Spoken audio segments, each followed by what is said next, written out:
welcome back everyone, welcome back to another week, another edition of the OSC King of the Hill weekly number 200. Wow, the 200th edition of OSC King of the Hill. I'm of course Joseph VIP. With me I'm joined by these amazing players, by the people in the chat, and by my plushies as well. Welcome one and all to our second broadcast of the day. The first broadcast was quite fitting, to be honest, with Valentine's Day, of course, as we did cover the 2v2 event, and we had many players joining us with their Valentine in their endeavors in the 2v2 formats. But now we're here with something very different. We're here with purely best of ones, and we have our first series, we have our first matchup, and spawning in the top right hand corner of ley lines we have the South Korean Protoss player, the Blue Protoss representing himself and clan A2P. It is Rebellion.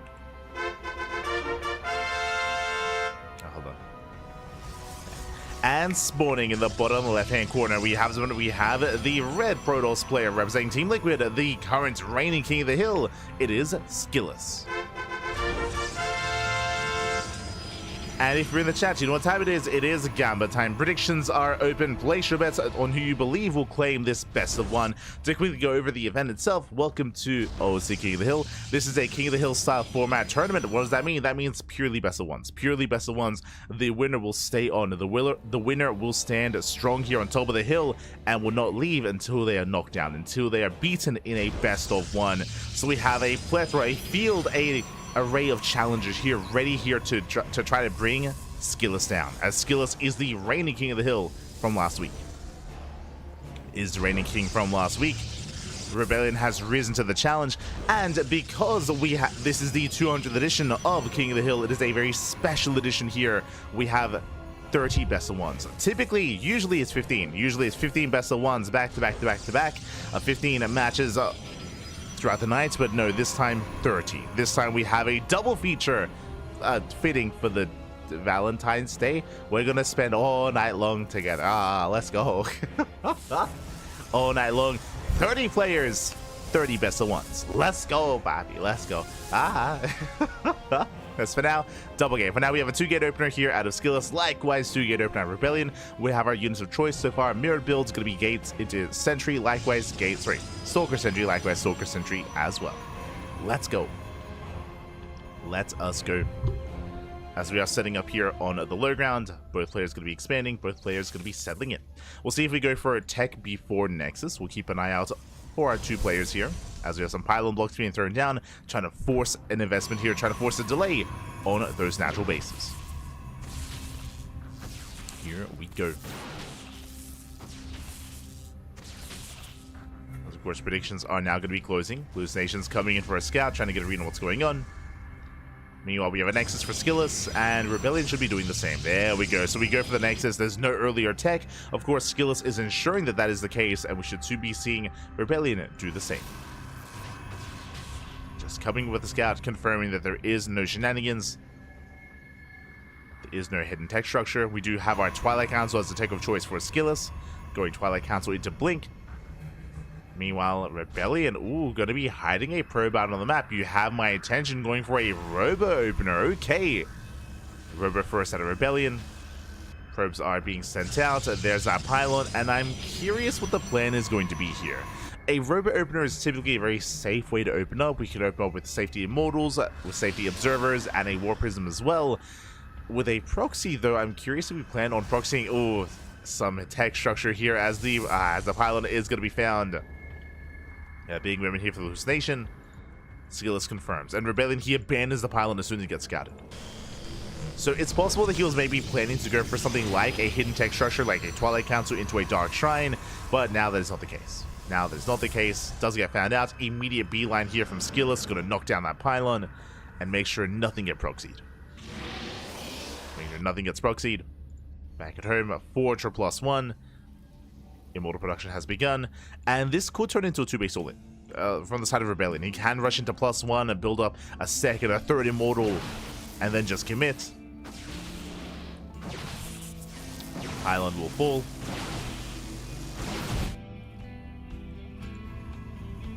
And Rebellion, do we make another Immortal after the first? So far, the first has arrived.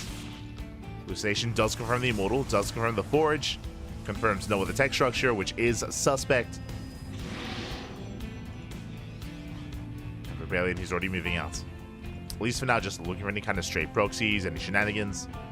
The armies, they pass by each other. 2 more gates, going to be going 4-gate blink from the side of SKillous. Very aggressive on 2 bases.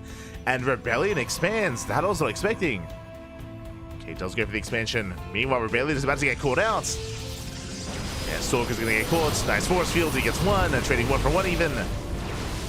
Do you get the initial even trade? Shields, they get triggered. And SKillous, he wants that immortal. We'll see if he can get it. Yeah, biggest on. Ooh, 1 Stalker. 2 Stalkers go down. Rebellion's holding. So far, Rebellion, he is holding on. Bleeds out another sentry, and he trades. And despite not having blink, despite the force fields, he will maintain that 3rd base. So a big win here for Rebellion. He does defend, does preserve his immortal, does preserve the expansion. Behind this, getting to greater upgrades, +1 into a 2nd immortal. Just now going for his own Twilight Council. And SKillous, he was hoping for a little bit more. Looking at the assault stab here, you can see again, pretty even trades. SKillous actually coming out worse in those trades. Once again being forced back. So Rebellion now trading SKillous. Charge is on the way. I wouldn't be surprised if Rebellion goes either into charge or, I was going to say glaives, but at this point charge would make a little more sense. Yeah, there it is. Charge on the way. So charge for both players.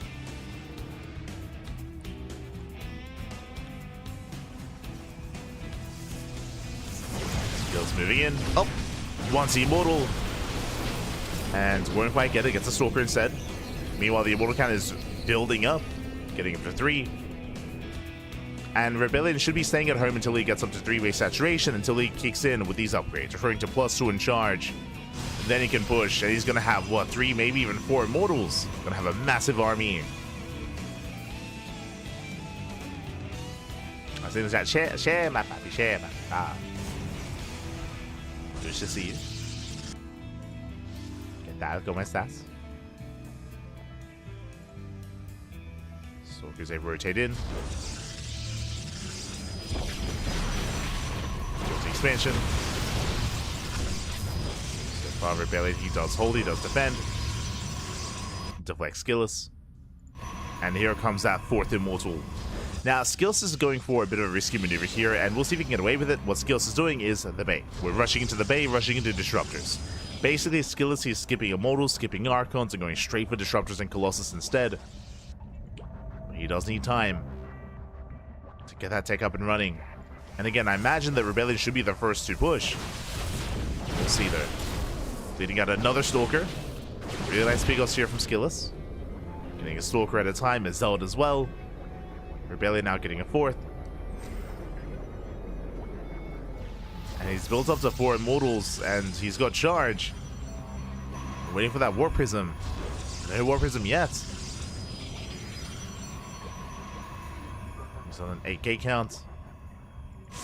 Zealot say do hit the natural, they hit the 3rd.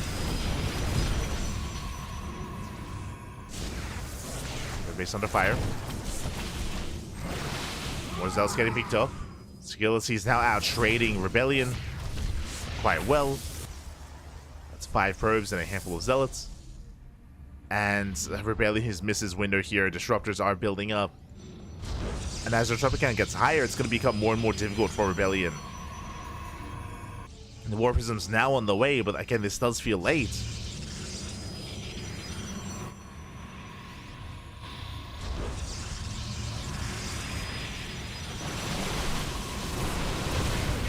Rebellion is going to move out.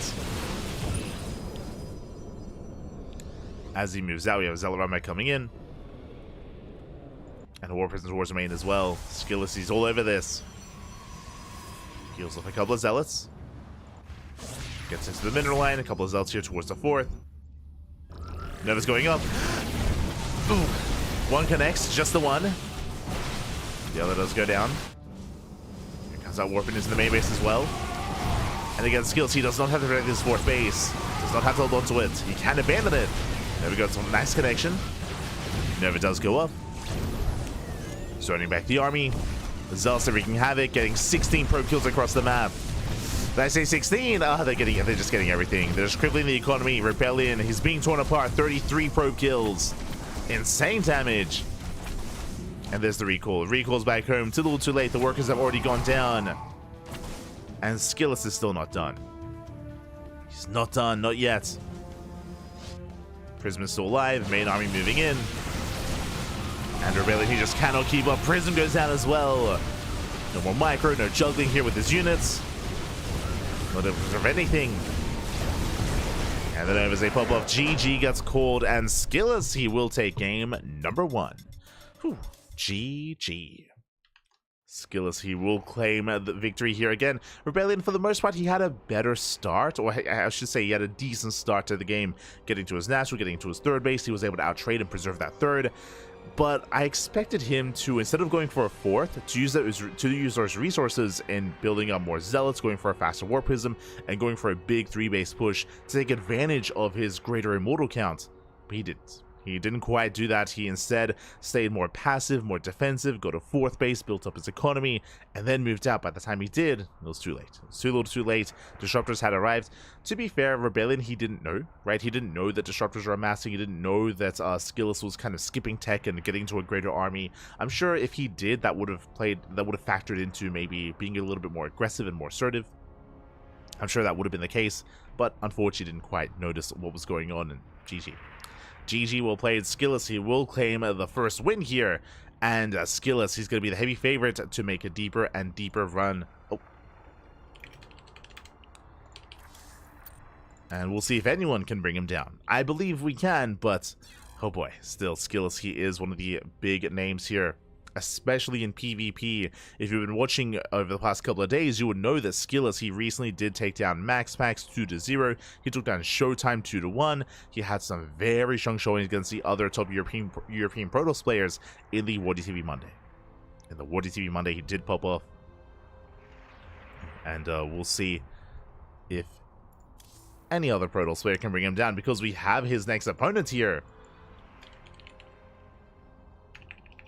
We have our next best of one getting ready. It's going to be one of the many Polish Protoss players. Let's go. One of the many, a player that I have not casted in actually a couple of weeks at this point. It's been quite some time. I'm ready. I'm excited. We're going to be jumping into a PvP between SKillous and ByuN. Let's go.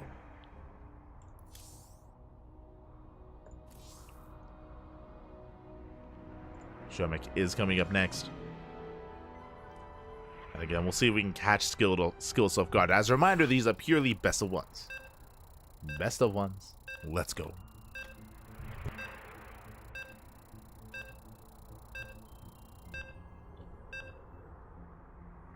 As we are going to be dropping into ley lines.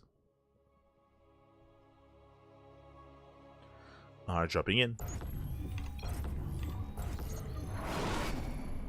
And spawning in the top right-hand corner of ley lines, we have the Polish Protoss player, the blue Protoss representing himself, currently teamless. It is ByuN. And spawning in the bottom left-hand corner, we have his opponents. We have the red Protoss player. We have the red Protoss representing Team Liquid. It is SKillous, the current King of the Hill. Current King of the Hill.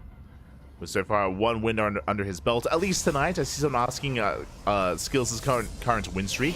I believe, taking into consideration last week's tournament, that's a good question. I'm going to have to double check. I believe he didn't have the biggest of win streaks last week. Quickly double checking here. What? Yeah. So technically, only including this week, he's got one win under his belt, including last week, 2 wins. 2 wins under his belt. So the win streak is just now beginning. Just now underway.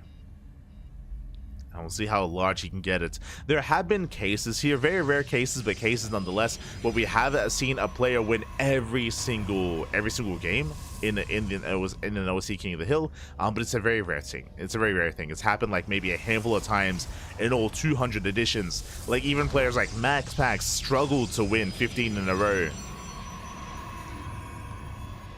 There's like MaxPax, ByuN, Solar, Special. It's not an easy thing to do.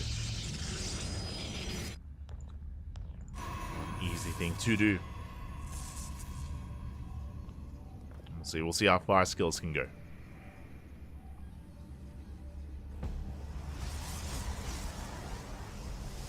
And so far, 2-gate. So far, 2-gate opener here out of SKillous. Likewise, 2-gate opener out of Jomek as well. Mirrored builds. Up Highland gets thrown down in the main, and there is no proxy. There's no proxy, there's no shenanigans. There's no hidden tech, at least not initially.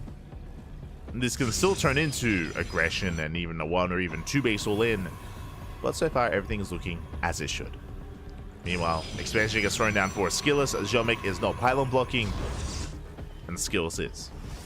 So SKillous will have the slightly better economy.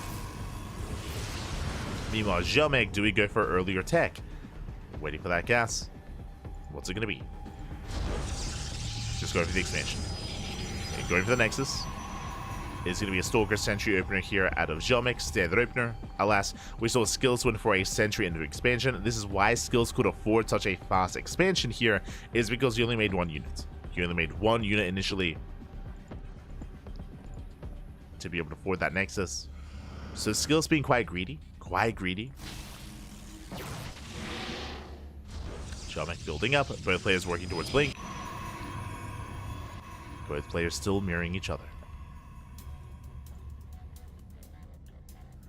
And today we have double the games, right? Yes, that is true. That is true. It is the special 200th edition here of OSC King of the Hill. 30 games, 30 best of ones. It's gonna be a long night, Pappy. It's gonna oh, no. It's gonna be a long one. I'm here for it. I'm ready for it. Hallucination confirms the Twilight Council. Blink is on the way. No additional gateways. There's no 3rd or 4th gates, not yet.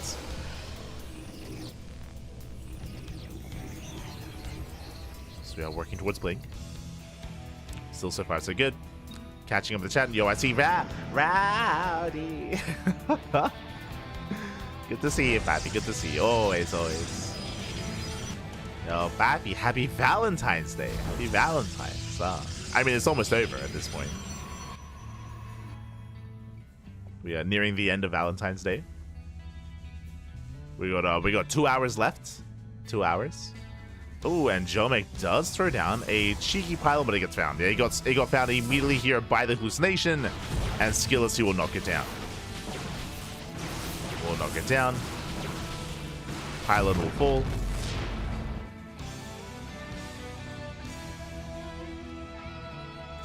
Jomek throwing down his own 3rd.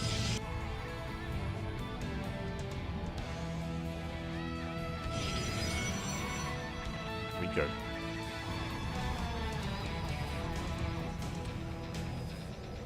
Could be selling in. Not for most of the world. Wouldn't you say not for half of the world? Because, like, Valentine's Day is wrapping up in Asia, in Oceania. Like, you wouldn't say most of the world in that kind of context, would you? Oh no.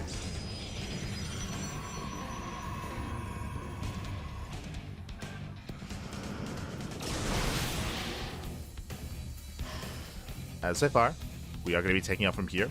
No extra gateways, just working towards charge, into forge, into +1.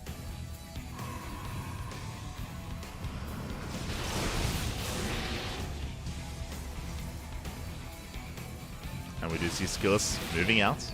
He has no intention to commit here. Again, he's still going for his gateway explosion. He's still taking out, but he is poking in, and we'll see what he can get done. We'll see what he can pick up. Oh. Does throw down the force fields. Trying to lock down the army.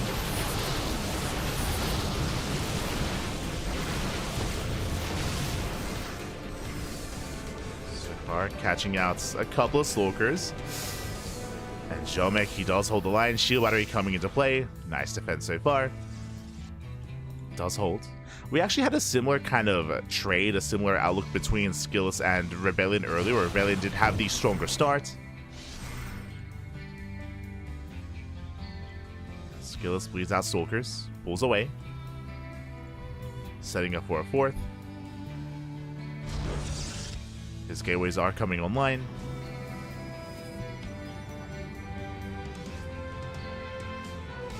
Here we go.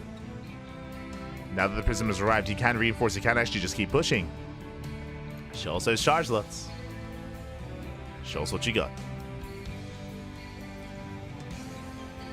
And ideally also try to catch out that Immortal. We'll see if he can. Oh, speaking of, shields are triggered. Ooh, ties on the Prism. Prism is barely going to survive though. And Prism does make it out as the NG overcharge on the shield battery. SKillous trying to commit, dives once again, takes out the Prism, and now we can focus on the Immortal as well. And with this, he can overwhelm. Where are the reinforcements? And they come in. Cells, they come in just in time. SKillous trying to break through that defensive line is still very close. And Jomek, he holds. Whew. Does hold on. SKillous missing some warp ins here as he has, 1,000 minerals. Jesus. Warp ins were delayed. Prism goes down, and with that Jomek, he should deflect this. As reinforcements take so much to get across the map. Pulls back to the shield battery. Oh, does pull back. There's a warp in.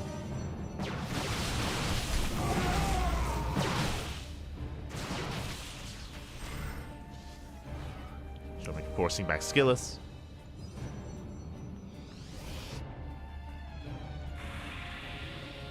So far, so good. Unfortunately, he did lose his advantage here when it comes to his Immortals. So he has to build up his Archons. Likewise, SKillous rotating.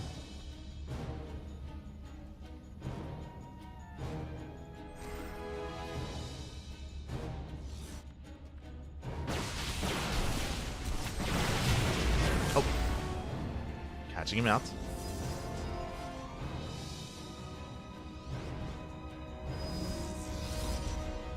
Oh no, not again! This Prism gets caught, and the main armies are just passed by each other. We're going for the base trade. Here we go. SKillous, he already gets into the mineral line, going straight for the natural, and Jomek going straight for the third as well. And we just pass by each other. Now SKillous, he's the first to get into the main. Massive warp in. And remember, Jomek, he lost that warp prism, which means no reinforcements. No reinforcements for the blue Protoss. Boy pushing into that natural, boys being pulled, production under fire. And SKillous, he's just gotten here that much faster. He's already knocking everything down. And Jomek trying to abandon, trying to evacuate. Does abandon his bases. Still warping in. Main base still up and running here for SKillous. And his fourth is up as well. He's got a base, he's got an expansion. SKillous getting another ninja base as well, just in case.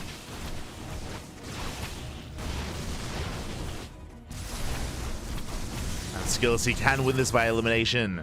Jomek actually can't afford a Nexus. Oh no. He can afford some buildings, like some pylons, some gases. There we go, gas guys are on the way. But he's going to be revealed. As the final Nexus has gone down. We'll soon get that message. SKillous setting up production, throwing down a Dark Shrine. Let's go. Throwing down the Dark Shrine. Yep, now he's being revealed. And this is what's left here. A Gas Geyser. One Gas Geyser so far. There we go. Second Gas Geyser finishing up. So there's two Gas Geysers. And Jomek is out of minerals. He's out of minerals. Third Gas Geyser on the way. Army's coming in, and that's all he has to do. Just focus on the gases. Takes down one. Takes down the other. Oh no, there's one left. No. Jomek. And he's zoned away. The army rotates. The final building. GG gets called. And SKillous will take the second game in a row. GG. Whew. GG, well played. SKillous, he will claim the game. He will take down Jomek. I'm not opposed to going for the base trade here.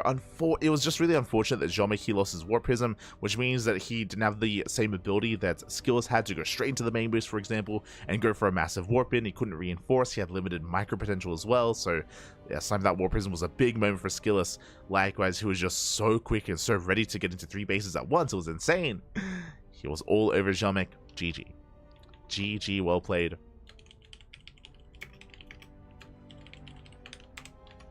And SKillous will claim a second win. He will claim his second win here. Still the king of the hill, of course. And we'll see if anyone can bring him down. So far, you faced off against 2 Protoss players, Rebellion and Jamek, and we still have 28 more players left. Let's go. 28 more players. Again, we have our regulars, like players like Geralt and Cristiano. Oh my god, this is a big boy. Papi, calm down. Okay, never mind. You know, I thought we were going to take things slow. I thought we were going to take things slow and, you know, to get into some of the other European competitors here, or maybe even like a Honmono or a Quanta, for example. No. I mean, we are going to the Korean kind of player base is what I will say, but we got a big boy coming up next year for the 3rd match. Again, we're still pretty early on in the tournament, so I feel like we're a little bit premature here, but okay, let's go. We're going to be coming out swinging here. Up next, we are going to be featuring the South Korean Zerg player. Let's go. It's going to be SKillous versus Solar coming up next. Oh boy. Now, to be fair, I guess it makes sense to field the Koreans earlier because it's getting late, right? Like we're getting up to midnight in Korea, right? We're getting into our next day, so we don't want our players, or most likely the Koreans, over the course of the events, they're going to be going to sleep, they're going to be going to bed. Outside of a handful of them, not too many of them are DGens. ByuN. Este ByuN. But not too many, and with that, we're jumping into our PVZ. Let's go. Let us go.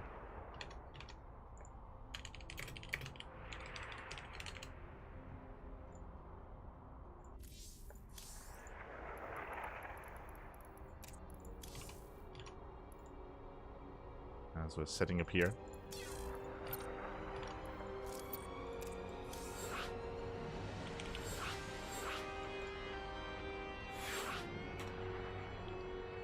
And our game is going to be on Frostline.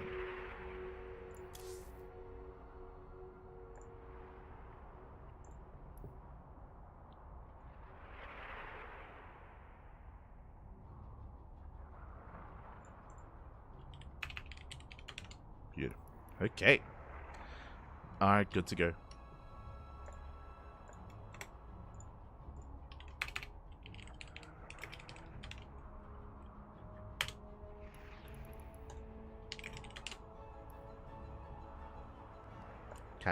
Catching up in the chat. I think the only perfect run I caught of these was the Spirit run. Looked up though, and I saw MaxPax and ByuN also had some. Yeah. Again, there's been a handful of players that have been able to like have a full kind of like string of wins, but it's difficult. It's difficult. It's a very difficult. I mean, especially when, as you can see here, when we can field players like, you know, your Solars, your ByuNs, your MaxPax, your Spirits. There's some big boys out there. We'll see. I mean, we have seen SKillous defeat Solar before in a longer series, but it's the best of 1. Anything could happen. That's the thing here. Like, I'll be honest, I want to say that coming into this, if we had a best of 3 or a best of 5, I might even favor Nikita, but it's not a best of 3 or it's a best of 1. Oh god. And let's go. Spawning in the bottom left-hand corner of Frostline, we have the blue Protoss player, the current king of the hill, representing Team Liquid. It is SKillous.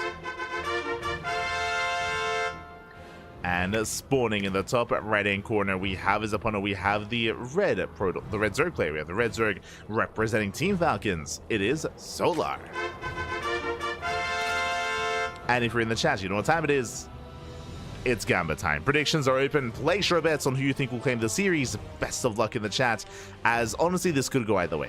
Even though I would say that I favor SKillous in a longer series, it's not. It's a shorter series. It's purely a best of 1. One misstep and one mistake, and that can cost you the game. Likewise, this is Solar's map of choice, and we are loading into Frostline, one of the larger maps in the map pool. Likewise, not just a larger map, but also a very vulnerable map when it comes to your third base locations. Your third and fourth base are very difficult to defend. There's a clear indication as to why Solar did pick this map. It is to be aggressive in the mid game. I'm referring to 3 base saturation, like 3 base all-ins can be very strong here on Frostline.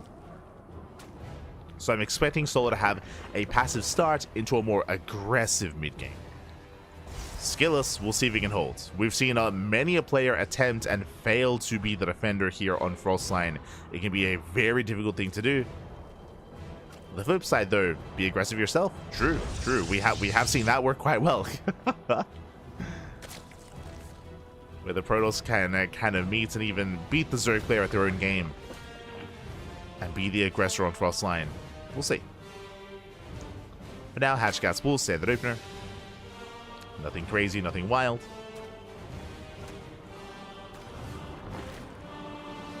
Yo, chat, I see Cristiano in the chat. I'm sure he's going to be one of the many competitors here tonight. I mean, typically a lot of the Polish Protoss players, I'm referring to Cristiano, Geralt, Jamek, Rodzin as well. Ay, papi. Ay, papi. All the Protosses. Let's go. We'll get there, we'll get there. Season asking in chat, how's the order decided, by the way? It is all at the behest of our lovely organizer and admin here, of Eddie. Eddie, of course, is the owner of OSC. And Eddie, he's the puppet master, I should say. Does kind of pick and choose which player is going to be rising to the challenge next. I say that basically, there's basically a listing of players that are available at a given time. And Eddie will sift through them and pick and choose which players to kind of send out at Eddie's whim. Let's go.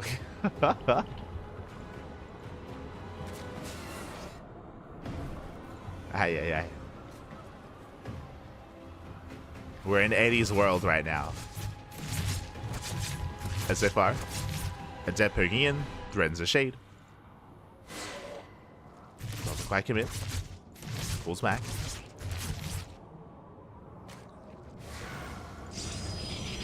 Meanwhile, SKillous just getting his third base. We have our tech of choice going for a Stargate opener. Stargate into Oracle initially. Interesting movement here with the Oracle, keeping it back at home, keeping it hidden. And the Overlord should soon confirm what's going on. But it's going to be a bit of a later scout. Lings, oh, catch a glimpse. Yeah, they confirm the Oracle. Second Oracle's on the way. There's that Twilight Council. And we should soon be seeing a Forge. It is a bit of an earlier Twilight Council, though. Just a bit. Okay, we stop being thrown down. Back at home, Soleil's getting in position. We have two queens here at the third. So far, so good. Oh. Does so know with the Oracle. And I imagine that SKillous is just going to open up Blink. He is not going for a Forge yet. This is an earlier Twilight Council into earlier Blink. Otherwise, this could be something more aggressive, but the Overlord sees everything, sees, confirms, and shows what she got. Twilight Council is on. Meanwhile, at F-Stage, you get into the mineral line. Drones are going down. Two Adepts taking one-shot drones. They got 4, 5, up to 6 drone kills. Oh my god. 6 drones falling. Can we get 7? Not quite. Whew, but still, 6 workers. Very well worth it. Blink is now on the way. Blink was delayed because of all that Adept aggression, and the Adept micro, of course, is delayed. It is still being researched. Everyone's being hunted down. Solar, he needs to get some damage with these Lings as he failed to defend his mineral lines. He does threaten the third base, but the Oracles are racing back home. Lings, they get us around. Not bad. They get 1 Stalker. He had 1 Stalker, and he looks like he barely gets a 2nd Stalker as well. Nice pickups. 2 Stalkers for a handful of Lings. A better trade for Solar. Pulls away. And I'm most surprised by the fact that we still do not see a Forge. This could be the beginning of a 3-base all-in.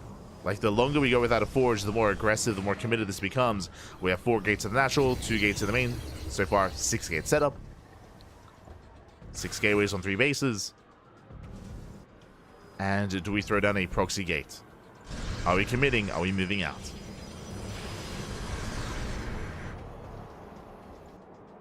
As gases are now being taken, this tells us that we intend to tech.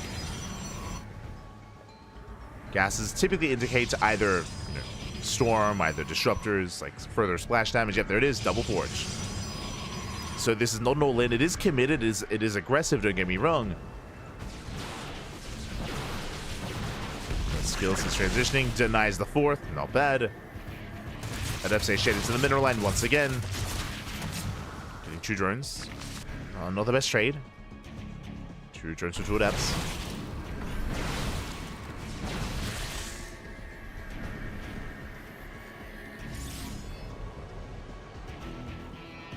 SKillous is rotating.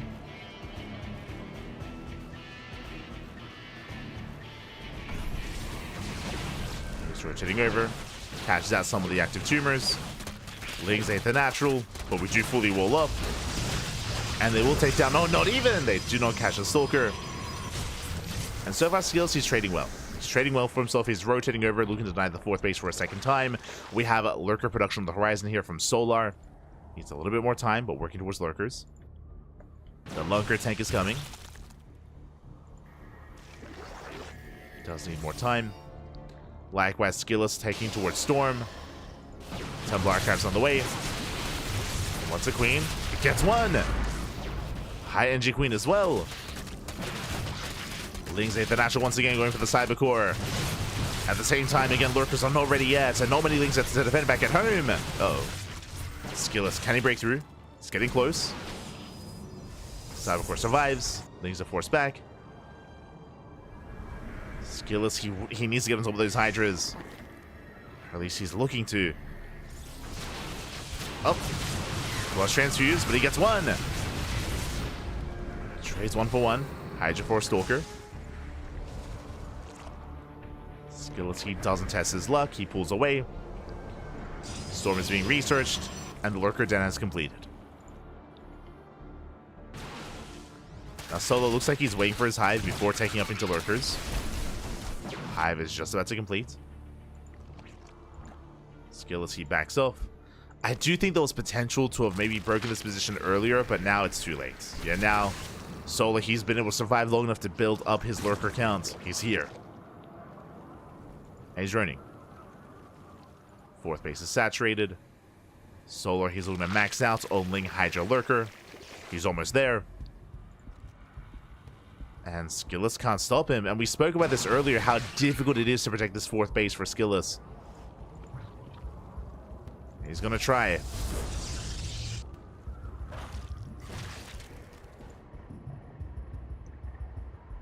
As Solar did not go for a 3-base all-in like we had assumed. Just building up towards the late game. And we'll see if SKillous can maintain a 4-base economy. Trying to be active. Again, it's a large map. Takes a long time to rotate. Lurkers in position. Trades well against the Lings at least. There's a Fleet Beacon working towards Sky Toss. Warprism is denied in the main. That brutal pig off. Zelsay do get a Queen at the 3rd. Sorry, at the 4th even.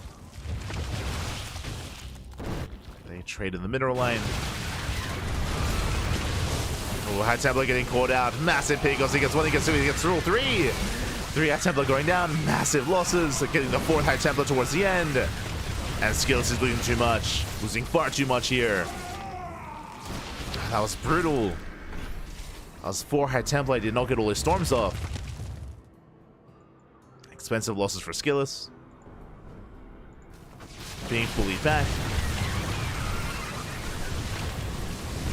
Solar is encroaching upon that 4th expansion. It's not ready yet. There's no shield batteries. No static defense. We have 5 more High Templar coming in.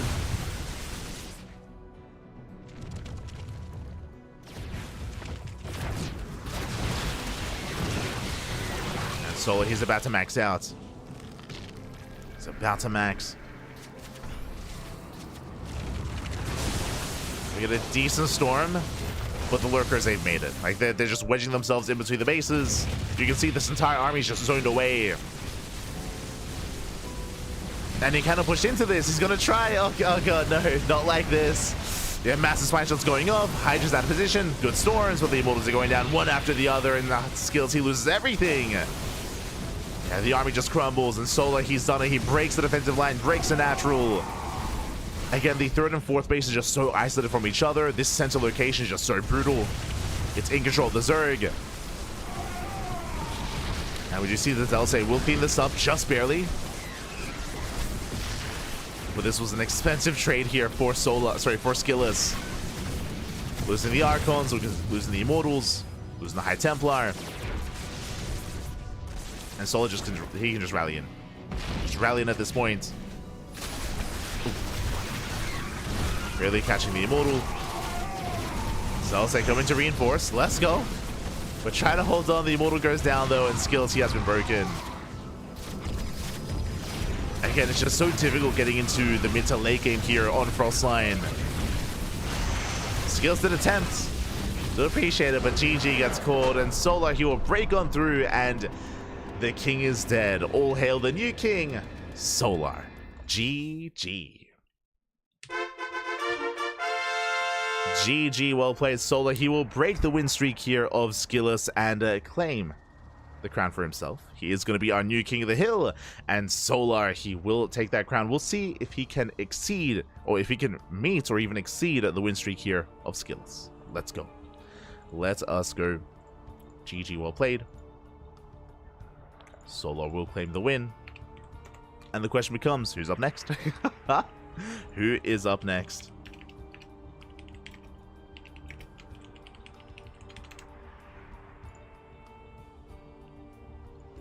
As we are getting ready.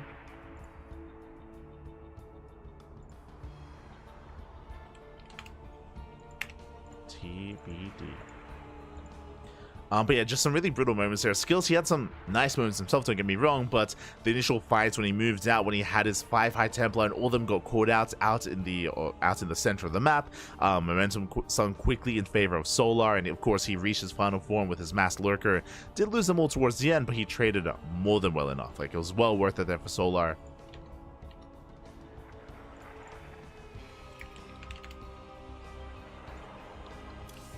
And with that, we have our next challenger. We are heading over to the Korean server. It's going to be a ZVP, actually.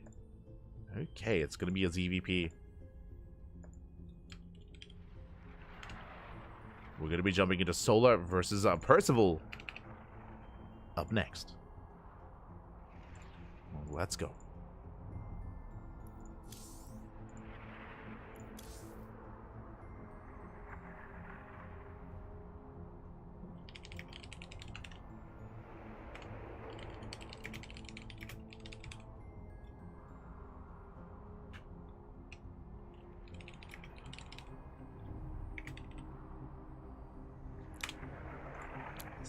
Catching up with the chat. Why is the score set to 0-2? Here in this tournament format, it's a little bit unique, it's a little bit different, but we do have a King of the Hill style format, which means wins they accumulate. They accumulate over time here. So you can go on these big win streaks with, you know, 8, 7, 10, 11, 12 plus wins in a row. Do build up. And depending on how many maps you take, that also does determine how much money you make as well in the tournament. Here we go.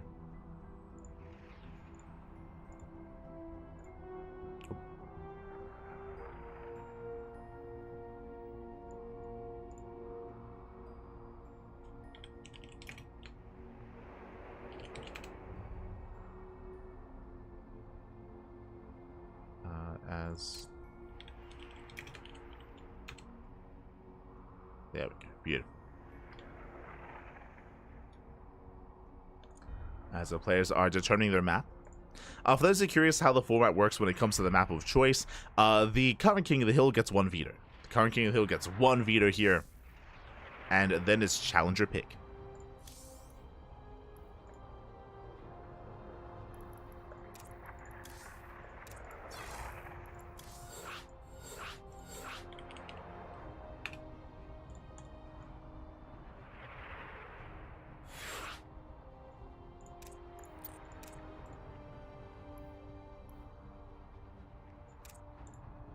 Is going to be challenger pick.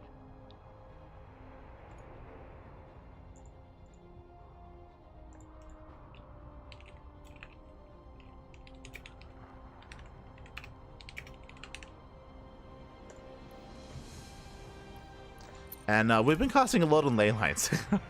Aye. Let's go. Looks like we have our veto. Our veto is going to be Ultra Love. So Solar, he gets rid of Ultra Love. We are jumping into ley lines once again for the 3rd time tonight. Oh boy. Let's go.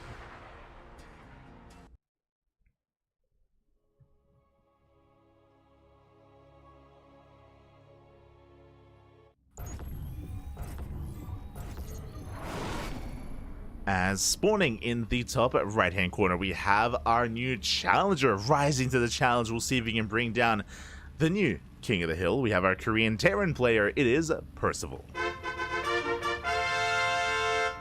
And spawning in the bottom left hand corner, we have as opponent, we have the South Korean Zerg player, the Blue Zerg, representing Team Falcons, the current king of the hill. It is Solar. Long may he reign, as he has his first win under his belt. And Solar is another one of these big names, another one of these heavy hitters here that we expect to go on a big win streak. But alas, expectations, I mean, they're hard to really hold here in these best of ones. In OSC King of the Hill, we've seen many an upset in the past. The most unlikely of players. So I want to believe here in Percival. Now, Percival, he, of course, did recently return to competitive play. He returned back in December. He did retire for quite some time, but he is here. He is back.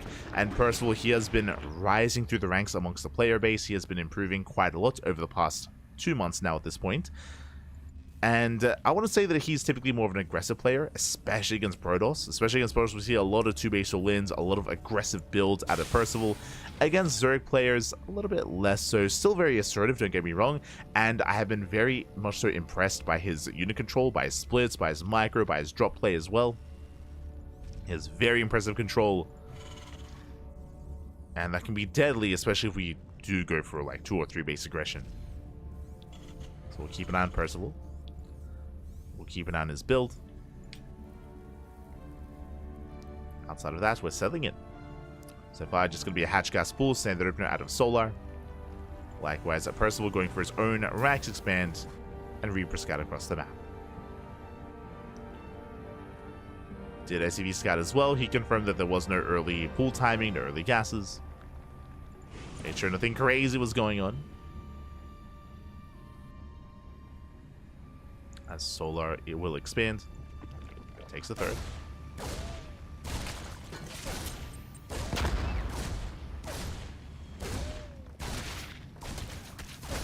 Takes the third base. Reaper kiting back.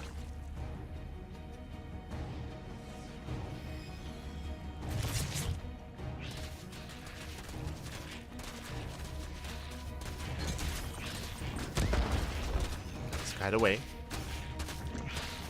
Third base is being taken, and so far no major losses, doesn't get a drone, doesn't get the tumor. Solar defends, and Percival retreats. Just confirming the third. Behind this is what I was waiting for. It's going to be a third CC before starport, but this is a 3CC 2-1-1. Let's go. What do I mean by that? That is a second Rax before the starport as well. Basically, the build that we're going for here is we're going for an earlier add-on swap. We have 2 to 4 Hellions initially to apply a bit of pressure, then add-on swap into Marine production, earlier Tech Lab here on the first Rax, into Stim, into Medivacs, into a 16 Marine Stim timing here from Percival. And we'll see what he can get done. Now, the downside of this build is that the Hellion count is going to be lower than usual.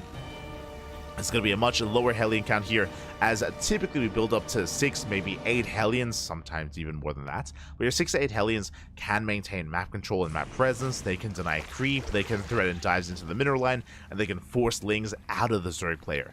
That's not the case here. As I mentioned, there's the add-on swap focusing on purely Marine production instead. So it's only 2 Hellions. Only 2 Hellions and 1 Reaper. Because of this, we can't really threaten too much. We can poke in a little bit, but for the most part, Solar should be free to spread as much creep as he wants. The creep can get a bit out of hand. And Percival is stuck at home until he gets his Medivacs. There's that reactor. Here comes the other add-on swap. To reactor Medivac production. And once this comes online, again, there's a lot of potential here with all those Marines. They can hunt down Overlords, hunt down Queens, trade against the Lings, threaten mineral lines. And a very Marine-heavy style here initially from Percival. Solo going lair first. Interesting. Lair first into an earlier Bailey nest, into delayed upgrades. Delayed 1-1 upgrades, I mean. So a relatively standard play out of Solar. Relatively safe as well. as this means he'll be prioritizing Bailing speed instead of 1-1.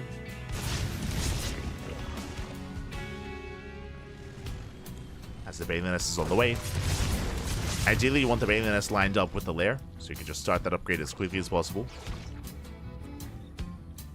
As Solar, he zones back those Hellions. Here come the Marines, moving out across the map. They have arrived there. The Hellions to reinforce as well. Stimming in. Up, he wants a Queen. He gets one. The High NG Queen goes down, denies the 4th base as well. Very nice start. The aggression has arrived. And can he get another Queen? Not quite. But so far, very nice pickups. Denies the 4th base, takes the Queen, it takes down the Tumor as well. Rotates around. And this getting to his own upgrades. 1-1. Combat shields.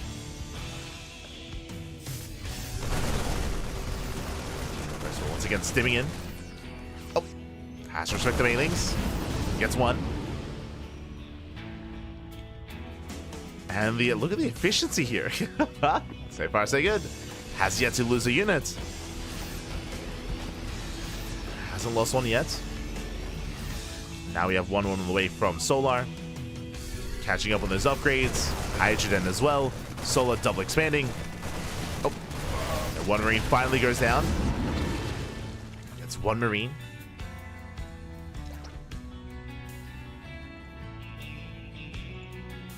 So far, Solar, he's holding his own. Percival now going to be reinforcing with more Marines. Tanks have arrived. Armory's almost done for 2-2, and we can even morph in some Hellbats. The Hellions are being left at home. And here comes the 7-minute push.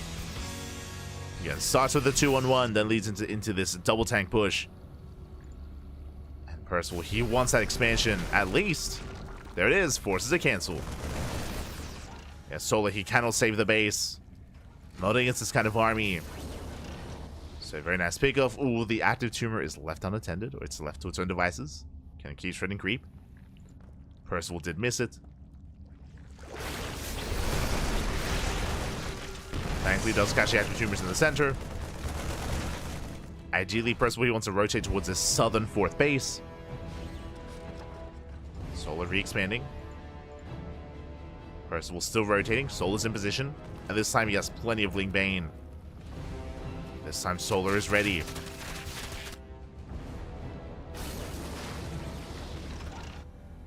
Percival going to be reinforcing with Hellbats and a 3rd tank.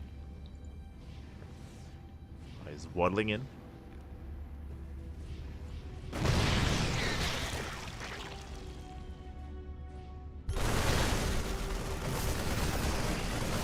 Does move forward. Takes out most of the active Tumors. You can see Solar getting ready for a surround. There is going to be a 4th tank at least, but again, the lack of Fire Bastion supports. I mean, the spread is decent here from Percival. But alas, it's still a massive army. Solar, he's max, trying to catch reinforcements. He will catch a tank. Oh no! Oh my god, he gets away. Oh no, I spoke too soon. Yeah, here we go. The mass around. Ling Bane from every single angle. Tank's going to be going down. And Percival gets swallowed up. The Bio army does survive, but not the tanks. And with that, Solar, he holds. He shuts down the army. And Percival, he loses everything. Does lose everything. Did not notice it was being surrounded until it was too late.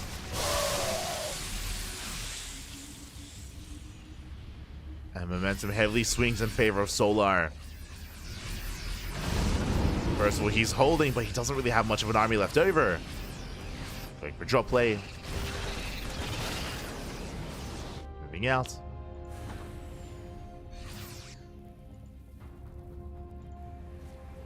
Going for that northern expansion. Does go for the northern base. Where's Solar once again trying to keep up. Doesn't quite catch the tank. Oh. Again, it's just one tank here, Fatty. Aye, aye, aye. Speaking of, tank goes down. Bio army forced all the way back, and Solar, he just overwhelms. He just overwhelms the army, can chase them down. And Solar, there's nothing really stopping him from just committing. He commits. There's one tank left back at home, and Bailings just roll on in. Forcing back the ByuN, headed towards the mineral lines. One more tank has arrived. Massive shots going over on the Bailings, but it doesn't matter. GG gets called as Solar, he snowballs out of control, and Solar takes down another challenger. GG. Or his first challenger, I should say. GG, well played. Solar takes down his first challenger here, the first of many, potentially. Again, Percival, he had his own strong moments. He was able to deny the first fourth base. His initial 2-on-1 timing was solid. Same when it came to his first tank push, if you remember as well. Like, he was doing well for himself. But when it came to the secondary wave, he did overcommit. He overextended. I say he overextended. Unfortunately, if he had seen the army coming in from behind, if he had seen the attempted surround, most likely Percival would have just unsieged, picked up, and boosted the hell out of there.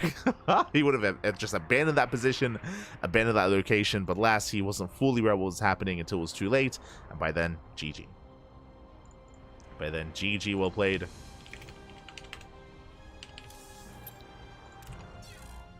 As Solar will take the win, and we are now getting into our next match here of the night.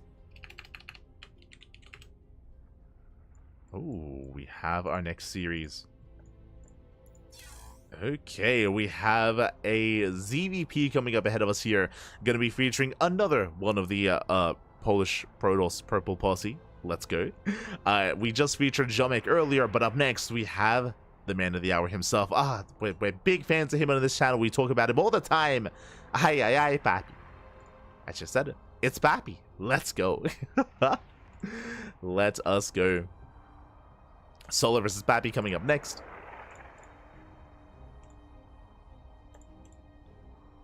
And we'll see if he can try to bring Solar down. Let's go. Again, Papi, he isn't the most active of players anymore. There was definitely a period in time, especially last year in 2024, where Papi, he was looking very impressive. I remember him going toe-to-toe against a laser in the finals of the House bi-weekly Open Cup, or the Polish tournament, I should say. The House bi-weekly did make a series out of it against a laser. But again, that was, what, like Q3 of 2024. It's been quite some time. And you know, Berserker, they since kind of like let go of their pro roster. You know, that's Papi was a part of that. Here we go. But he's here, he's back, still competing, still going to improve.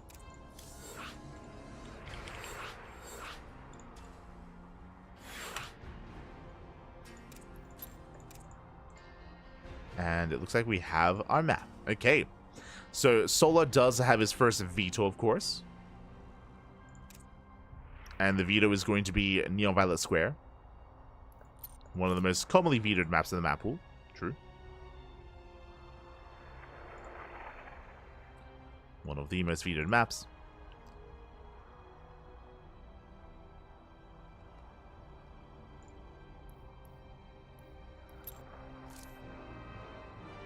And it looks like Papi, he is going to be going for a map that we have yet to see here tonight. We're going to be loading into Whispers of Gold. Let's go. One of the more aggressive maps in the map pool. I'm curious at what Papi has in store for us. I feel like typically we see Zerg players thrive on this map, but I'm sure Papi has something in store. I'm sure.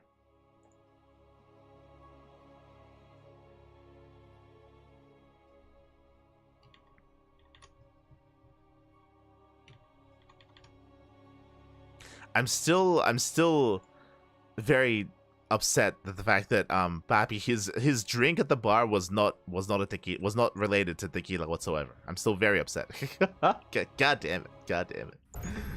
For those that are curious, there was a big LAN event in Poland that was taking place at a gaming bar, and each of the players had a drink associated with them. So you could go to the bar and you could order a Papi. You could order a Papi, you could order a laser, you could order a spirit. Which, I mean, that's in line with, I guess, spirits. You could order an Indie, order a Geralt, a Christianer, and for some reason, Papi, I think they made him I think it was like a vodka, I think it was a vodka blend of some kind. I'm like, mate, What's going on? Like, what's... Like, no shot, you don't have tequila in the bar, mate. What's going on? I'm very upset. God damn it. But here we go, spawning in the bottom right-hand corner. Bottom right-hand corner of Whispers of Gold, we have our red Polish Protoss player. It is the man of the hour himself, the new challenger. It is ByuN. And spawning in the top left-hand corner, we have the blue Zerg player from South Korea, the current king of the hill, representing Team Falcons. It is Solar. And if you're in the chat, it's Gamma time. It's Gamma time. Here we go. Predictions are open. Place your bets on who you think will claim the series. Coming into this, Solar is the heavy favorite, but this is a best of one. So for ByuN to pick Whispers of Gold, I want to believe he has a plan. I want to believe it's not going to just be like regular standard play. He's not going to like chill and get a Stargate opener into an Oracle, into a third base, into like +1 Blink Stalkers, into a fourth. No. ByuN. Show us what you got. I'm ready. Let's go. Give me a Stargate opener into a Void Ray, into like Mass Oracle with like a second, third star. Give me something crazy. I'm ready. I mean, a Void Ray opener in my mind would make sense when it comes to denying vision and trying to keep something hidden, of course. Could be a little bit too obvious. Could try to work with that kind of reputation. Maybe force Soul to be more defensive. We'll see. We'll keep an eye on him. Keep an eye on our Protoss. For now, dipping into the mineral line. And we'll pull away. Solar saturating his own natural. Link speed is being researched.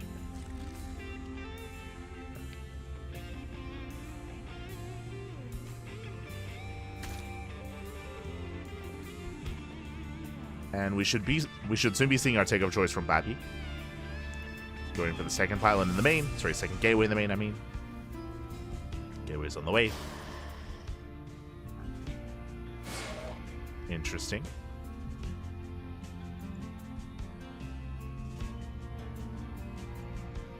Does threaten to move out. I mean, I was about to say that second gateway does delay the tech, and we're going for a third gateway as well. Let him cook. Let's go. Let him cook, man. But you should have seen my face. Like when I said like, oh, second gateway in the main, and then like my brain was registering that, I was like, hold up. That doesn't make any sense. Okay, so we have initially a 3-gate opener here. We have adepts that are going to be amassing. These are going to be vanilla adepts for the time being. And here comes the tech of choice, going for a Twilight Council behind this. Interesting. So it's going to be a delayed Twilight Council, and initially earlier Adept Harass. This could be a fake out to go into DTs. There's the Robo. We'll see. We'll keep an eye on our Protoss, as we're kind of like Frankensteining this build. We're piecing it all together. He does not pull out of gas. This tells us it should either be Glaives and Dark Templar, or like 6-gate Glaive up, like 2 base all in. So far, Glaives on the way. Yeah, speaking of 6-gate all in, there it is! 6 gates. 3 gates already done, 3 more on the way. Basically, the tell here is that he didn't pull out of gas. If you don't pull out of gas, it could be one of two things, as I mentioned, either a 6-gate all in, or Glaives plus Dark Templar, as you have an excess amount of gas. And ByuN's committing. Let's go. Is committing here.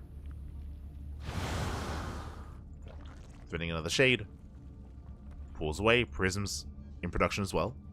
The Overlord coming in full force. Oh, he's going to see everything. No, there's no anti-air. There's no Stalker in position. We do have a safety Roach one already done. Roaches are amassing here for Solar.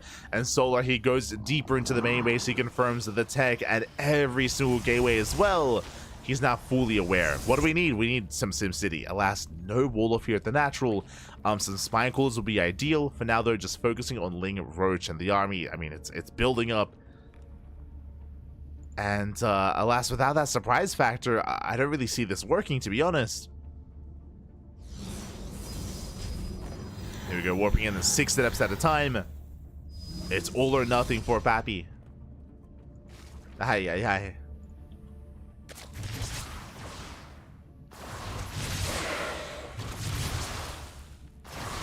Does shade towards the natural. Going for the third. Does give into the shade, but Lings are in position. They try to look him down. Lings are going to be melting, but they're just buying time here for the Roaches. Yeah, the Roach Queen does keep up. Going to be shutting down the Adepts, and the Adepts, they cannot get close to that mineral line. Some of them do shade in, though. Not bad. 7 drone kills. 7 drones going to be going down. A good start. Queen's going to be targeted. No transfuse. 1 Queen goes down. And the Adepts, they shade into the natural as well. They target down a couple of workers. But we are running out of Adepts. This is okay damage if this was a regular 4-gate glaive build, but this is 6-gate glaives. This is more committed. This is all in. So he needs more damage. 12 drone kills. I mean, that's okay, but we need more. As Solar, he's down to 26. Back at home, Immortal production has begun. The first Immortal's on the way, and the Overlord does see everything, by the way. Confirms everything. Ooh. There's going to be zone back. Solar, he's redroning. No lair. Interesting. There's no lair, which means there's no counterattack. There's no road speed. But Solar's recovering already. Like again, how many drones went down? 12. 12 workers for 25 Adepts. Jesus. it's not a good trade. Sure, you got 39 Lings, but again, the gas trade was brutal. And now Papi's expanding. But Solar, he defended well enough. He defended more than well enough here. And really what we are waiting for is the lair to finish, for road speed to complete, and then Solar can counterattack. Until then, Solar is going to be stuck at home, so Papi he has a chance to recover, and more importantly, he has a chance to maybe find some more damage.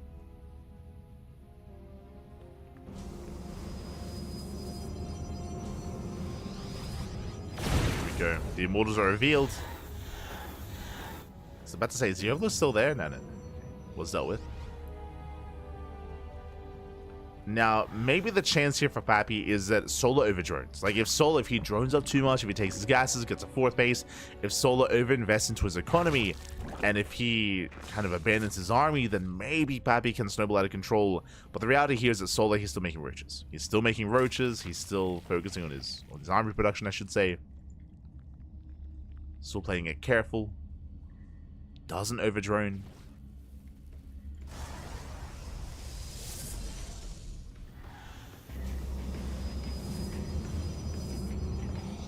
Here comes the move out.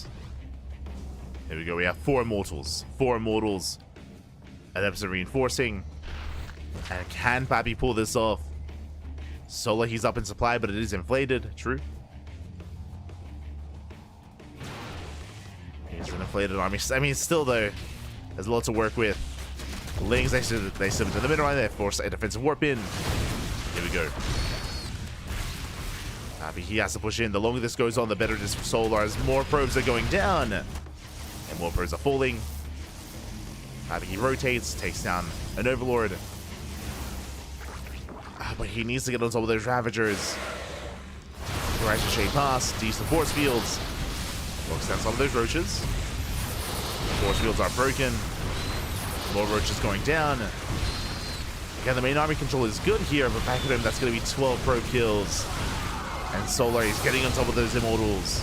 There's just not enough support, not enough Adepts, too many Roaches. And despite the juggling here, like, oh god. While they connect, there's barely any Adepts left. Immortals are exposed, he gets 1 Immortal. Takes down another, now there's 2 left. Only 2 Immortals remaining here.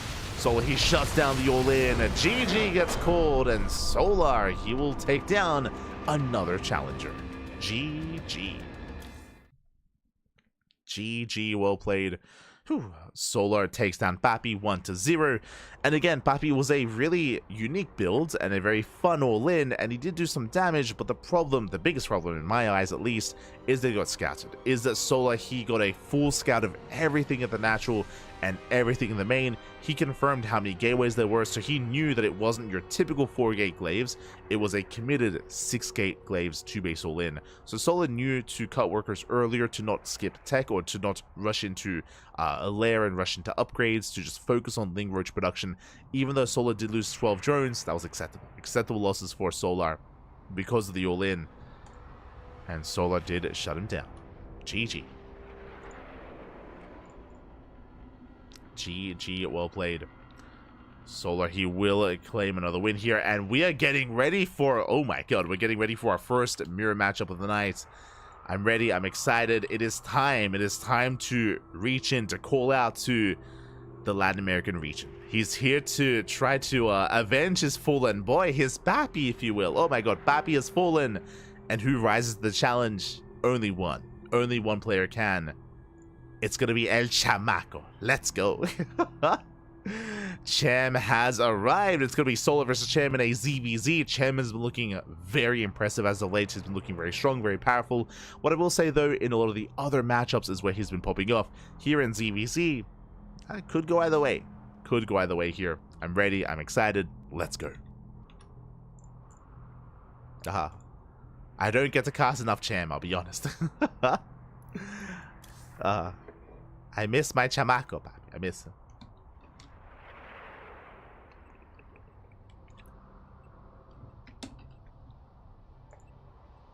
As I know it's quite early in the land of Mexico, despite that.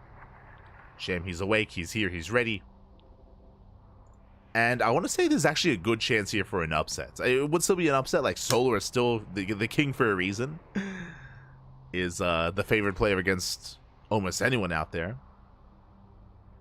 But I can see a world where Cham can bring him down. But again, it's a best of one, Papi, best of one.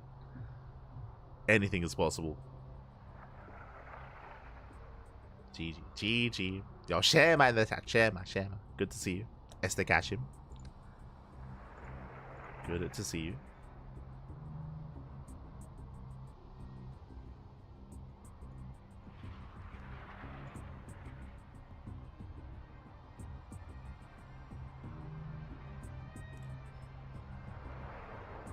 As we are getting towards... Oh, we're going to be a fifth of the way through. True.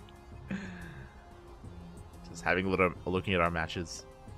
Again, a 30 best of one tonight, and we have reached the 6th series.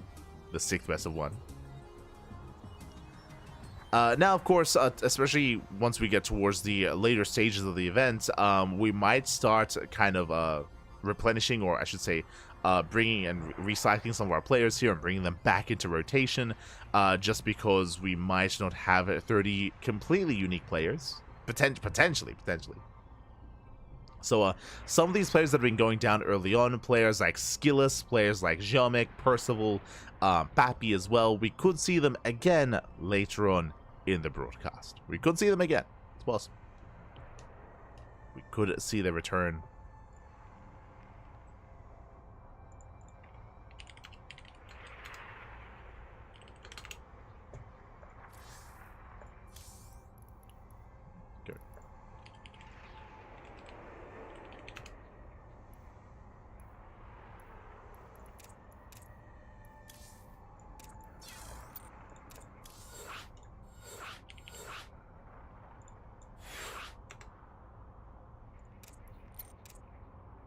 Beautiful.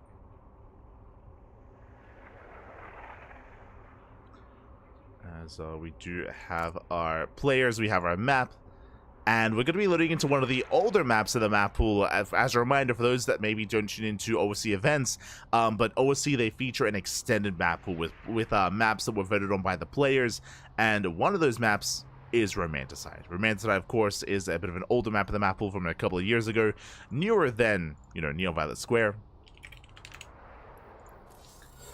Newer than Violet Square, newer than, Abyssal Reef or King's Cove, but from back in the 2022 era of StarCraft.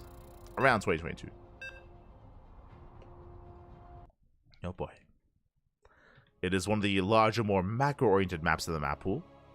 A little bit surprised that this map was chosen. I'm curious what our plan is.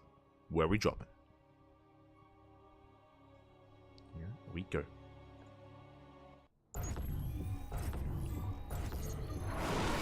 As spawning in the bottom right-hand corner of Romanticide, we have our Mexican Zerg player, the Red Zerg, making his return here to regular competitive play in OSC events. It's great to see him back. It is Cham. El Chamaco, Papi. And spawning in the top left-hand corner, we have the South Korean Zerg player, the current reigning king of the hill, With 3 wins under his belt, it is Solar. Here we go. And we have our first ZVZ of the night. And we'll see how our players will approach us. And of course, welcome one and all to Romanticide. Is one of the older and also very large maps in this tournament map pool. Very often we've seen plenty of mid to late game here on Romanticide as well. Defendable 3rd base, defendable 4th base. The 5th base is a little bit more exposed. True, the 5th base can be more difficult to defend and hold on to. But again, there's just so many choke points and points of elevation as well to take advantage of. In a lot of the other matchups, we do get a lot of late game on the Romanticide. In a ZVZ, though, it's a different story. It's going to be a different story. Now, because of how large the map is, I would not be opposed to one of our players trying to tech up a little bit faster. On the one hand, I was thinking maybe 2-base Muta, but this is not the easiest map to wall off on. Again, the entrance to the naturals is quite large. It's quite large here, so it's not as easy to wall off and play 2-base. So we'll see how our players will adjust. We shall see. As for the time being, hatch gas pool, standard openers. Joining up. I'm most curious by the follow-up here. Do we go for a 3rd base? Do we go for a Bailey nest? Do we skip any tech? Do we even skip link speed?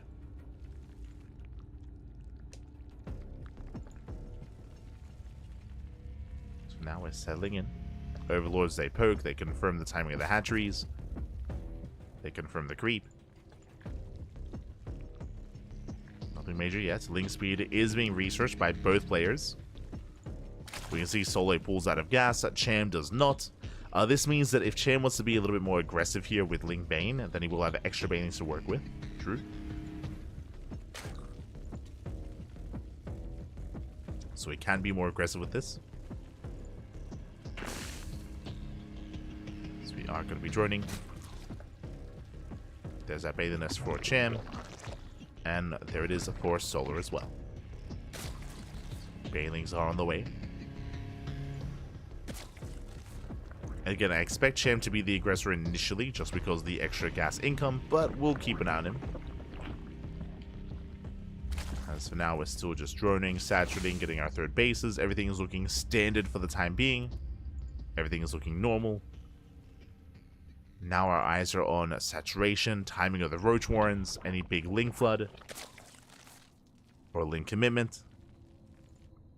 There it is. Roach Warren on the way for Solar. So earlier Roach Warren, part of the wall.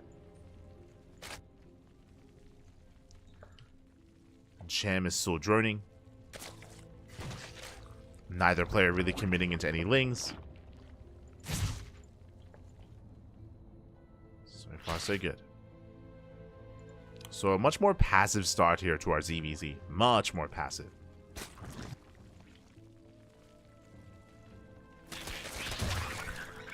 Link Scout confirms no fast lair.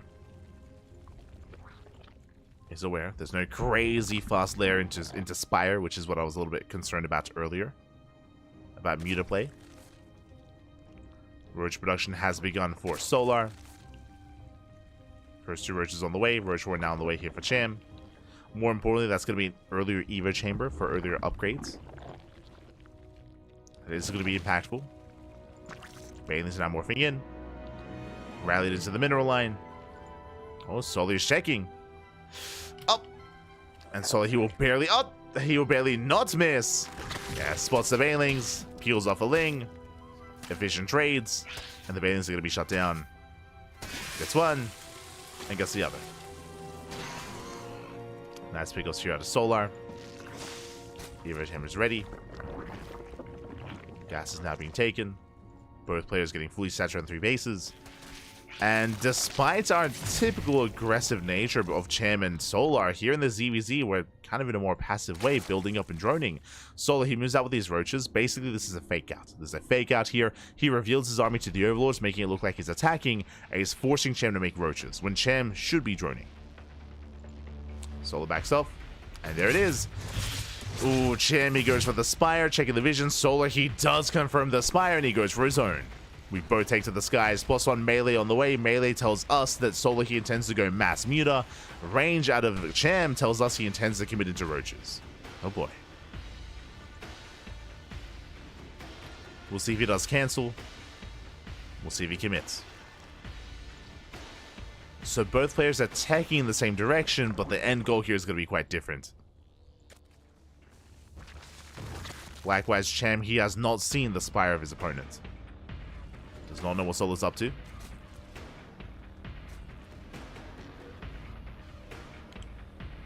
Cham, he does reveal his army. Pushing through the center. Solar, he has to respond. Massing up Ling Roach.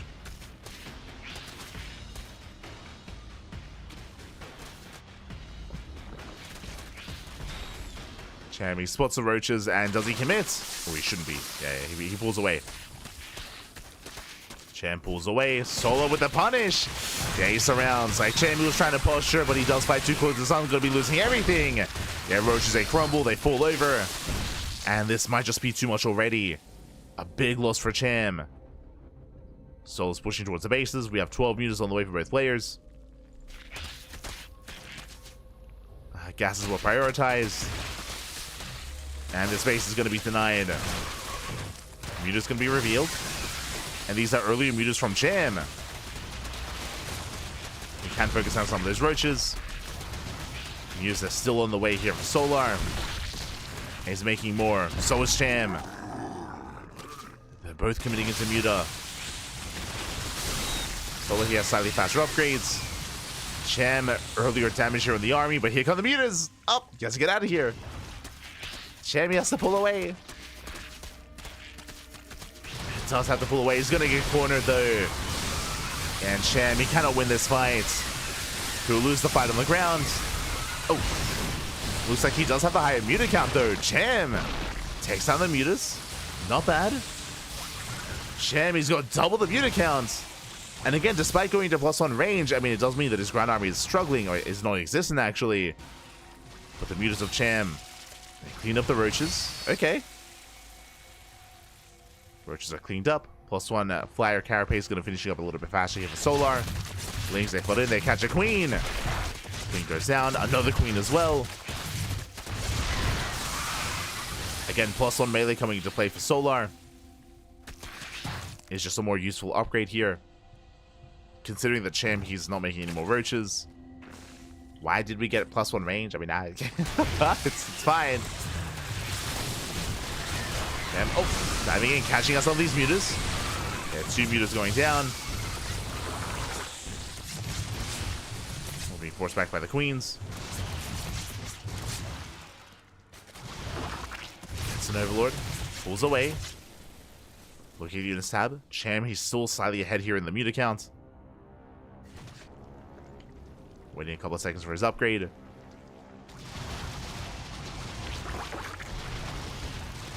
Does hit the Overlords.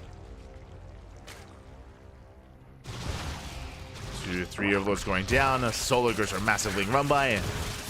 Takes down 5 drones. 7 drones even. Very nice harass. Does cripple the economy. The economy is hurting.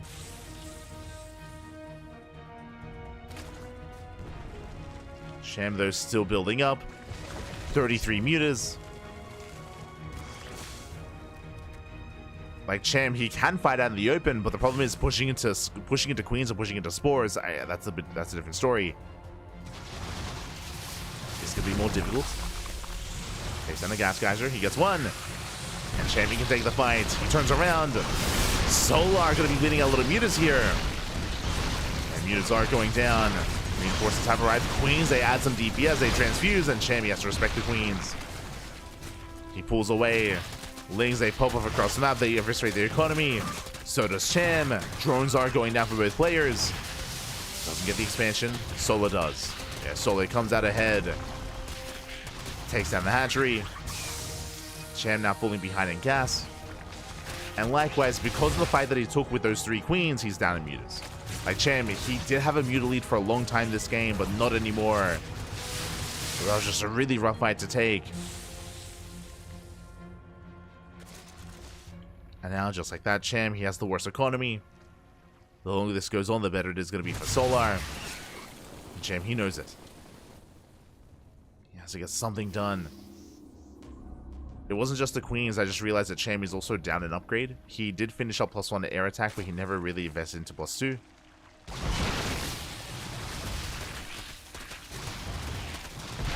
Did invest. Couple of workers. Once again, does fight out of range of the Spore or the queens. Cham, can he take this fight? It's going to be close. Oh, it's so close. The queens are now coming into support. And Cham, he has to respect that the Spore does reposition. Cham is going to lose everything here. He'll lose every single muta. GG gets called, and Solar, he will take the game. He will maintain his crown and take down Cham. GG. Whew. GG, well played. Solar, again, with some slight variations here, was able to come out on top against Cham. Cham did have the higher muta count for quite some time, which was impressive, but Solar, he was able to just get more value with his lings, going for ling run bys time and time again, catching queens, getting mineral lines, getting the base in the end as well. Again, +1 melee was just a much more effective, much more valuable upgrade for our Korean Zerg player. Was much more valuable. And likewise, it was able to take better defensive fights, I should say, with his queens, with the spores. GG. GG, well played.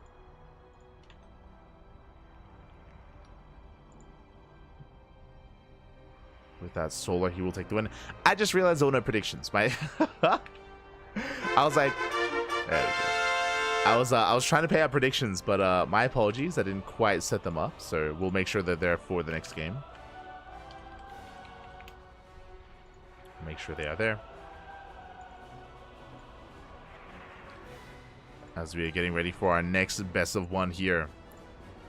Solar, he claims the win, and up next we have another ZVT. We already saw Solar bring down Percival, but now he's up against a European Terran player. Now he's up against an Italian, a baby Marine. Let's go. Let us go. This is going to be a ZVT. Solar versus Baby Marine going to be coming up next. Here's going to be our next matchup. Let's go.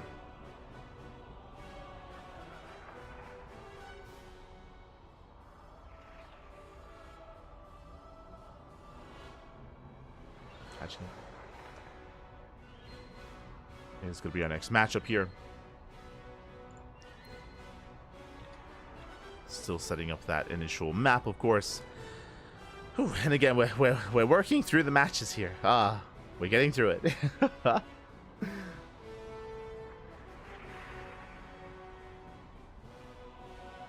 our 7th match coming up ahead of us.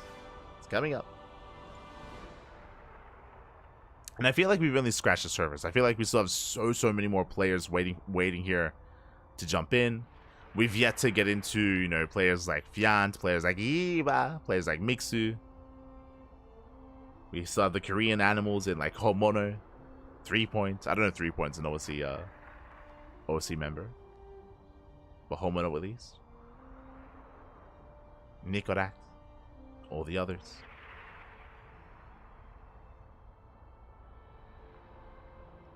I'm sure we'll get there. And Baby Marine is going to be an interesting competitor here. Again, it's always one of those things where when it comes to evaluating these players, it's a much bigger gamble here just because of the best of one. Like, the reality is that I can see a world, like we've already seen, like Nicoract, for example, he's defeated Solar, right? Like, I can see a world where Baby Marine, he can take a map of a Solar. Anyone can. Even Cham wasn't looking too bad in that last game. He was holding his own and even had his own advantages against Solar. It was a really impressive performance there by Cham. Just need one game, one map. It's all you need. Easier said than done. Easier said than done, but see who it's gonna be. See who it is gonna be here. As our players, they need a little bit more time. Oh. As I say that, we have our lobby. We have our game.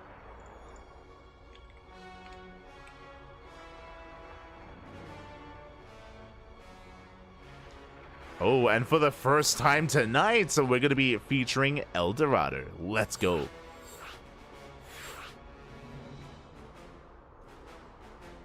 going to be jumping in. El Dorado, one of the more quirky maps of the map pool. Plenty of gold bases. Likewise, short rush distance by ground, short rush distance by air. Just that short rush distance in general. And this typically can favor aggressive Terran players. They do prefer to play on these smaller maps, just to be in the face of the Zerg. So we'll see. We'll see what Baby Marine has in store for us. Let's go. As spawning into the bottom right-hand corner of El Dorado, we have our Italian Terran player, the Red Terran representing Streamer Zone. Our new challenger has arrived. It is Baby Marine. And spawning in the top, on the bottom left-hand corner, we have the South Korean Zerg player, the Blue Zerg representing Team Falcons, the current King of the Hill. It is Solar. With 4 wins under his belt. Oh boy. And we'll see if he can keep it going. See if he can keep going.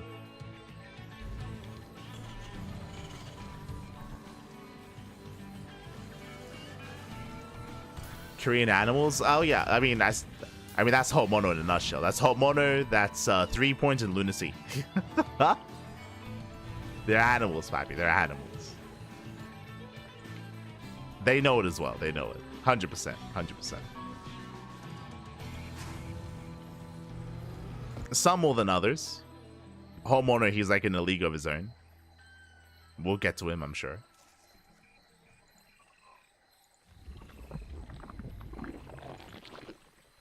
I miss my bears. We used to have like the four Korean bears as well. That was like a meme in that channel for a while. It was it was meant to be like a pun on like Goldilocks and the 3 bears, where like one is like hyper aggressive, one is more macro, and one is like right down the middle, just right. Basically the Korean Terrans were, as opposed to like the 4 horsemen of the apocalypse, which was like Innovation, Maru, TY, and ByuN. The Korean Terran bears were Percival, Genio, Homono, and Quanta. That's it. Those are the 4 Korean Terrans. As time has gone on, they've fallen by the wayside. We still have Quanta, we still have Homono. I guess Percival came back to us. We just lost Genio. Smoke. I'm a big Genio fan. Big Genio fan. Wish we still had him. Smoke. I think the last time we casted Genio was maybe a show match against Mondo. Yo.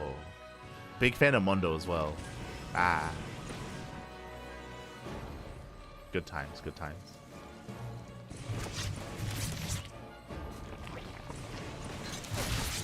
Oh. Predictions, oh true. Sorry. A little bit lost in thought. But yes, predictions are open. Get your Gamba going while you can. Get your Gamba going. But now, 3rd CC before Starport. Oh my god, baby, calm down. 3rd CC before Starport, and we see even more so before Starport because it's going to be 3 CC 2-1-1. Let's go. We saw the same opener out of Percival earlier today. And Percival, he had a strong start, if you recall. He was able to snipe a queen, able to catch tumors, able to deny the 4th base. Just a really strong start out of Percival. If you recall, though, he did overextend. He got surrounded, got cleaned up, and got shut down. Here in El Dorado, though, you can be more aggressive, and yeah, I do want to say this can favor this style more here for Baby Marine. Let's go. Overlord dips in, gets eyes on the 3rd CC timing, confirms the researching tech lab, he knows. Solar, he's fully aware of the 2-1-1. Sees the add-on swap as well, with the factory lifting. And Solar should be getting ready. Now, typically, the way to respond to this would be with an earlier Evo chamber into +1 Carapace, while still droning up. See if Solar does play a little bit safer and go into like a lair, into an early Baneling nest instead. Solar has options.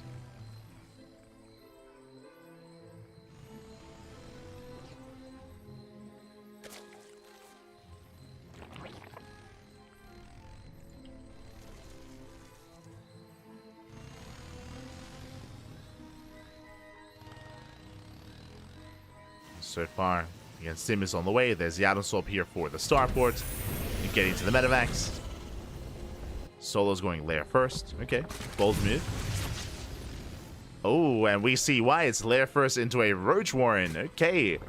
Going for a Roach defense instead. Now, what's scary about a Roach defense is that it does mean that we could end up going for a Roach counterattack after initially deflecting the 2-on-1. We'll see when Solo does cut worker production. But now getting up to 3 base saturation. Now he's building up. Baby Marine is in the dark. He's not aware of the tech. Double lever chamber for 1-1. Double drop does move out. He's moving out across the map, getting his 3rd base on location. Throwing down extra maxes. And he's making a beeline here for the 4th expansion. FTV ready. And this hatchery should be denied. It should be cancelled. And this would be a strong start for the Terran. Sim's in. Does stim. Does force a cancel. Takes down the active tumor. And could even trade against some of these roaches for now, though. Does retreat. Does pull away. Baby Marine playing it safe.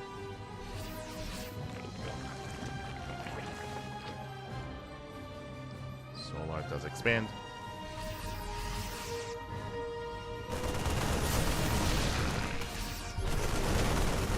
Roach. Not bad. Picks up the Roach, takes down more active tumors. Goes away. Takes out a Marine. 1 Marine so far. And I was curious if Solo was going to go and tech up and into a lair in towards like 3 base saturation and Master Ravager. But no, do you see what I see? Man, we're morphing into Hive. Hive is on the way and we're going towards Lurker Tech instead. Crazy. So Solo is taking up even further. He's being more defensive is what I should say. Meanwhile, Baby Marine takes 2 more gases. A 2nd factory means 4th CC.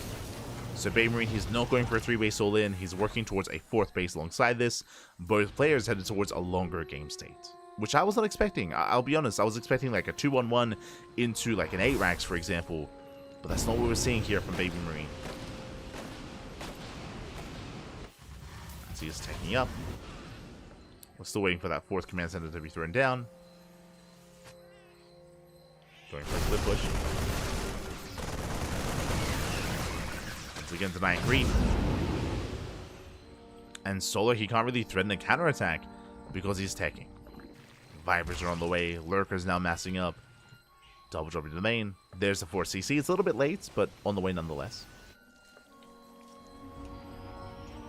And we're getting into a macro game. We're macroing it up. Oh. Now going to be deflected.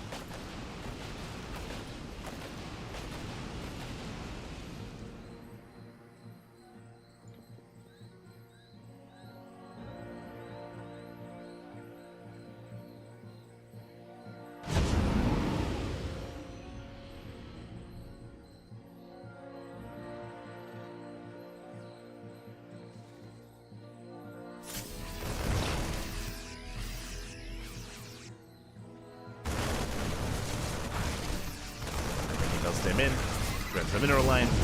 So far, the Lurkers are keeping up. Does catch a queen. Again, the lurk count is getting higher and higher. Solar, he's about to max out. And he will soon get ready to push. But now he's just been the defender. He's been defending back at home, keeping up with the drops. The dynamic is soon going to change. It will soon change here. Baby Marine taking the 4th, expanding towards his opponent.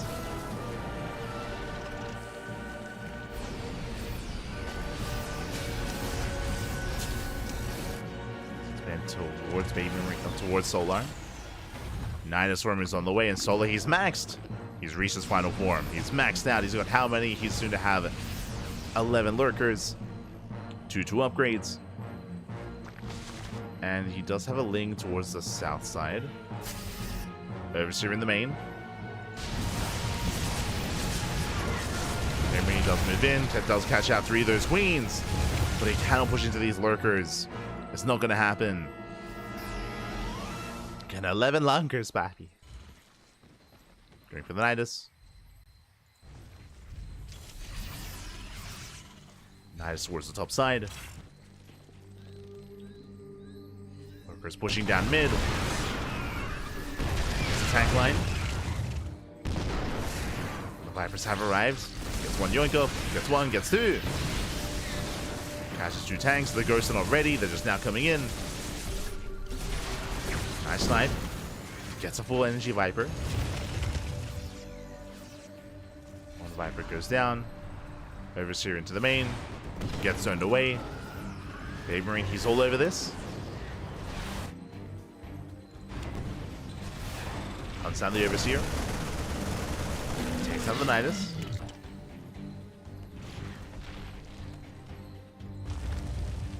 So far, so good. Baby Marine, he's now maxing out himself.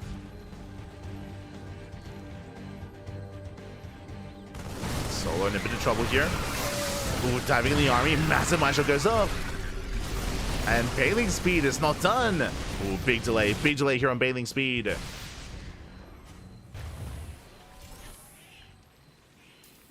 As the Nidus isn't really threatening any bases. It's stuck on the other side of the wall. Trying to poke in. It's getting much done. Marines, they get into the mineral line. Baby Marine, he's all over this. Takes down 10, 11, 12 drones, 13. 13 workers go down. Forces back the main army, getting a 5th expansion, and now incorporating more Liberators and Ghosts. So the Terran player just getting a greater army. And Sola, despite being maxed out for quite some time, I mean, he just hasn't done anything with his forces. And he needs to trade. Ideally, wants to get rid of these roaches as well. They're hurting him more than anything. Workers, they dive into the Nidus.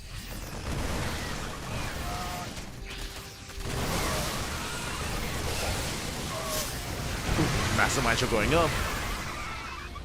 And Baby Marine, he does out-trade Solar. Does out-trade him. He's being more efficient.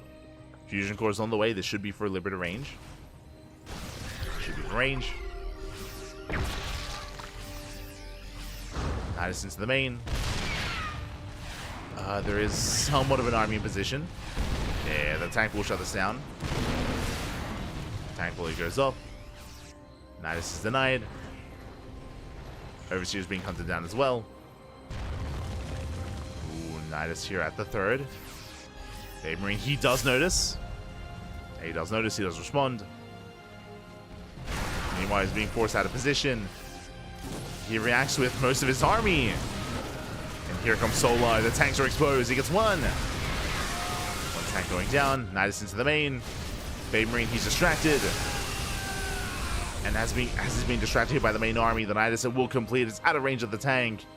And here come the lurkers. How many? Still 11? 10. 10 lurkers filing in. He's on top of the production. This is the kill move. He is sieged up. Planetary going down. And Baby Marine is being pulled apart. He's just not where he needs to be. Oh, Liberators, they respond though. They just turn back those lurkers. Planetary goes down. Goes to falling as well. These are brutal losses. And Solar, he can always remax. He can always remax and rebuild. He's forced out of the main. Despite that, he's still got 6 lurkers remaining. Now the Nidus going up. Baby Marine, he's keeping up. Barely. He did lose the base. Did lose the expansion. Solar has the larger bank.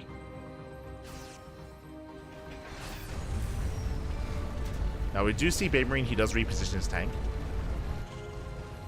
Does reposition, he spots the Nidus just in time.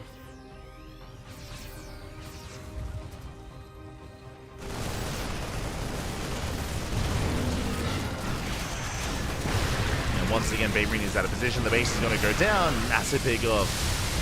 Takes down the planetary. Pulls back. Trading with the ByuN. And ByuN economically is struggling here. He's struggling to maintain anything, and as he tries to move out every single time, there's Nidus. Just the Nidus from time and time again. Just keeping him pinned at home. And this is Solo's win condition. Is deny the fourth. Deny the fourth for as often as possible, as long as we can. Because they arrive once again. Take down the tank. Link being rolling in. Go base is up. But we go from one Nidus into another. There we go, Lurker's in position. Lurker goes down, just the one. Solo taking all the southern bases. Takes down more tanks. The Go bases are getting up and running here for Solar. He has plenty of resources to work with. And initially we had more of an even back and forth that was being set up between ByuN and Solar, but once the first night is finished, I mean, it's difficult to recover. That one Nidus in the main base may not have ended the game then and there, but it has set up Solar for success. It has set him up. Since then, has been just knocking down base after base, expansion after expansion. It does feel like ByuN is just one step behind. Double Nidus. Nidus popping up.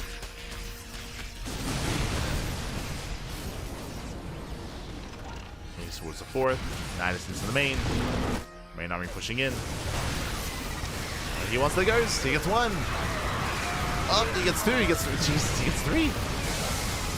Takes down three ghosts. As they continue. Once again pushing in. Once again denying the expansion. He lunges forward.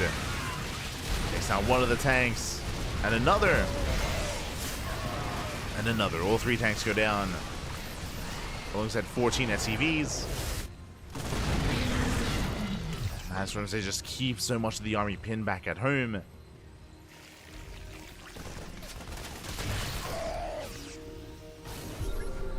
And ideally for Solar, eventually the Terran player is forced into an all-in. Like eventually the Terran player, they run out of patience.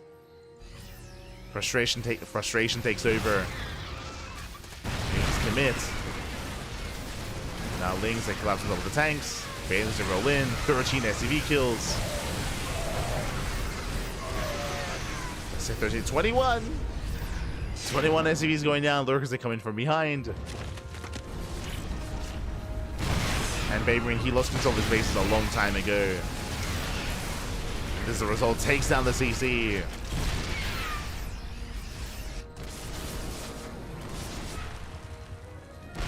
All it takes is one Nidus back, one Nidus. And the dominoes, they just fall one after the other. So he lunges forward.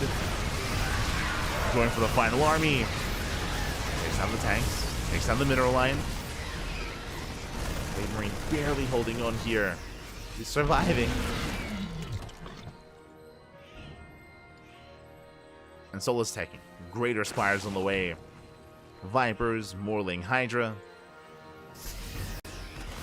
Again, the defensive position here for the Terran is just not good enough.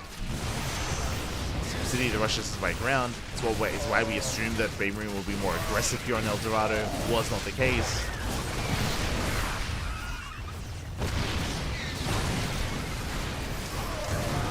So has he finally done it?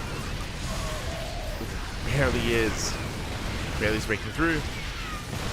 Slowly pulls away. Never mind. Let's pull back for a moment. Now lunging in the tanks. It's one, forces friendly fire, gets two, gets three. Three tanks to the CC as well. There's another CC to replace. Ooh, Solo overextending, pushing into the tank line.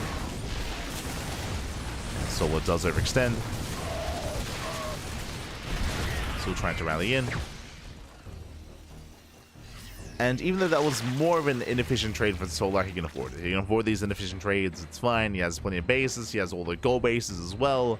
Taking the bases of his opponents. Could even try to rush into this gold base and mine it from the other side.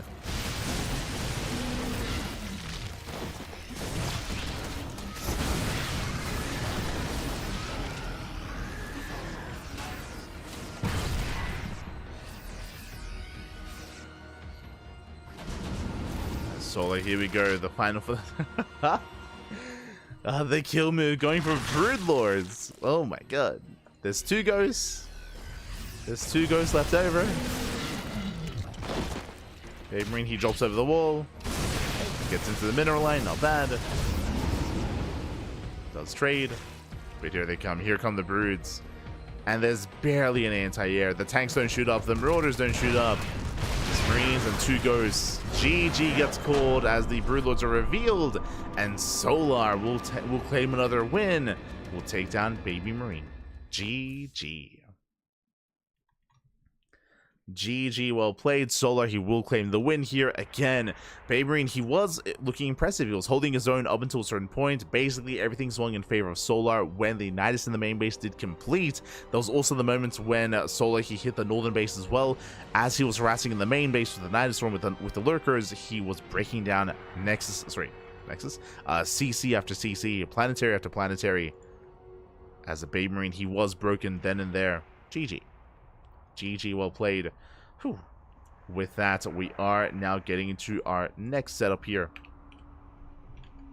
We are waiting for our next challenger. Let's go. Ooh, and we have him. We have our next challenger. We have our next player stepping up. It is going to be another Polish Protoss player. We did feature Ziomek earlier. We featured Pappy. And now up next, we have Mana. Let's go. Mana, the veteran himself. Again, Mana's been looking very impressive as of late, especially in this matchup. I'll be honest, I think we've seen Mana bring down Solo before. Mana has a unique approach, has a very unique approach, has a very stylistic PvZ. I'm curious what map he chooses. Considering Mana's playstyle, ooh, do we have Abyssal Reef in the map pool? We could see Abyssal. I think that'd be a strong choice. We could go for... I'm not feeling King's Cove. I feel like Abyssal would be ideal. Maybe Ley Lines? Maybe. Curious. Oh, true. Yeah, this is the other one. My mind was not quite thinking of all the other large maps. I was thinking like King's Cove. I was thinking...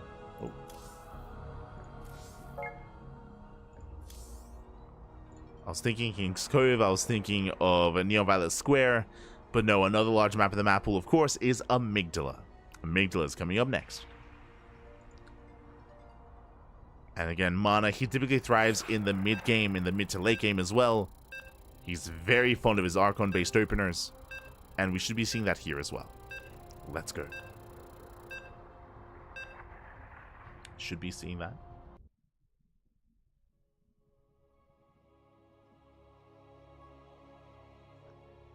Go.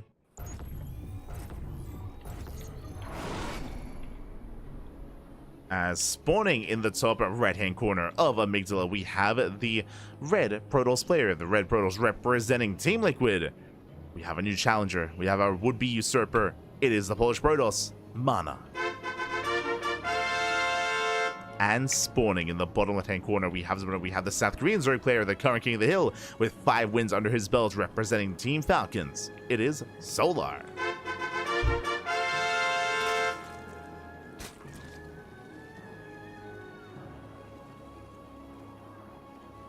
And if you're in the chat, you know what time it is. It is Gamba time. Predictions are open. Place your bets on who you think will claim the series. Best of luck. Best of luck in the chat. As predictions are open for the next couple of minutes. And as a reminder, this is a best of one. Best of one, not a best of 3, not a best of 5. One game is all our players have. It's all they got. Yo, shout out to Shiva Blaster in the chat for subscribing for 38 months. 38 months. Oh my god, so much support. Thank you so much. Thank you so much, Shiva Blaster. Thank you so much for all the months of support here on the CranKy Ducklings. Let's go, Mana. Let's go. Let's go.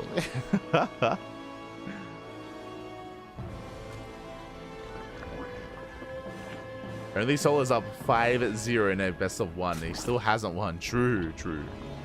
For those that are maybe unfamiliar, again, the scoreline that is showing currently in game is the win streak. So Solo, he's on a 5-game win streak. Oh boy. And we'll see how far he can go. If any further. We shall see.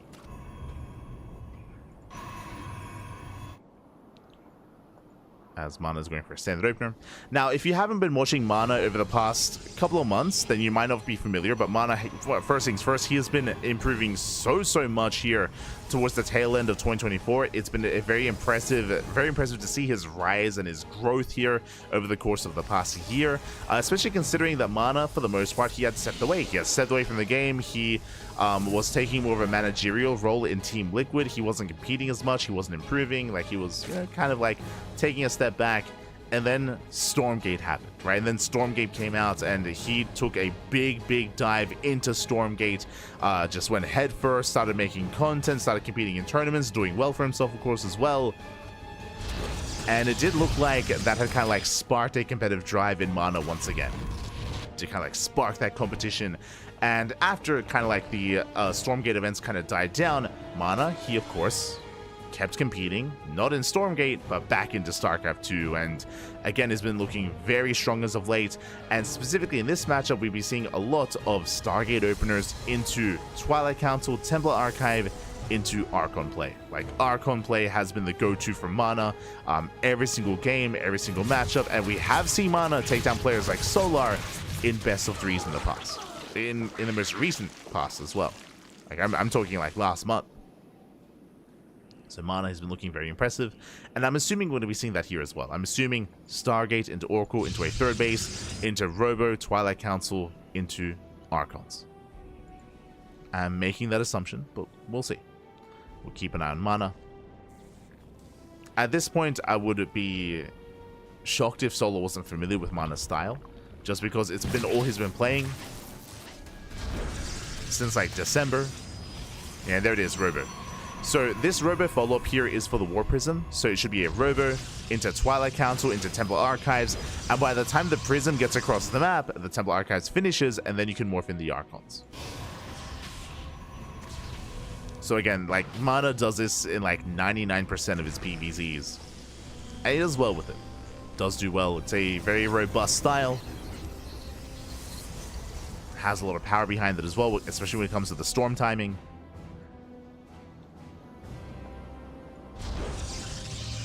And we're going to be waiting for that Twilight Council. Waiting for the Templar Archives. Robo's done. There's that War Prism moving out across the map. Ooh, the Oracle goes down. That should not have happened. A bit of an overstep here from Mana. Massive pickoff. Oracle goes down. Limited scouting. There's that Templar Archives. And as we mentioned, the way that this is lined up here is that the Prism gets across the map, gets towards the center, then can warp in those High Templar and morph in the Archons. Now from here, this leads into a charge timing. This leads into charge and then into storm thereafter. Into a really robust army of Archons, Immortals, Charge Lord, and Storm. Meanwhile, Lings, they do hit the third base. 3 probe kills, very nice damage. And again, usually the Oracle would be here to defend, but the Oracle went down. The Oracle did go down, so alas, Mana is more vulnerable, more exposed. Here come the Archons, they're warping in. But last Mana, he has been slowed down. He has to rebuild that Oracle. Oracle just now being rebuilt. This drop has been delayed. And the goal here is to catch Overlords, catch Queens, deny creep. But again, it's been a rough start here for Mana.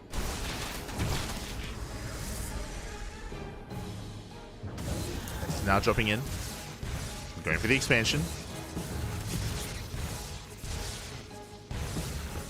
Does go for the hatchery. And he should be able to force a cancel. He should, and he does. There it is, big cancel here on the base. Mana rotates around. Headed towards the main.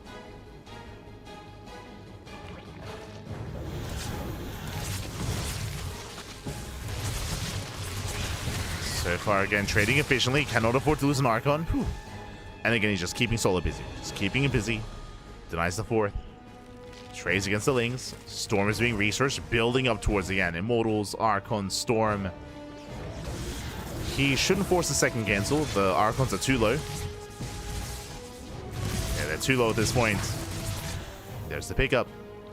And that is a second Robo for Mass Immortal. And this kind of army is just really terrifying to deal with. It's like a death blow of an army of Archon, Immortal, Storm. Ooh, Solar, he responds with Swarm Host, a very smart response here. So Swarm Host play is standard in ZVP if you're up against something that isn't Blink Stalkers. And we know there's no Blink. There's no Blink Stalkers here. It's Archon into Immortal into Charge. Without Blink Stalkers, it is more difficult to keep up with Niduses or keep up with the Swarm Host and to punish them. So this is a much more viable response given the game state, given what mana has.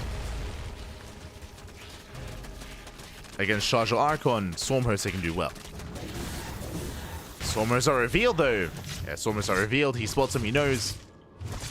Mana pulls away, taking a bit of hull damage. But he is aware of the army. Knowing is one thing. Can he stop it, though? Can he minimize losses? Still building on more Immortals. Storm just now finished. High Templar ready. And here comes that Locust Wave towards the natural. Stasis Trap is set. And Solar, he baits out the Stasis. When he gets into the mineral line, Cannon's going to be going down. Probes as well. Real fast and real quick. That's going to be 8, 9 workers going down. 10 workers even. And already a good start here for Solar. Takes down 10 workers. Cannons, shield batteries. Zaramag gets deflected. Mana moving out. But Solar's maxed. Solar, he's maxed out at this point. Now again, his supply's inflated because of the Swarm Host and because of the Roaches. Nice catch. Takes down 2 Swarm Host. Storm in the army. Here comes the Locust Wave. And Mana is getting caught out. He has to get the hell out of here. Roaches with intercept. They intercept the army. They lock down the High Templar. And there's no escaping this. A worker, some clutch micro. Saves a couple of units. 2 Immortals survive. But Mana, Solar, he's done it. Mana, he's in trouble. He cannot hold on. Again, was just a very rough start. And from here, Solar is breaking through. He's trying to, at least.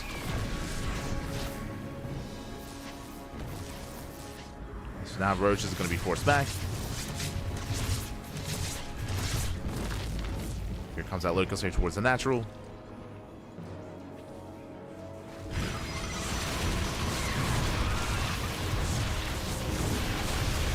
Mana, he's just being pinned further back here into the mineral line. Locust Wave catching out the main army. Takes down one of the Archons. Gets 1, gets 2. 2 Archons and an Immortal. We have more Immortals building up. But GG gets called. Solar, he will snowball out of control and will take another game. We'll take down Mana 1-0. GG. Whew. GG, well played. Solar, he will take it, will snowball out of control. Again, you know, it's not every day they're able to see Swarm Host in this matchup, but when you're up against something like Charger Archon, you're able to flex that, you're able to maintain map control and be more assertive and more aggressive across the map. Was able to make full use of that. And again, Mana just wasn't able to achieve too much when it comes to his Archon drop. It was also a shame that the Archon drop was delayed. Remember, because of the Oracle going down, it did mean that Lings that were flooding across the map, they were forcing more warp-ins defensively, forcing another Oracle. It all did delay the aggression of Mana and did allow Solar to keep up and to recover. GG.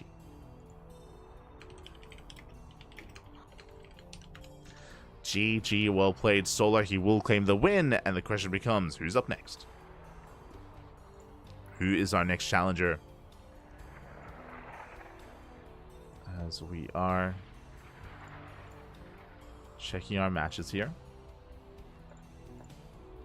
We're getting ready for our 9th best of 1 of the night. Who haven't we seen? So, I did see Cristiano in the chat earlier. True, true. We did notice Cristiano. So, I'm sure he's going to be featured at some point tonight. I'm sure.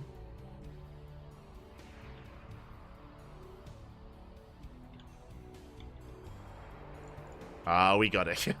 Let's go. Yeah, we got it. We expected him a little bit earlier here, but we have our challenger. We have our would-be usurper. He's an animal, especially when it comes to certain matchups, the TVP matchup specifically, and he's a man by many names. He's a man by many names here. Again, I did give him away earlier, but it is going to be the Korean Terran player himself, the most honorable of Monobles. Let's go. It's going to be Solar versus Hot Mono up next. Let's go. Oh, no. Again, Homono, he is known as being the most aggressive Terran player in South Korea. The most aggressive player. The cheesiest player as well. They both kind of come hand in hand. And we'll see how he will approach this. Now, what I should emphasize here is that Homono, he has a reputation. He does have a reputation of cheesing, of going for all-ins, pulling the boys, but that is typically applicable to Terran versus Protoss. To TVP, less so TVZ. I'll be honest, against Zerg players, Homono is pretty standard. I say standard. He's pretty macro. He's pretty macro-oriented. We see a lot of 3-4 base play. We see some mech at times. We see heavy bio commitment as well. Homono, he typically plays towards a longer game state instead.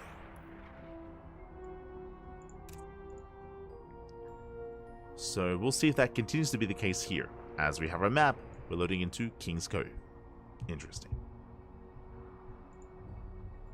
Are going to be loading into King's Cove.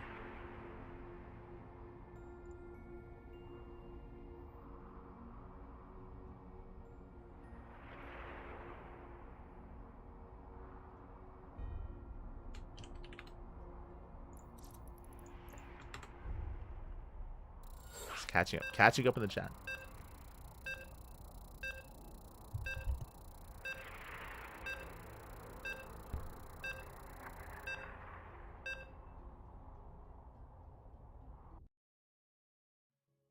Here we go.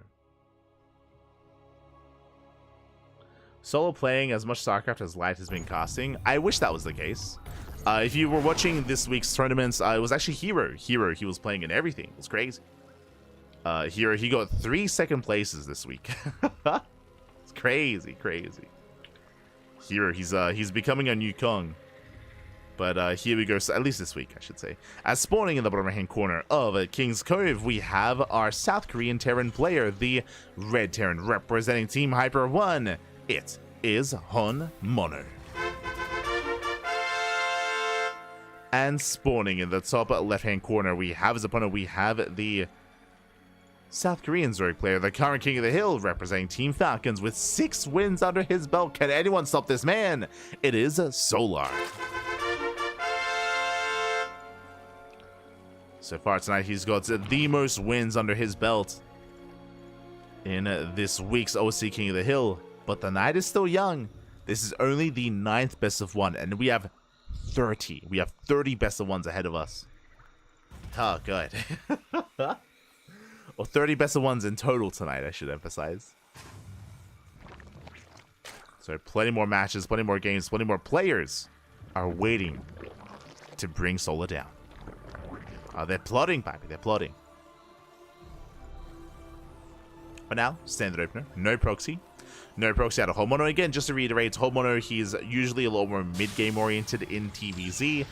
He's usually very bio-heavy as well. He honestly has some really solid micro and control when it comes to his bio, when it comes to his drop play. But King's Cove is an interesting choice. Welcome for the first time tonight. Welcome one and all to King's Cove. It is a very large map of the map pool, known for having a very defendable 3-base setup. The 4th base is more open, is more exposed, but more importantly, very large map, very long rush distance by ground. Because of that, I would pin Homono, for example, as being very aggressive and even going for, more often than not, something like a 3-base all-in, like an A-Rax, right? Like an A-Rax just like breaking across the map. Is what I expect out of Homono, or just embracing mech, which is one of the darker sides of Homono in this matchup. Is we have seen a lot of mech and a lot of slower styles and slower play. Earlier we saw Homono actually defeat Rogue with Mass Cyclone. That was during the PTR. That was also a rough series. Oh god. So I think he 2-0'd Rogue if I recall correctly. That was crazy. That was, what, 2 months ago at this point. But that was with the previous edition of the Cyclone. During the PTR. If I'm not mistaken. If not, just after release of the patch.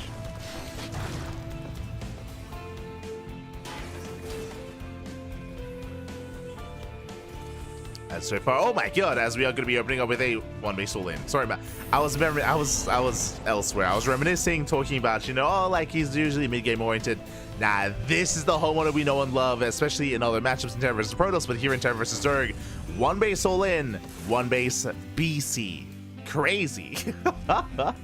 Okay, is going for an expansion, but this is a very late CC. A very late expansion from homeowner. Going for a 1/1/1 into initially a Marine Widowmine drop. Okay. Okay, let's go. Going for the drop across the map. Overlord Scout is denied. And so far, the Fusion Core is hidden. Is hidden. Let's go. Let him cook. Also, don't apologize. There we go. Predictions now open.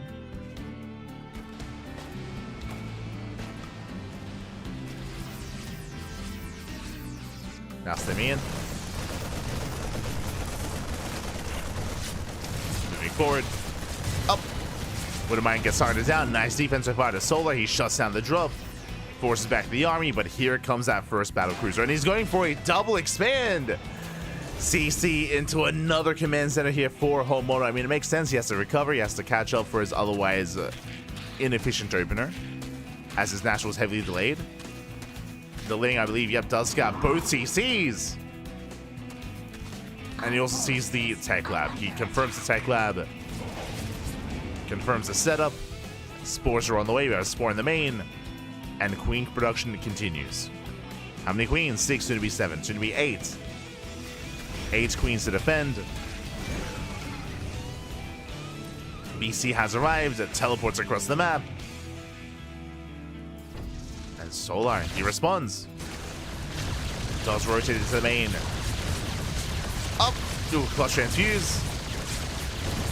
Drones are going down, but the BC takes a lot of hits, takes a lot of damage. He's going to be forced back, only getting 3 drones so far.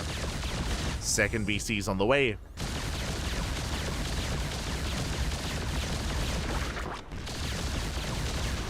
Oh. Catches out 4 drones.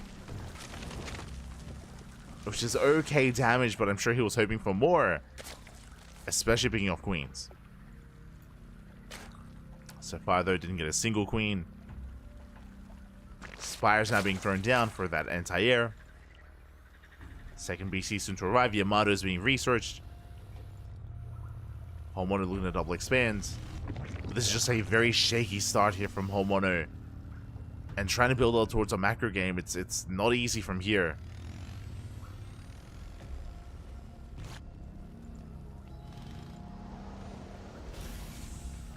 It's not easy. Overseer confirms another battle cruiser. This should lead into mech, not ByuN.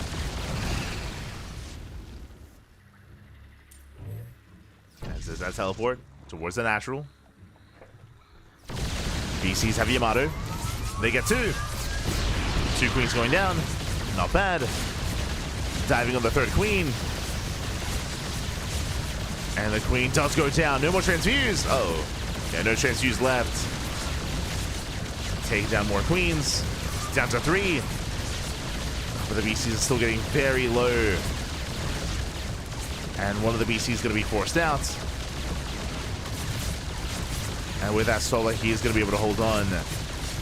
I say that, he still bleeds out. How many queens? 7 queens go down. But Solar, he holds. He buys time for the Spire. Corrupt is now on the way. And Solar, he lives. And what's important, yes, he lost 7 queens, but he does preserve the mineral line. The drones are still safe and sound. He can rebuild, he can replenish. Especially considering that Homeowner is not even at 2-base saturation. He's not even there. Now, at least Homeowner did preserve those battle cruisers. And now we have Macro accelerators going into Battle Mech. Going into Mass Cyclone. Which I did mention is how Homeowner did defeat Rogue. True. Did defeat him with Mass Cyclone. That, I feel like that game is going to be... I'm going to be thinking about that like years from now. I still remember the Mass Cyclone on Neo Violet Square. Not gonna lie. It left an impression. Did leave an impression. Oh no.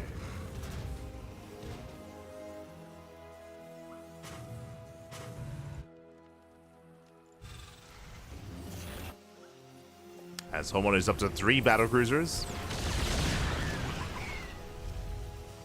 Up to 3 BCs. Corruptor count is at 13. Should be a solid amount. 13 Corruptors alongside a couple of Ravagers help ByuN. Now what's important here is that this time the BCs, they hold on to the teleport. They're floating across the map. And they should not go down. Meanwhile, the Elite did confirm. Did spot him. Solar, he looks to intercept. He'll barely... Oh! Catch the... Barely miss the BCs even. How does they pop off? There's the teleport! Takes down 3 Corruptors, teleports away.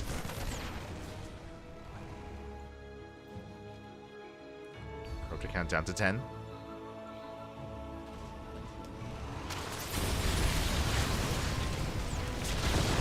Charger pushing forward, getting over the Cyclones, but he's trying to. He sees Kai well. But the Roaches, they dive on top of the army here. BC's taking a lot of hits, and one BC finally goes down.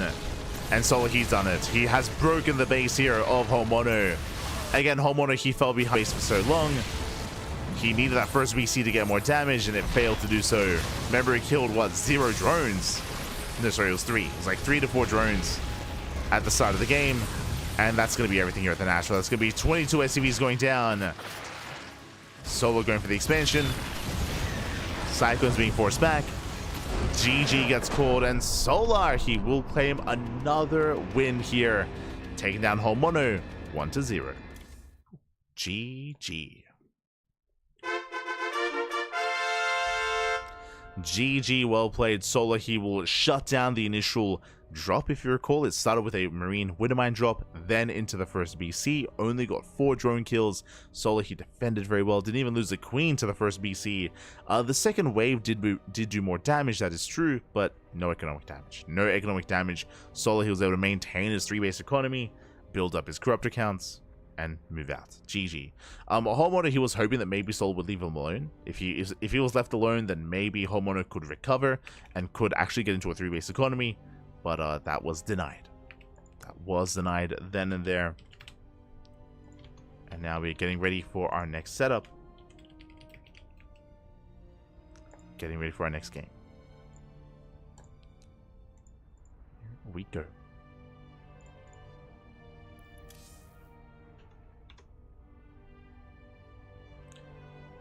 As we are jumping into our 10th match of the night, we're a third of the way through.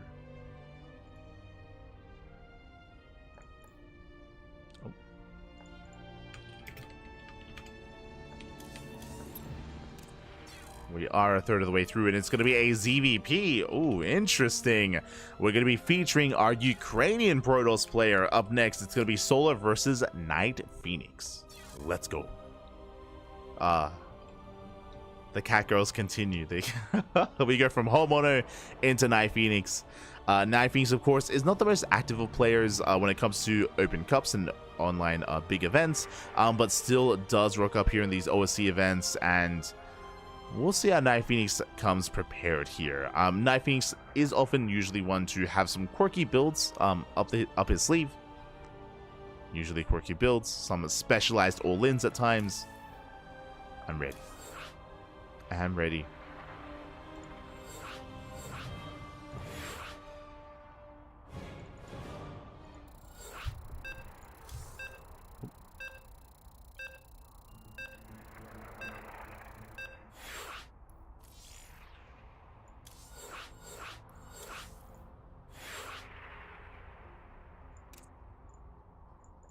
Beautiful.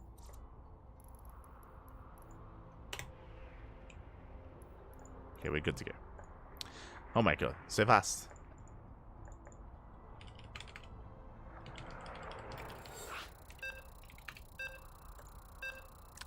Here we go. We're getting into our next game. We're going to be loading into El Dorado. Once again, for the second time tonight, one of the more unorthodox maps in the map pool.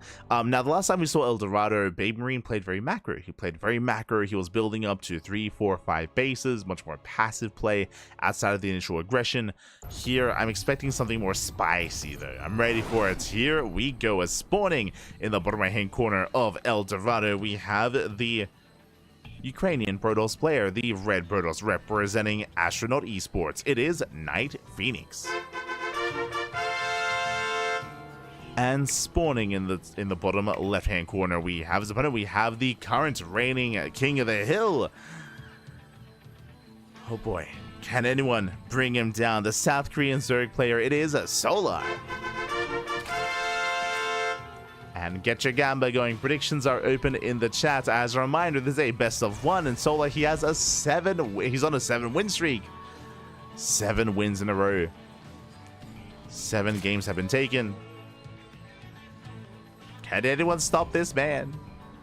Can anyone stop him? Oh no. Let's go. But now, Hatch Gas Pool. Standard opener, Hatch Gas Pool here by Solar. Night Phoenix back at home, going for the gate into gas. Into expand. So gate expand here into the cyber core. Standard opener so far. Nothing crazy, nothing wild. I do expect something a little bit different coming into the mid game. I'm expecting maybe a Stargate opener into Void Ray, maybe a Twilight Council opener instead. My eyes are on Night Phoenix. Show us what you got.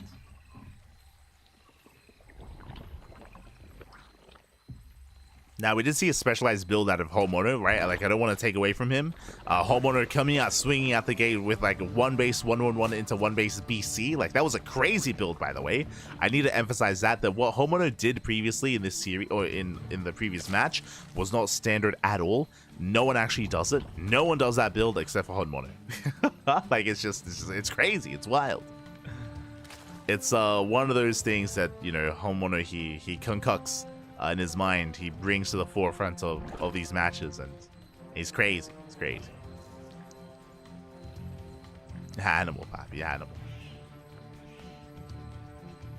And this is also, I would say at this point in the broadcast, is when I start to bring up things like fatigue, like stamina, right? It's like playing all these games back to back to back to back in a row here. I mean, it does take a toll.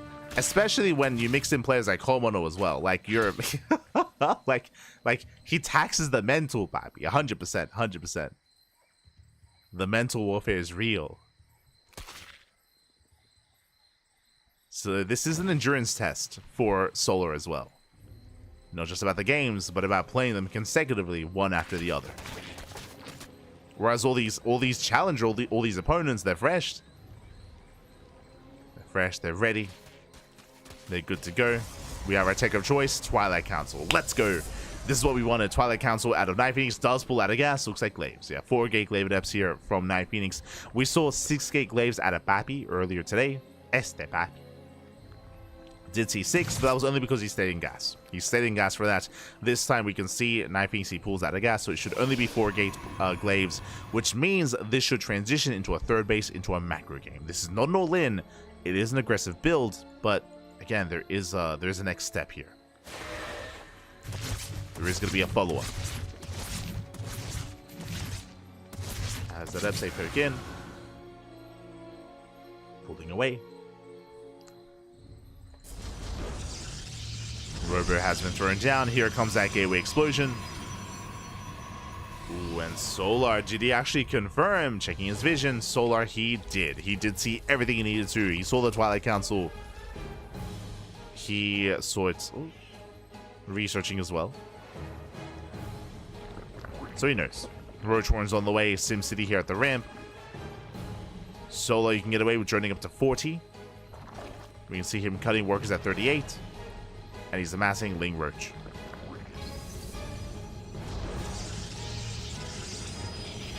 Oh, my apologies. Sorry. Thank you so much for pointing it out. I do apologize. As I did have a Homeowner's name set, but alas, this is not Homeowner. It's Night Phoenix. True. Do apologize. Should be fixed just in time for the push.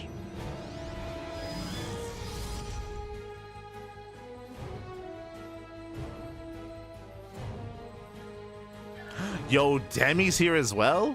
Oh my god. Varun? Yo, are we gonna see some mutas? Are we gonna see the Varun special of a Ling Flood? Off of like 20 drones? Are we... I'm ready. I'm ready for the Varun special. As so far, we do completely just shut down the Adepts. Adepts is rounded, Adepts are shut down. Two Adepts, they shade towards the mineral line, but so far Solar, he completely shuts down this army. Shuts down the aggression. Knifing is trying to reinforce, trying to be active. We'll catch a couple of these active tumors. But Solar defends. So he doesn't just defend, he's getting ready for a counterattack. He's pushing across the map. Ooh, oh my god, the prism!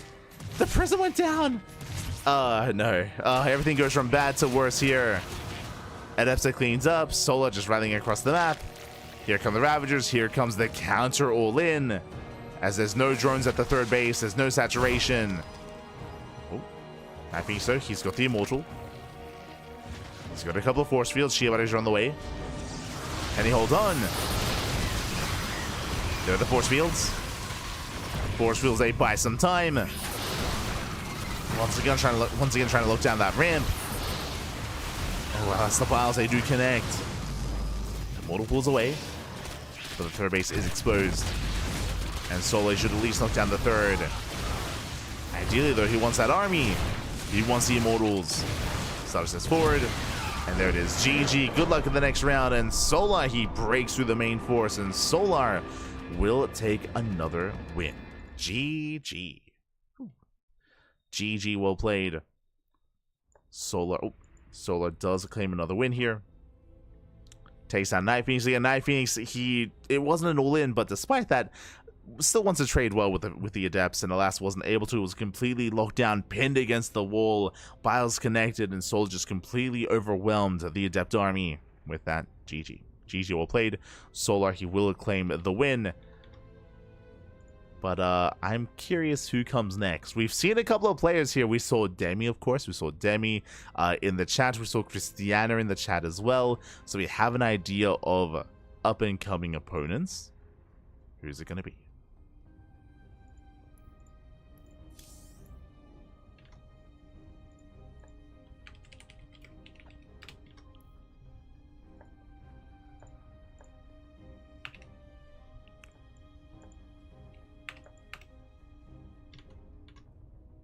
Oh, okay, we have our next opponent. We have our next challenger here. It is going to be a ZVZ. Oh boy, it's going to be a ZVZ here. Up next. Between Solar and one of the young up-and-comers in the European region, it's going to be a ZVZ between Solar and GG Machine. Let's go. GG Machine is coming up next.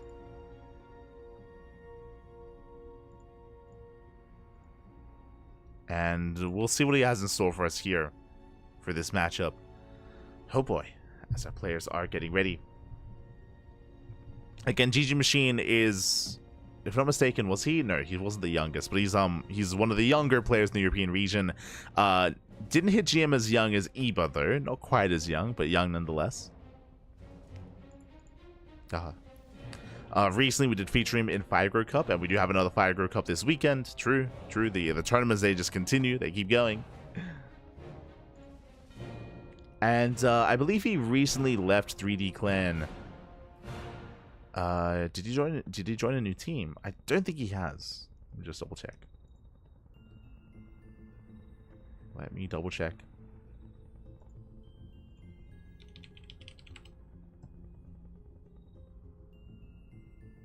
Yeah, currently teamless. Currently is teamless. But it looks like we need a little bit of time here to allow our players to get ready. So we're going to be going on a short break, which I'm more than happy to. Again, we have 30 best of ones ahead of us. We are a third of the way through. We just wrapped up our 10th best of one. We have 20 more remaining. 20 more best of ones, 20 more players. Let's go. Let's go.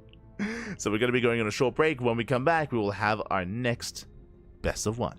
See you soon. See you soon.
And welcome back, everyone. Welcome back. Whew, we are a third of the way through the OSC King of the Hill weekly number 200, your special Valentine's Day edition of OSC King of the Hill with 30 best of ones. What a better way to spend Valentine's Day with 30 pro players. Let's go. As spawning in the bottom corner of Frost Sign, going for a 12. This is what we are here for, Pappy. Let's go. Going for the 12 pool. We have the pink Zerg player for the Platinum Heroes. It is Hatsu. And spawning in the top right-hand corner, we have her opponents. We have the blue Zerg player. The blue Zerg going for a pull first, playing it safe for Team Falcons. It is Solar. Here we go. Oh, so we are going to be settling in.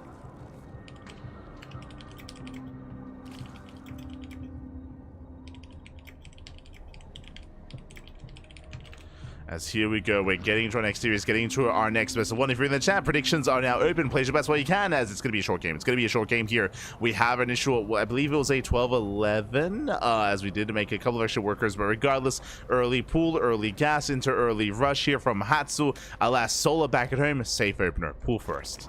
I'm concerned. I'm concerned for Hatsu here. I love that we're going for a rush. I love that we're going for a flood across the map. But the problem here is that Solar is playing safe. Pool before hatchery means early queens, means early lings are available for our defending King of the Hill. Oh boy. They are going to be available here. Solar is setting up.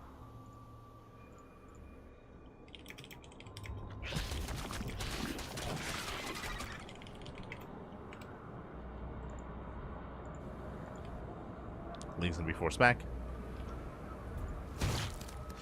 So far, Solar does gain some momentum. Link speed is on the way though, and that is going to be a big advantage for Hatsu. Is there's no gas for Solar, so Link speed is going to be a big power spike for our pink Zerg player.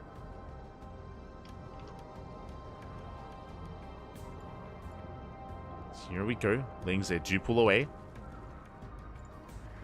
They pull away.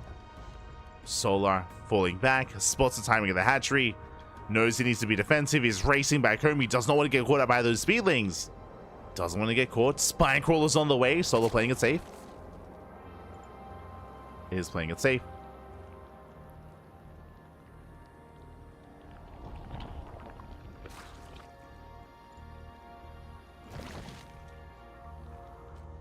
Now it's pulling back.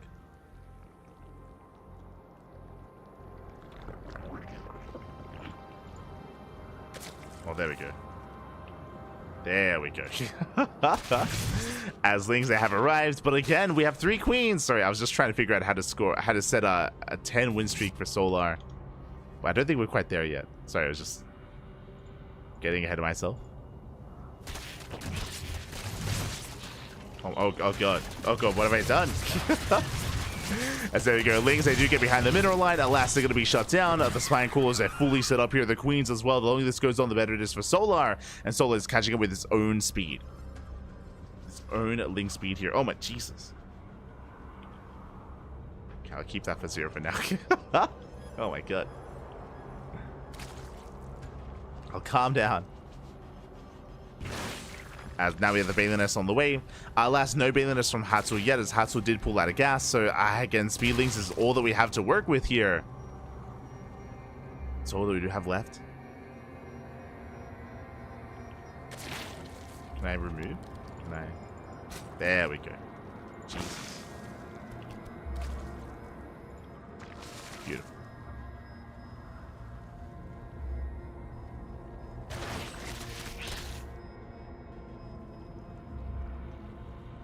Solar is going to be forced back, at least for now, just waiting for his own Bailing Nest. Bailing just now finishing up, speed still seconds away, and now Solar's getting ready for his own massive counterattack. And again, it's just so unfortunate here that Solar did decide to play safe. I mean, a good read of the situation, to be fair. Good read. To go for a very safe response, and here we go, here come those Bailings. Solar, he threatens a dive. There we go, 4 Bailings have already morphed in. And there's a GG here, as there's just nothing to defend against the Bailings. They do crash in, and Solar, he will take the win. He will advance on and claim another win here in OSC King of the Hill. GG. GG. Oh my god. GG, well played. Solar does take the win. Also, again, it was just... because the initial rush, I wasn't quite able to get into it, but GG Machine was unavailable. GG Machine was unavailable. Hatsu did rise up to take GG Machine's place, and alas, did kick things off with the early 12 pool. Unfortunately, Solar did open up safe. Very safe opener out of Solar. He was able to defend, able to deflect, and then Snowball out of control with his own link speed timing, with his own bailing timing as well. GG.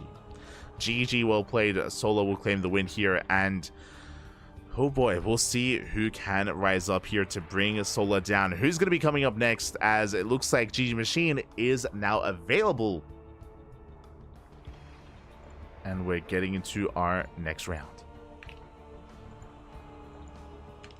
So the ZVZs continue. ZVZs will continue here, as we are hopping over.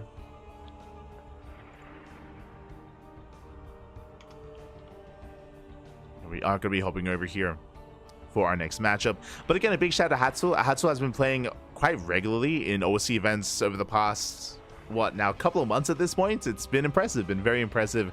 Not easy to go up against these big name players here. And we actually have seen Hatsu take down some of these other pros, at least when it comes to forcing ace matches and taking maps. Been impressive. Been quite impressive. Oh. Meanwhile, looks like we have our map of choice.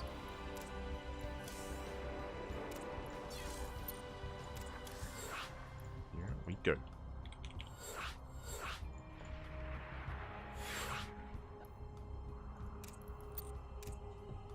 Up next, we're going to be loading to Erahome.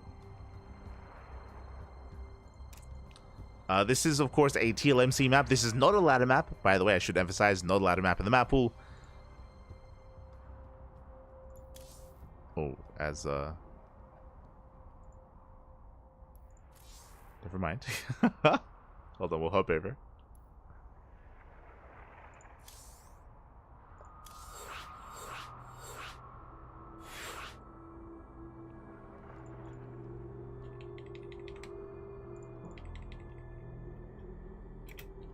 Oh god, sorry.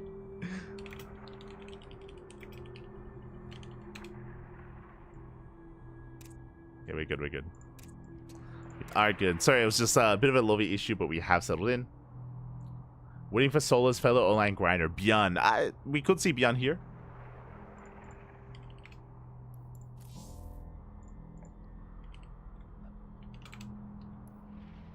Could see ByuN at some point. Who else are we missing?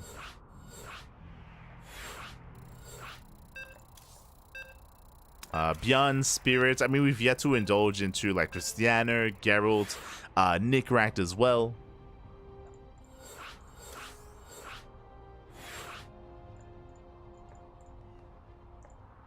Still a lot of players. Still a lot of players left. A lot of players to go, as we have our lobby. But just to reiterate, this tournament does feature an extended map pool, so we don't just feature the typical ladder maps, we also feature maps like Romanticide, Gresvan, and Erahome. Erahome is a TLMC map, never quite made it into the regular tournament or ladder circuit. Never quite made it through, but we have been using it quite a lot here in these online events, whether it's OSC, whether it's KSL, Sparkling Tuna Cups, Biggest or Mondays. Has been featured quite a lot, and here we go. We're getting into our next game. We're getting to our next best of one, and spawning in the top right hand corner of Erahome, we have our orange Zerg player. He's back. He's here. It is GG Machine. And spawning in the bottom left hand corner, we have the South Korean Zerg player, the reigning king of the hill, with a 9-game win streak. It is Solar. We go. Our ZVZs. Oh my god. Interesting. Not quite a 12 pool, I believe, but a pool first nonetheless. I appreciate the vibe though, as GG Machine does go for a safer opener. Meanwhile, Solo going hatch gas pool, standard opener out of Solar, safer build initially here by GG Machine. Again, pool first into the hatchery. And again, welcome one and all to Aerohome. Aerohome is one of the smaller maps in the map pool, is known for aggression, known for rushes, known for all-ins. But we're not seeing that here so far. And again, I'm sure this is one of the big reasons why GG Machine is playing it safe. It is playing it safe. 6 Lings on the way. 6 Lings alongside the Queen. I don't expect too many more Lings from this, or more than this even. Just 6 Lings for the time being. Saturating is natural. Solar getting to his own. And the Lings are revealed. Solar, he sees the Lings. He will spot the timing of the hatchery. He knows it was a pull first. And it's going to be on Solar to maintain control of his natural, to preserve his drones, not to lose any workers, and to defend. And we'll see if he can maintain himself. Up. As Lings, they slip in. They slip past the natural, into the main. Up. Going for the mineral line. Drones are pulled away. One drone goes down. Not a bad start. GG Machine, he gets one drone. Pulls out. Doesn't want to get caught. Likewise, the Queen has arrived. Picks off more Lings. And it's going to be a one-way trip as well. GG Machine, he will barely slip away with maybe a handful of Lings, if that. Oh, he'll lose everything. And suddenly this wasn't as worth it. Looking at the install sub here, 6 Lings for 1 drone. Ay. Not the best trade here from GG Machine. From here, Solar takes a 3rd base, throwing down a Bailey Nest, of course, getting to Ling Bane.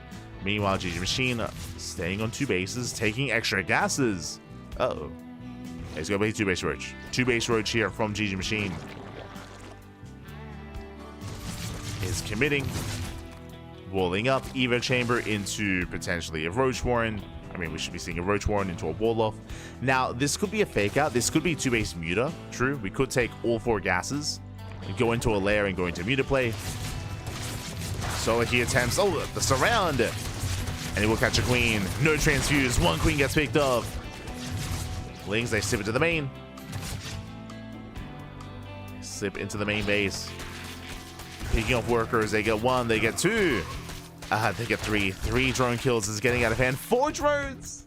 4 drones going down. Can he get 5? No shot. No shot. Only 4. Solar, he pulls away.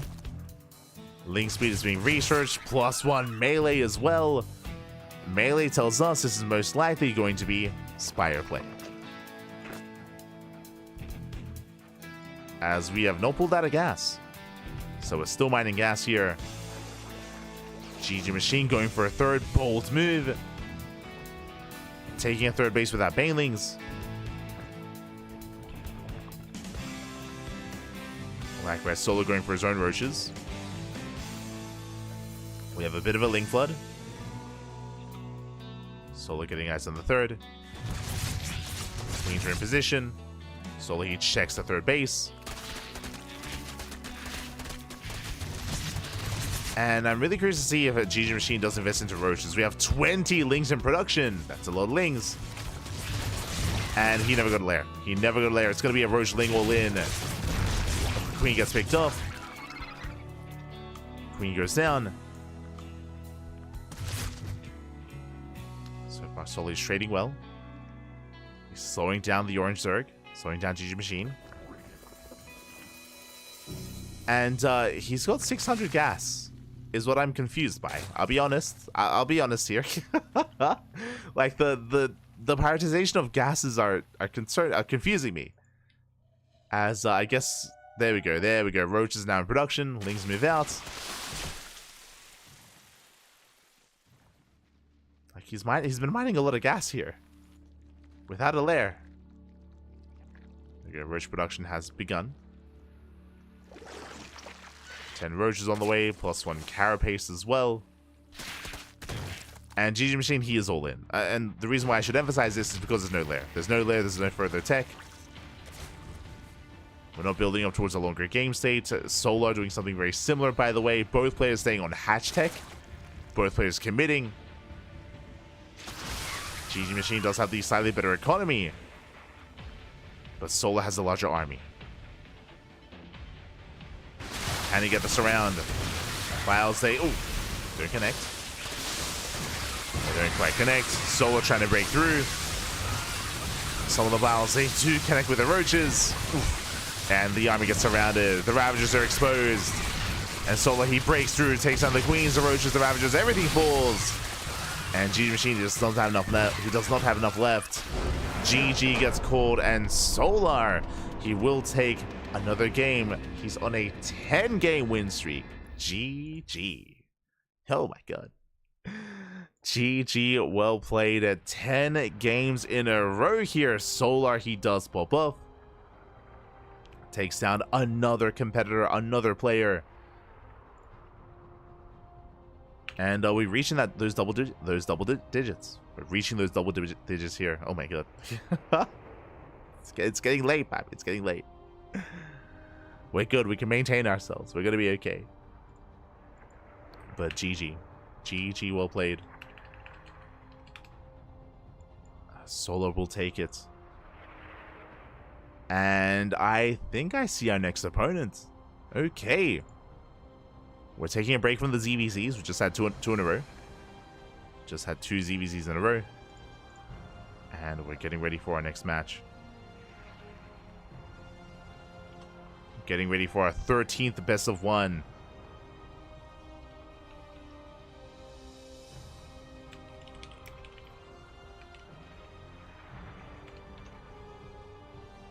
And I see someone who's a little bit shameless in the chat. I see someone who's shameless. Let's go.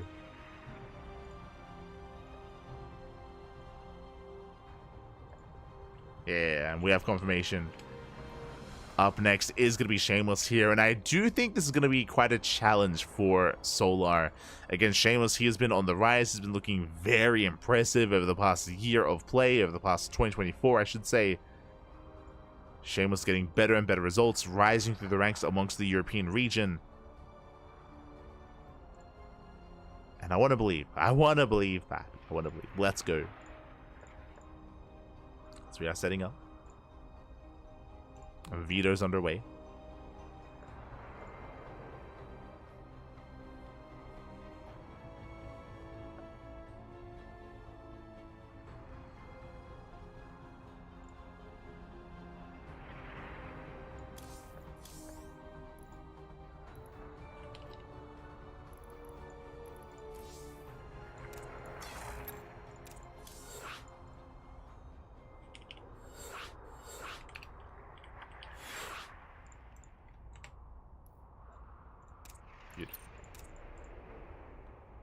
Here we go. As we are getting into our next series, into our next match, we have our game. It is going to be on King's Cove. We have our map.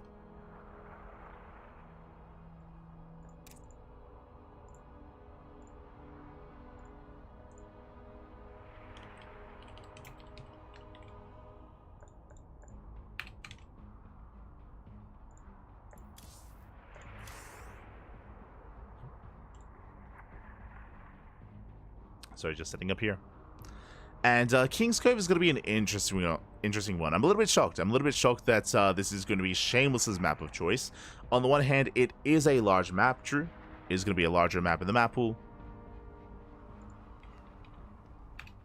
But it is a little bit more difficult to maintain a 4th base here. So I'm curious how Shameless will approach this. Curious how he will approach as we are jumping into our next game. Here we go. Jumping into King's Cove.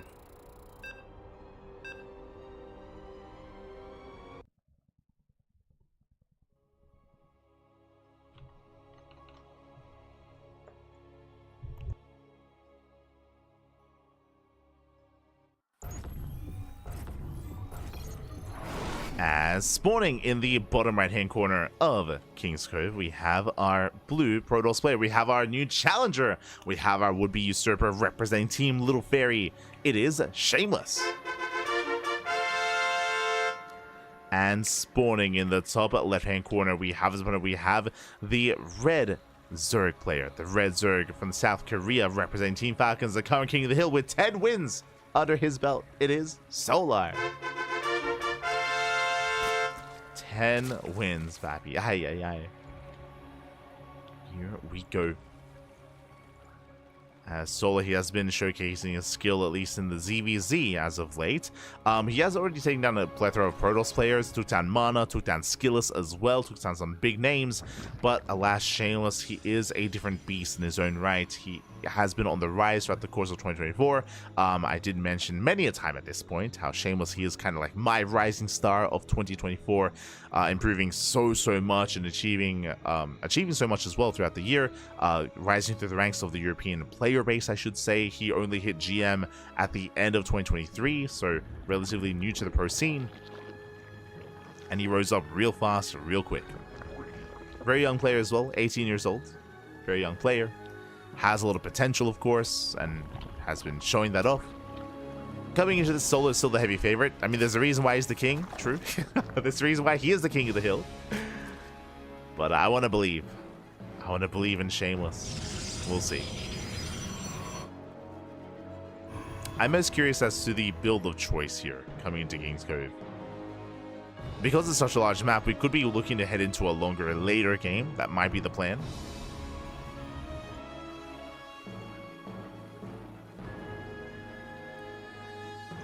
Into a more robust composition on a 4-base economy, into Sky Toss. We have seen that in the past from Shameless, but we'll see. Also, before I forget, get your Gamba going. The Gamba is open. Predictions have begun. You can place your bets on who you think will take this best of one.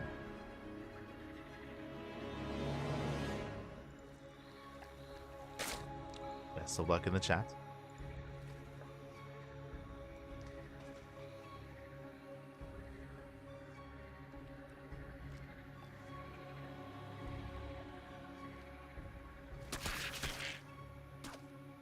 Of luck.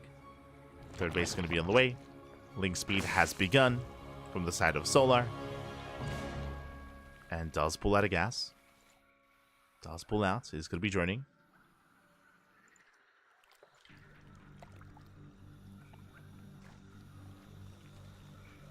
He's going to be joining on up. Shameless settling back at home. Going to be going for his tech of choice. Stargate open out of Shameless into Oracle. Most likely. We'll see if he goes for a Void Ray. There it is, Void Ray Opener out of Shameless. Interesting. Now, the power of a Void Ray Opener is that it will be hunting down these Overlords. We'll be denying vision here from Solar. We'll be denying a lot of vision. And keeping him in the dark. This can lead into an all-in, this can lead into hidden tech, or it can just lead into a standard game. Like, Shameless doesn't have to commit from here, but will at least force Solar to be a little bit more in the dark as to what's going on. As the Void Ray has arrived, hunts down the Overlord.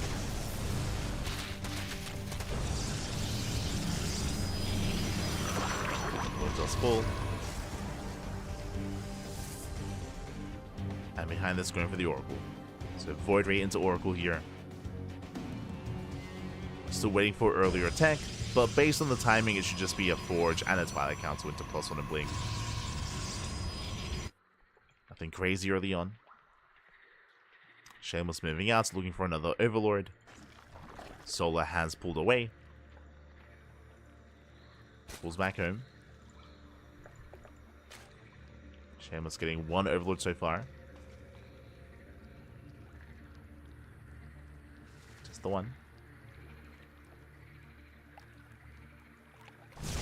Likewise, Twilight Council here out of Shameless. Alongside a Forge.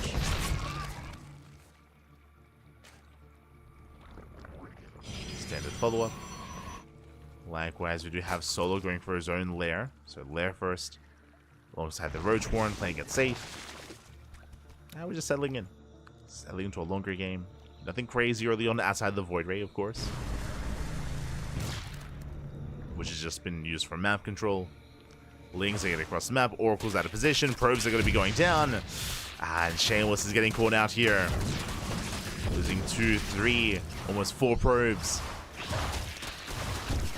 Again, the Oracle does race back home, but the damage has been done. So a nice start here from Solar. A very nice start. He might just skip Roach production. This might just be for safety. Into plus on melee. Oh, speaking of trying to rush into earlier tech, Shameless. It is plus 1 on Blink, but that is a very fast fleet beacon. And I'm curious about something here. Oh my god, as Solar, he's going into mutas. Spire is on the way. Hidden Spire out of our Zerg player. Likewise, hidden fleet beacon out of Solar. Who do we favor? So from Solar, this should be, again, Muta. This should be mass Muta here from our Zerg player. I say mass Muta is going into Roach speed and plus on range. This tells us that most likely it's going to be Mutas to harass, but a Roach army to, mainly focusing on a Roach army, just maybe up to 12 Mutas here to get across the map. Now, based on the fleet beacon and based on the tech here, this looks like a Mothership rush. I'm referring to just the Mothership though. I don't mean like 10% carrier. And there it is, Mothership is on the way. Now, this is a build that was quite prevalent and quite popular back in December. I didn't get to see it too often. I saw it like maybe twice. Apparently, it was a very popular build amongst the European scene and the European Protoss players. I'm referring to players like Nikita, like SKillous, MaxPax as well. Overseer dives in, and Nosha, he sees everything. He does confirm the fleet beacon. Solar, he knows. He sees, he knows what's going on. And again, it's just a fleet beacon. Sorry, it's just a Mothership rush just for support to move out across the map and hit that timing. But again, Solar, he knows. And he's already got Corruptors now on the way. He already had the Spire. So Corruptors, they should shut down whatever comes out. Hopefully he doesn't over-invest into too many Corruptors. So far, 8 Corruptors should be enough.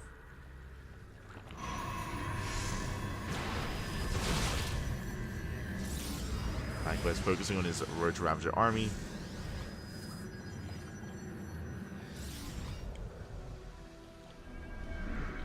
And Shameless, I believe, did commit. Yeah, did commit.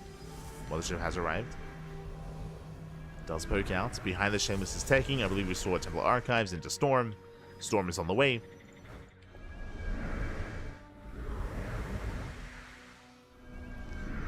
And even though initially I believe Shameless did want to try to hit a timing and try to catch his opponent off guard, because of the earlier scout, we're just chilling. We're just chilling back at home, building up, and instead it's going to be Solar that moves out. Solar's cut workers here at 76. Moving out with his Roaches, going for the dive, going for the Mothership, and the Mothership is going to be targeted. Last, no detection. The detection was delayed, Mothership goes down, and no more cloak. Solar, he's breaking through. He's almost maxed out already. It was a cheeky build here by Shameless. I appreciate it. Cheeky build rushing to Mothership, but I mean, Solar saw everything. He shuts it down. He already had the Spire on the way. He just happened to be going into the Spire to begin with. And now he's pushing through. Pushing through that defensive line. Oh, not quite breaking the main army, though. Shameless is holding. Is holding on. Ooh, has to be careful not to overextend. Has to pull away. Does pull back. Corruptors, they kill the Natural. No shot. Natural goes down. Shameless down to 3 bases. 3 bases left. Solar, he's max. Again, Solar, he's not taking up into Hive or into Hydras or Infestation Pits or anything like that. Just a Lair Tech commitment here, or even Lair Tech all in out of Solar. Takes down the High Templar, collapses on the main army. And Solar, he's breaking through. Takes down the Archons. Oh. Pushing into the third. Stalkers, I mean, where can they blink to? They're being pinned down. Spiles, they shut down the mineral line. Stalkers are trying to escape. Oh, no! They blink to the right-hand side. Nice Storm. Storm does land, but GG gets called. Shameless is broken, and Solar, he will claim another win. And is still our king of the hill. GG. GG, well played. Solar does take it again. 11 wins, Pappy. 11 wins in a row. I do appreciate the build that is shameless, though. Do want to emphasize that. Do appreciate the build. Going into, of course, the Mothership Rush is something we don't really see too often. Unfortunately, got scattered. And on top of that, so unfortunate that Solar, he was already going to Aspire. Again, I believe he was blindly just going into Mutas. But, I mean, he saw the Fleet Beacon. May as well make use of that Spire. Made Corruptors. Shut down the Sky Toss. Shut down the Mothership. And GG. GG, well played.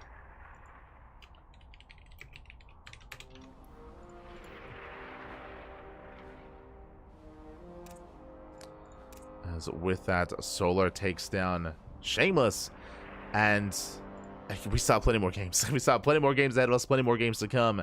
Up next, we're getting ready for what looks to be another ZVP,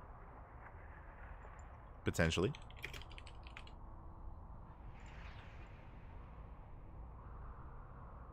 Getting ready for our next best of one. Ooh. Okay. We're getting ready for our next best of one here. It is going to be a best of one ZVP between Geralt and, sorry, between Solar and Geralt. Here we go. Fun fact, this is a rematch. Geralt actually took down Solar not too long ago. In, I believe, the Pigastore Monday. Let me just double check. I might be misremembering and thinking of another player.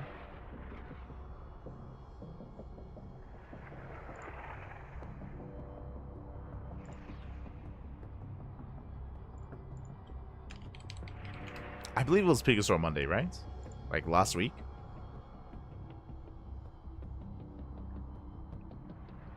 Yes, it was Pigastore Monday number 17.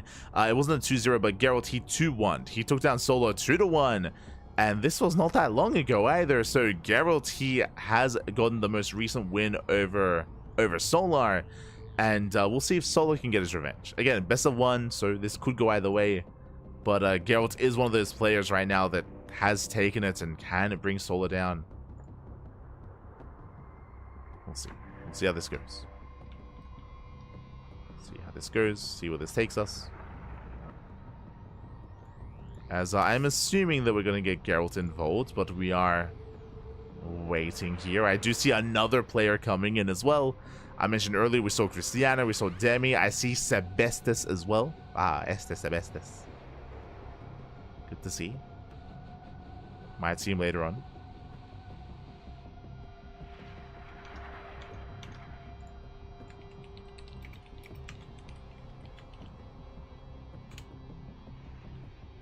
As this is our 14th best of one.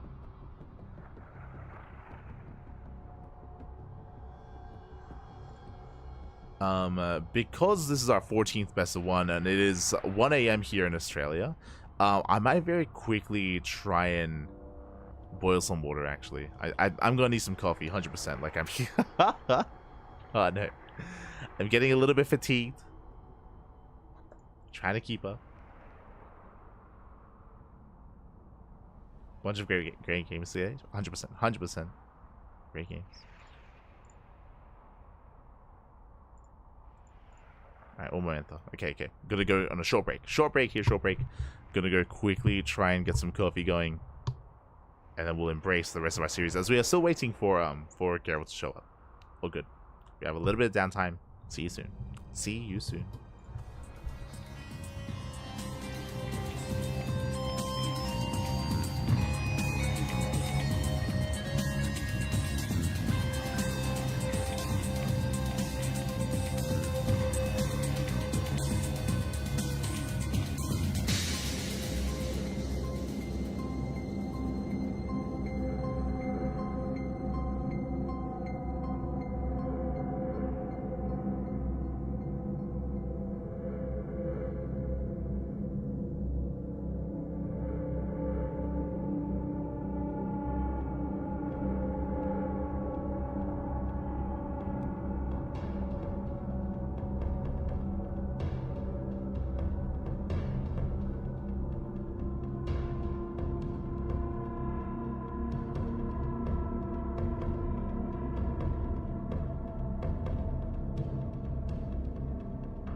And welcome back, everyone. Welcome back. Whew, we have returned. We have our next player here. Looks like Geralt, for the time being, is missing in action, and we'll be getting to some Geralt action later on, I'm sure. For now, we have our replacement player. We have our Yellow Protoss from the land of Czechia stepping into the ring.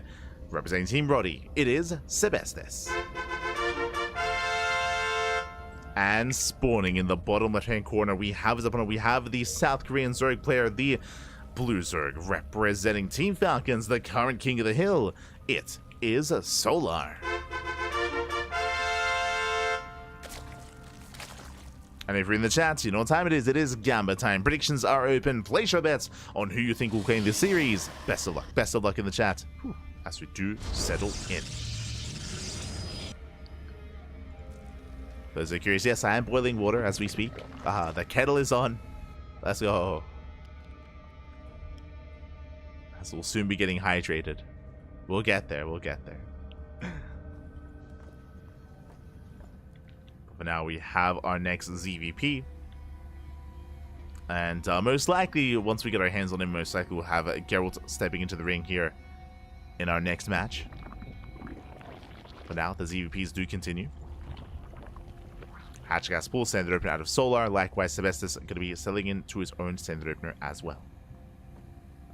Oh, shout out to Eddie in the chat letting us know that Sebestis, this is King of his Hill. So this is going to be his King of the Hill debut. Okay. Did not know that.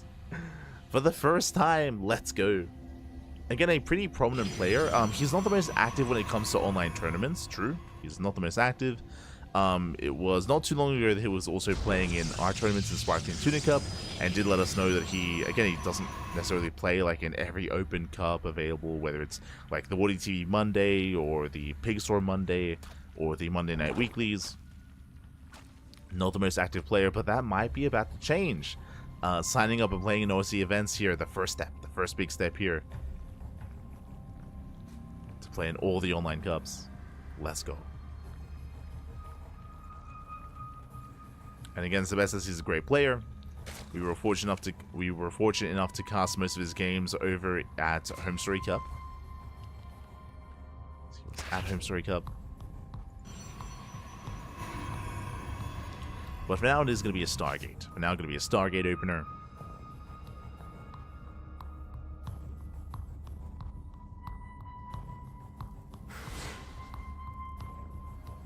And we'll see if he does do his pappy proud. Does he do Roddy proud and go into Sky Toss? I'm sure that'll be a part of this at some point, potentially. Adept does threaten the shade. Soul's keeping up.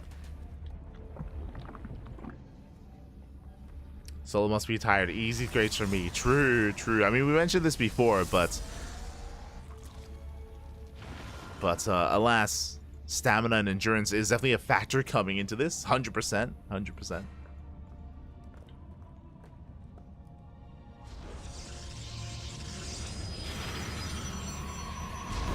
Is going to be a factor.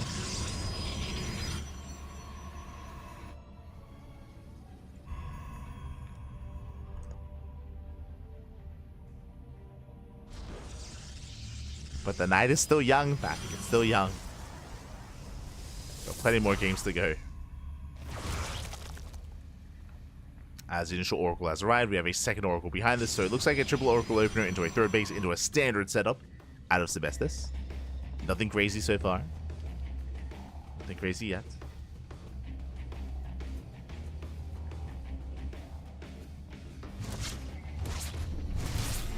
The Oracle gets across. Up!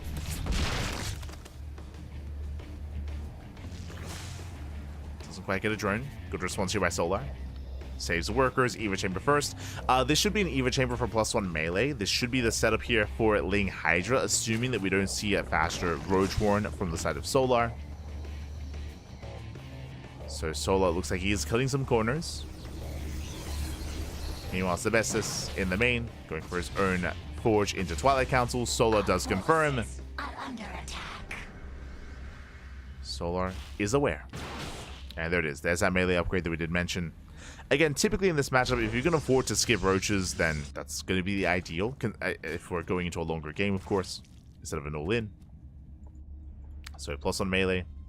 into a 4th base, into Hydras is the go-to. As you want to preserve your gas and spend it on Hydras, on your Hive, on your tech, on your lurkers as well. So he's getting there. Meanwhile, Sebestos is the first to move out. He doesn't have Blink. This is a bold move out of Sebestos. Doesn't want to get caught. Oracles, they come in to support.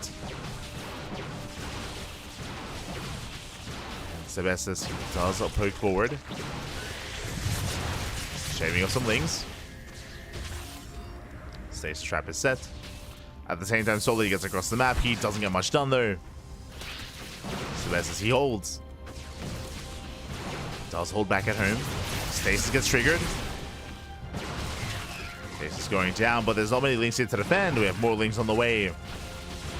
Solar trickling in.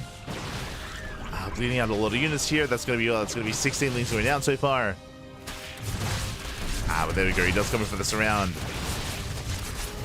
Every time, there's something about ley lines. That's there we go. As Stalkers are cleaned up. I don't know if you saw that, but specifically this location here on ley lines, there's like a weird graphical bug here on the map. It's weird. Regardless, we do see Sebestos is going to be forced back. He does maintain at least most of his Stalkers. We'll be able to waddle away. Does race back home. I say most of his Stalkers. That was 5 Stalkers going down. That was brutal losses. There we go. Hydra Den from Solar, going Ling Hydra into the Infestation Pit. I'm always afraid to like look at this location of ley lines because it's just, yeah, he's just dying on us.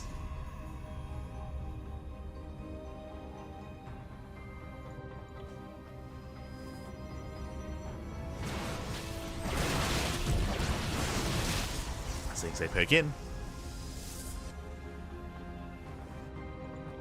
They do threaten the bases. Likewise, another Ling foot here towards the top side. And throughout all of this, we do have the Hive on the way in the Lurker Den as well. So it's taking up towards his ideal. Towards Master Lurker. He's almost there. Master round. Oh no! Forces the cancel. Oracle's out of position. And Lings, they break into the natural as well. Solo pulling Sebestos apart. Gets into the mineral line. 2 probes do fall. Gets 2 workers. Did I say 2? Gets a 3rd probe as well. 3, 4 probe kills. And again, this is all just buying time. It's all just buying time. It's all slowing down the Protoss. While Solar reaches his final form. While he reaches the Lunkers. He's almost there. Needs a little bit more time. Lurker Den is almost done. Taking another expansion.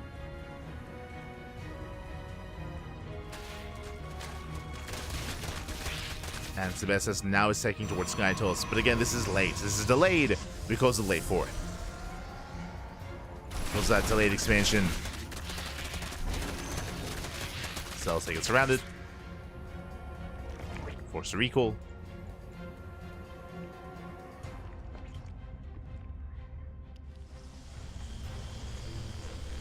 Sebestos throwing down 2 more Stargates, getting into triple Stargate production. And he's going to need more time. Oh no, not again! As Lings, they flood in. They get a surround, they take down 2 Zealots, they rush into the main, and they're going to go full scout as well. They confirm the Stargates, the Fleet Beacon. They see everything.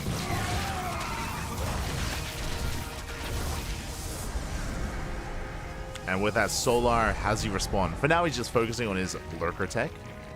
His Hydra Lurker. Going for a massive Doom Drop. Doom Drop is on the way. No Spire yet out of Solar. Still committing here.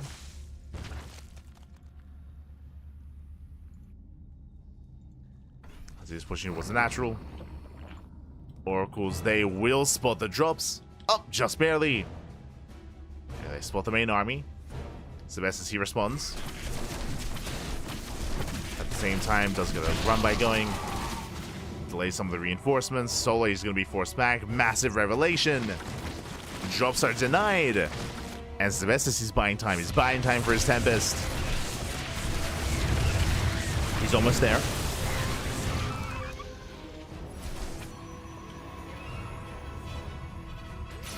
Building up more Tempest as we speak.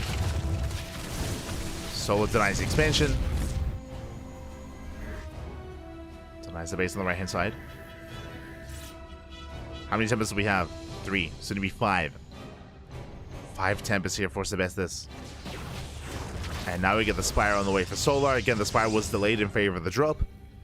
Didn't work out well. And with that, Sebestis so far he's holding. He's holding, he's defending. Morling Hydra waddling in. Storms, they pop off. Oh my god. Shuts down the Hydras.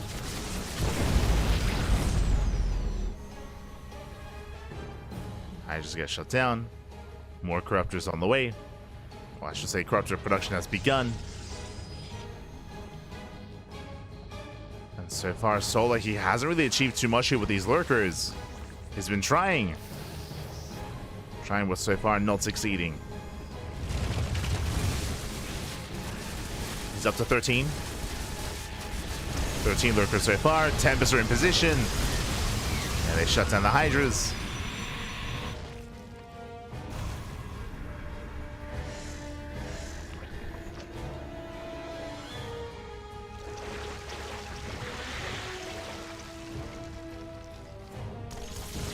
Solar's push being delayed. Oh, massive storm. Oh my god. Solar extends to the storms. Storms, they shut down the main army. Skytoss still building up. Now more Archons, more Immortals.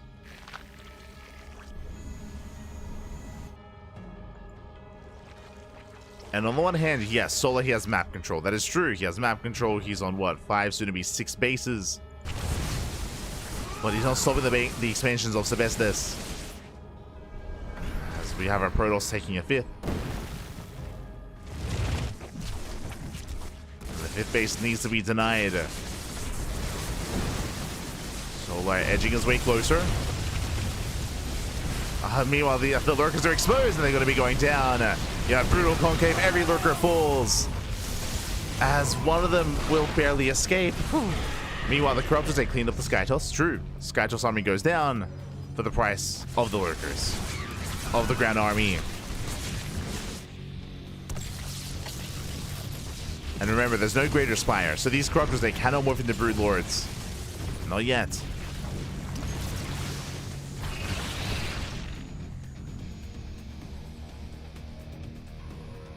So how many of those? 4 Tempests going down.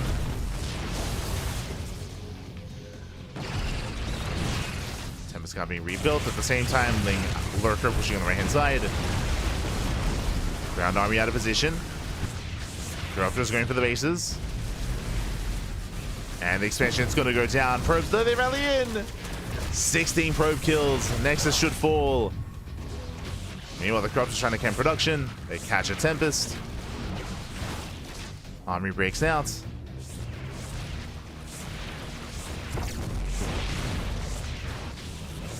Yeah, Solar just running rings here around Sebestis. Takes down 2 Tempests.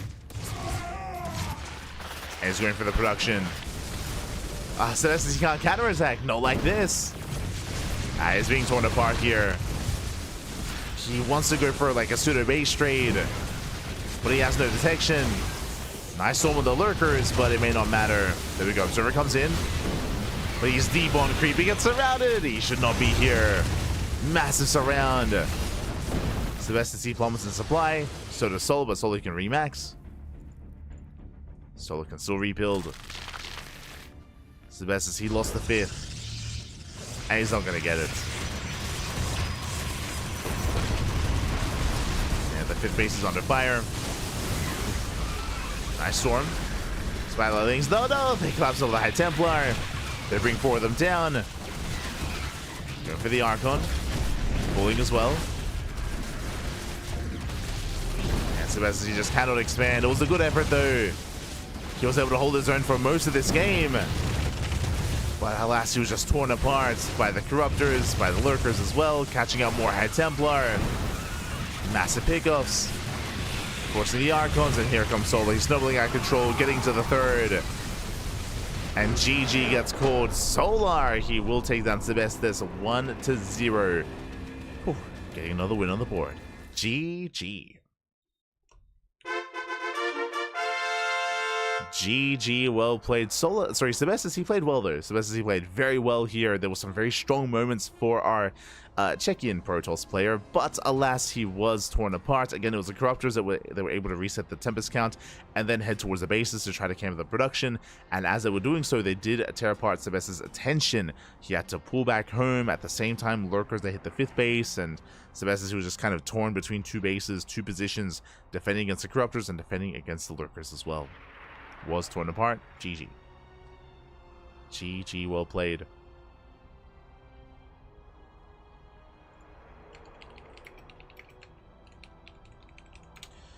Solar does take the win here over Sebestis, and now we have reached the halfway mark.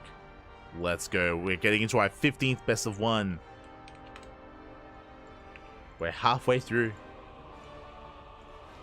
And who's up next? I see a lot of Protoss. Oh no. I see a lot of Protoss players rocking up suddenly. I see Ordinary. True, Ordinary has arrived. I see Ome Jumi.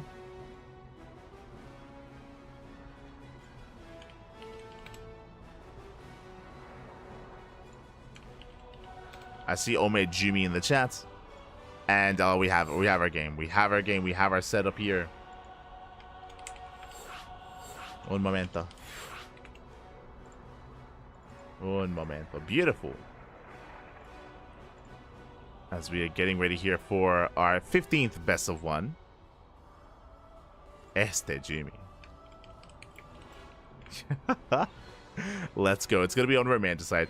And as we reach that halfway mark, something that I should emphasize here is that if you are out there, if you enjoy the tournament, if you want to support OSC, then you can do so here by supporting the OSC mid-season playoffs via link in the chat. There is a command !OSC in the chat, and you can see a link to their Matcherino page. Again, I can't believe that we are wrapping up the OSC Season 12 Championship and now starting with the mid-season playoffs as well. The OSC events do not stop. They just keep on going. Even though we have no confirmation when it comes to certain offline events in StarCraft, there's plenty of online content to consume, and OSC is one of them. So again, if you want to help support the mid-season playoffs, it's still a couple of months away. Like, it's still, you know, months away at this point, but they are already crowdfunding ahead of time. So if you want to support OSC, you can do so via that Matcherino link. Otherwise, we will jump into our 15th best of 1. As spawning in the top left hand corner of Romanticide, we have our German Protoss player. We have our German Protoss, our green Protoss representing Streamer Zone, our new challenger. It is Jimmy. And spawning in the bottom right hand corner, we have the South Korean Zerg player, the Red Zerg, on a, was he 12 game win streak? Is it 12? Jesus. We have the South Korean Zerg player for Team Falcons. It is Solar. Let's go. Let me double check. Oh my god. So many games, man. So many games.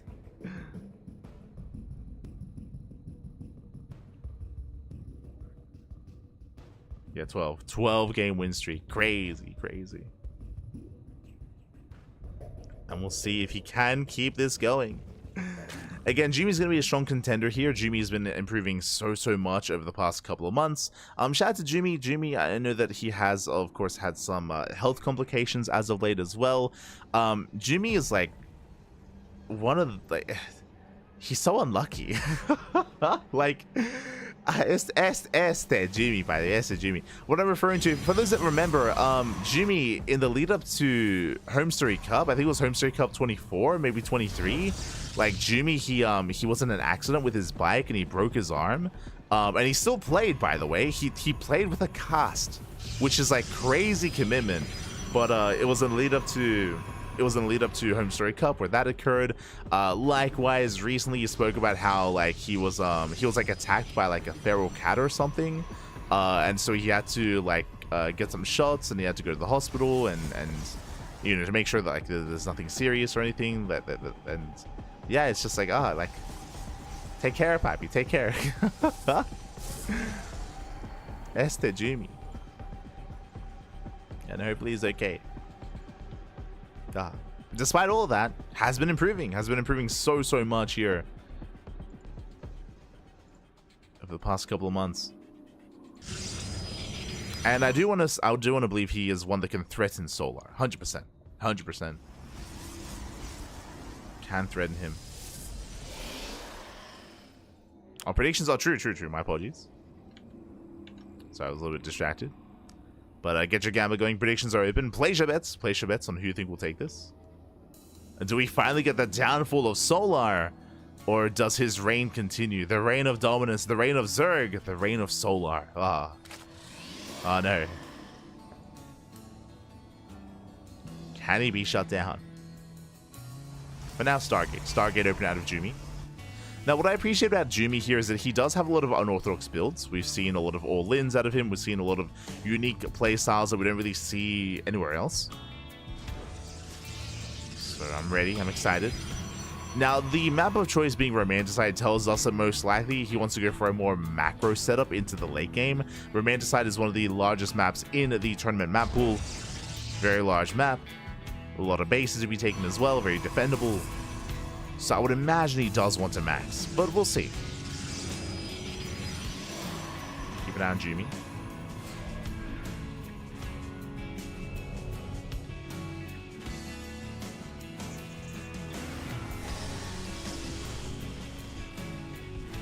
Improving 100%. He has been improving 100%. He's been on that grind. He's been streaming a lot as well. He's been streaming. Has been laddering. Here we go.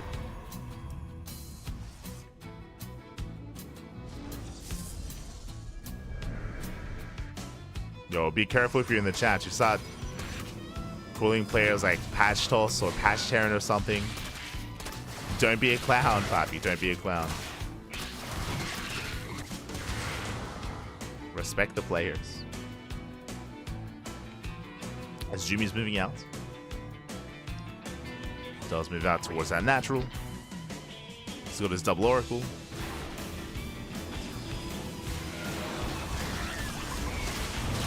Oh, going for this round. Catching in the depths. Does get one. It's one depth so far. Nice pick off here by Solar. At the same time, double oracle does hit the natural. Out of the Queen's are in position, and Jimmy's going to be forced back. Whew. Does pull away in time. Does pull away. Takes a lot of hits, but does survive. Lings, they do slip into the main. And they will get some probe kills. He gets one, he gets two. Two probes going down. Can he get a third? He barely can. Gets three probes. And he's not done. Lings, they keep rallying in. But last the oracles are in position, and they should defend. The pylon is going to go down, though. Nice snipe. Takes down the pylon. Depowers the gateways. Solo pulling away. Behind this, we do have our tech working towards splash damage, Temple Archives for Archons for Storm. And Jimmy holds. Jimmy does hold. Again, from here, I imagine we are working towards a third base economy, into three base saturation, into a fourth base thereafter. We'll see where Jimmy expands. As he does move out.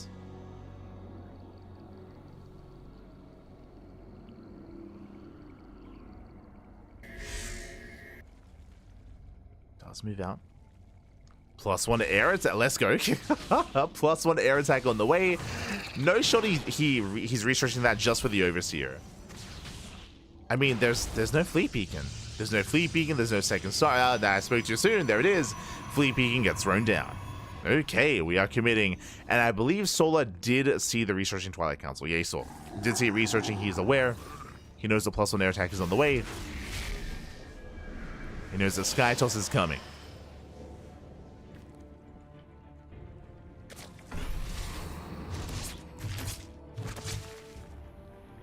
As Jimmy has yet to throw down extra Stargates. We're now just focusing on his ground army. No Storm yet, which is concerning. Like, he's revealing so many High Templar. Has he noticed?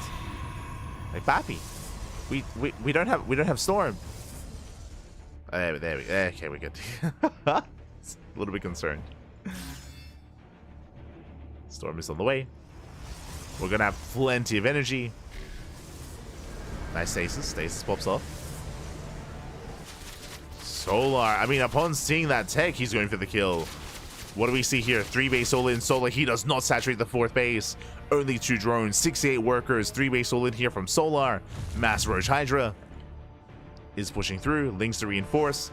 Now he is taking towards the invasion bit. He is taking a little bit, but is still very committed. Ooh, upon seeing this setup, he drones. Now he's droning, and this is late saturation. So Jumi, I would say, is in a better position here. Remember, the tech is late, the droning is delayed. And Solar, he made this army, he has to make use of it. He has to do something with this. Catches out the Zealots, not bad. The Zealots going to be going down. Jimmy does respond. Normal zone. Storm zones away. Tempests are amassing. Roach Hydra coming in from behind, but the stasis traps, they pop off once again. Jimmy, he will survive. And now Solo is just throwing down all the tech. Spire, Lurker Den, Hive, taking his gases, getting up to 80 workers. Solar, he's recovering. He's building back up, but again, a big factor here is that Solar, I mean, again, everything is one step behind. More so than it should be. Now, thankfully for Solar, Jimmy can't actually afford, there we go, he's making two carries at a time. Just now getting a 4th. This 4th base is much more exposed. We'll see if we can hold on. See if we can hold on to that 4th base. We have the Lair Tech Lurkers on the way. Let's go. 0 Lurker upgrades as there's still no Hive. Solar, ideally he wants to trade out these roaches. They're almost dead supply at this point. Does need to trade. Jimmy setting up.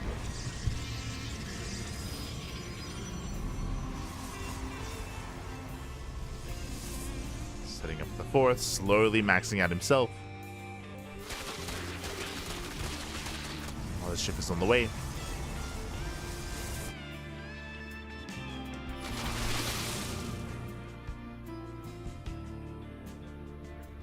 The roaches are spotted. Jimmy, he should be responding. Going for his own Zealot run by. Solo's going to be the first to max, but he can't really do anything with his army. So Jimmy, he's about to max out himself. And the Sky Toss is revealed. Forcing out more Corruptors. And in this kind of game state, who do we favor? Well, on the one hand, Solar still needs a little bit more time to build up those upgrades. Getting adapted Talons. Building up those Vipers.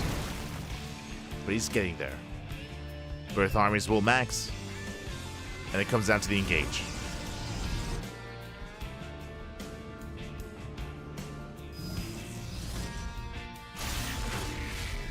Does come down to the engagement. Solo knocking down the initial cannon.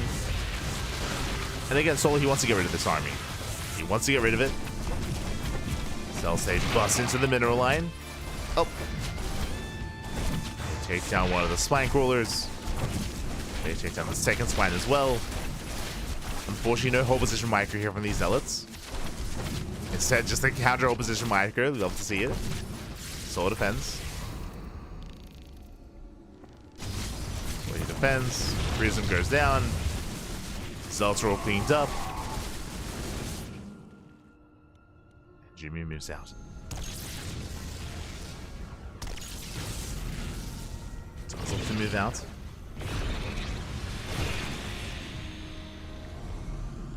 And more Archons are amassing. There are 14 Corruptors. Gets a yoink. Takes out one carrier. One carrier goes down. Not bad. Looking for another abduction. He's got one Viper left. I am concerned by the low Viper counts. It is a little bit concerning. Big revelation.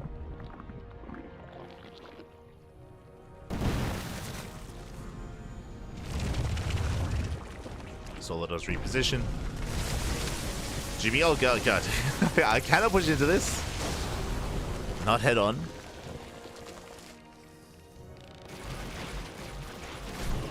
Prism gets hunted down.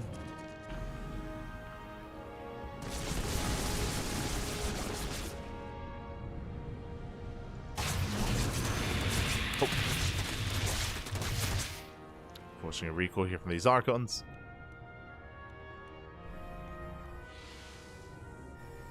As Jimmy is getting another expansion. The spaces have been relatively untouched.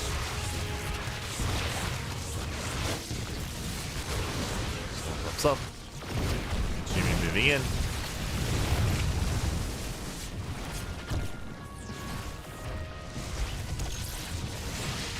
Oh, nice abduction. He gets one. He gets two. Two carriers going down. Massive pickups. There's one carrier left. Barely any sky toss. It's mainly a ground army. Carriers are defending back at home. Corruptor's making a beeline for that carrier. Archon's having a hard time pushing in. And he will catch another carrier. There's the recall. Force back home. Just do go for some of the tech. Oh, sorry, actually recall to the mothership. So mothership recall instead. No lurkers in position. Jimmy gaining ground. But the lurkers have arrived. The lurkers are here. Jimmy rotating.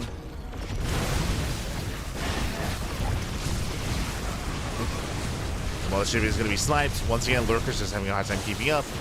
Oh my god. Brutal storm. And with that, the center base does go down. At the same time, Zelarama catches out two of those queens. Very nice pickups. Here's the detection. The answer is no observer. No observer to push in. DTs into the mineral lines. Oh my god, the tech is under fire. Up. Up, but there's a spore. Last one spire goes down. He gets one, but he doesn't get the other. Oh my god. Once again, Solo is distracted. Jimmy denied entry. Unable to move in. Second rover's on the way.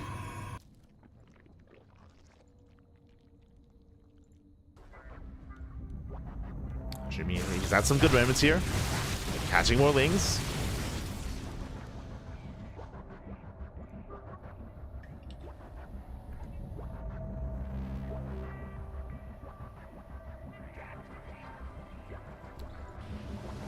Out lings.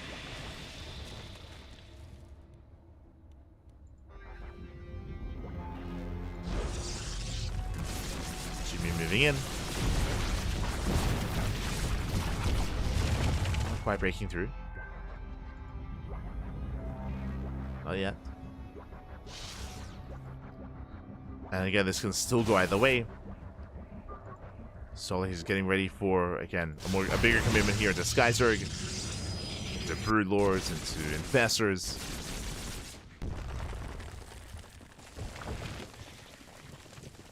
Not there yet. Just now starting 2-2. Prism into the main. Solo, he notices. Yeah, does notice in time. He's got plenty of Corruptors. 23 Corruptors here from Solar. Takes down the Prism. Main army moves in. No lurkers. Uh-oh. The lurkers are out of position. Coming in from behind. Oh my god, two lurkers going down instantly. 18 drones as well. Sola completely out of position here. Lost his entire mineral line. Lost the expansion. And there it is. 10 Broodlords on the way.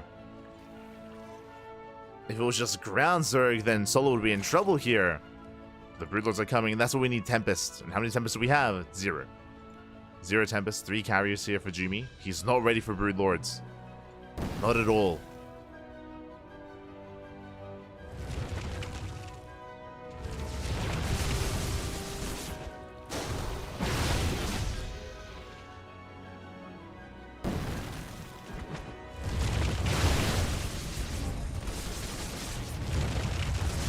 rotates.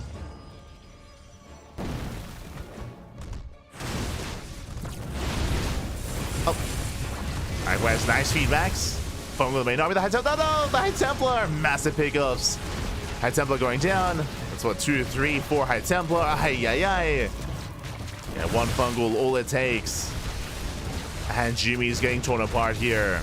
Again, he just wasn't ready here for the Broodlord Infestor. Didn't have any Tempest. Tempest production just now beginning.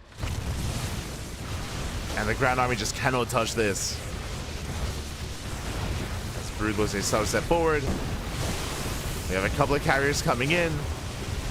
We have some decent storms. Oh my god. Well, there's some rough losses here for Jimmy. He has one Tempest. Here comes a Yoink.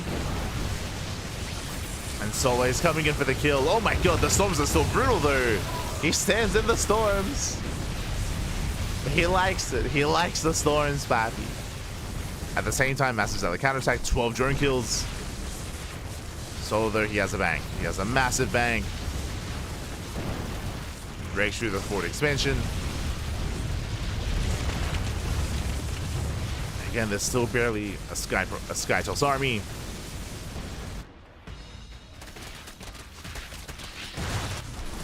And hey, these Zealot armies are doing well. Take down the base, take down another mineral line. If only there was an answer for the main army though. So the carriers do fall. Ordinary production now has begun, but it's too late. It's too little too late here. The Broodlords, they still reign supreme.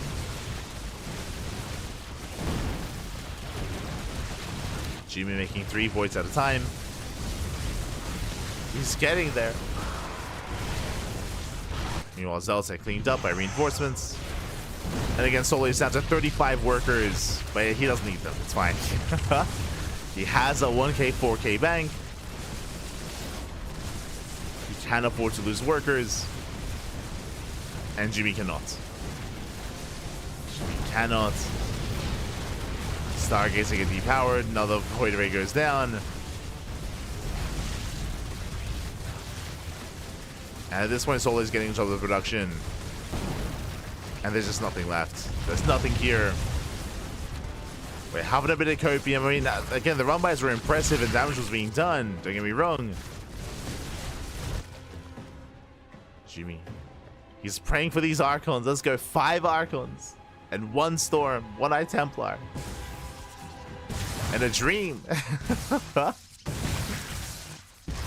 The dream is real.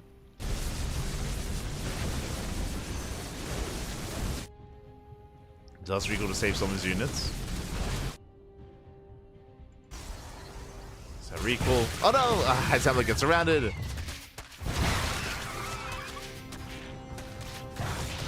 Archon's moving in.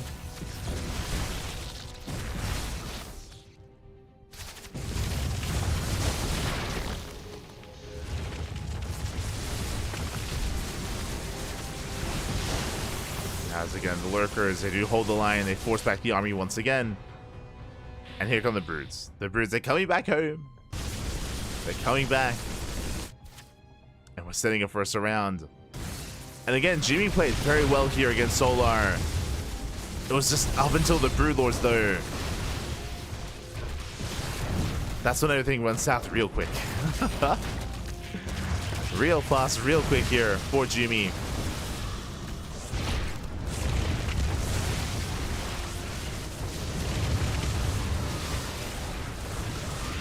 Here they catch out more of these Archons. Mothership has arrived just in time to go down. Corruptors have made it. GG gets called, and Solar, he will extend his lead even further here. He'll take down Jimmy 1-0. GG. Let's go. GG, well played, Solar. He will take it.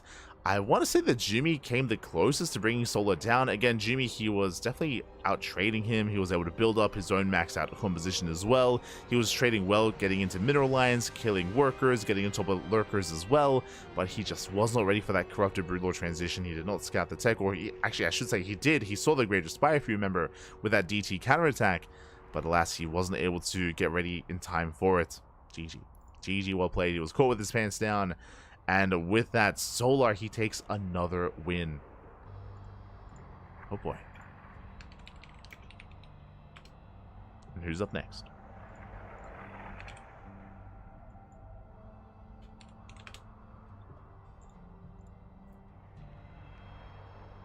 Oh, I see more Protoss players. Let's go.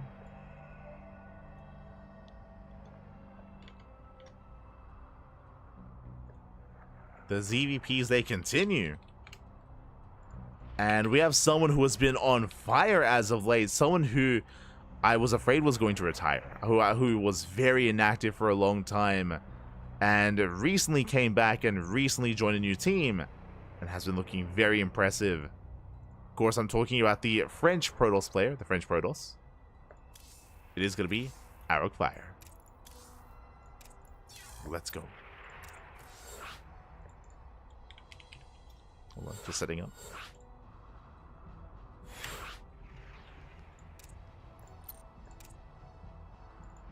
So I'll set things up here. Boom. There we go.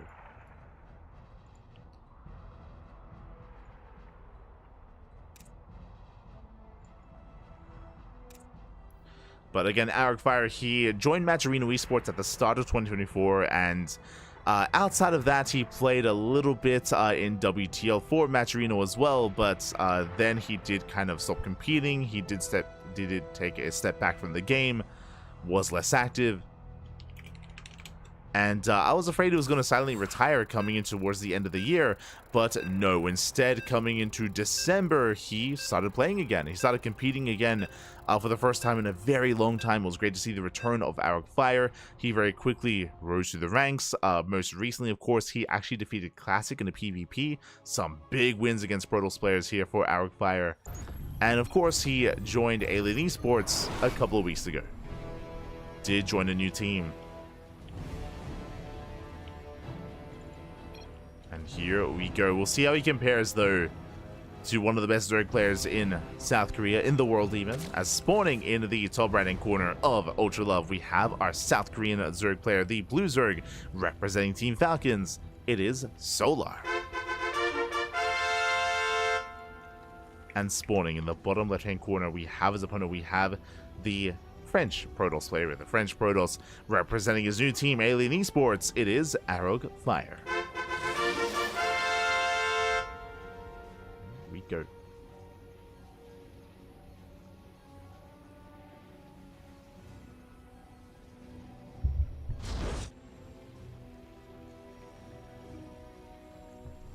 Here we go. And if you're in the chat, you know what time it is. It is Gamma time. Predictions should be open. Place your bets on who you think will claim the series. Best of luck. Best of luck in the chat. Fire had a great run in January's OSC World Championship. Yes, the OSC Season 12 Championship, where Fire, he took down Classic, as we mentioned, took down Classic, took down Jimmy, and he went down to Nightmare in the lower bracket. Was still a very intense PvP, and a lot of good fun. Did very well for himself, looked very impressive. But how does he compare to a Zerg player, to a Zerg opponent? Here we go.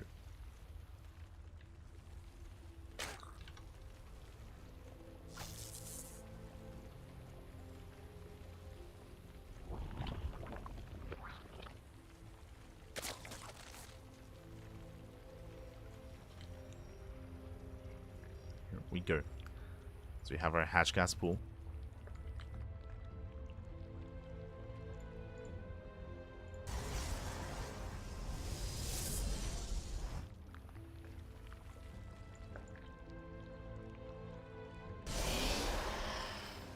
Getting to our standard openers here, and I'll be honest, I actually haven't really seen too much of Fire's PvZ. I've seen mainly his PvP, as we did mention. We did cover his matches in the Season 12 Championship. So I don't know if he has any certain tendencies or stylistic options or playstyles that he does prefer in this matchup. Mana, for example, he's in love with Archon drop openers. We have certain players that are more willing to go for Twilight Council based play as well. What do you have for us? Show us what you got. As again, Solar, he's on a massive win streak.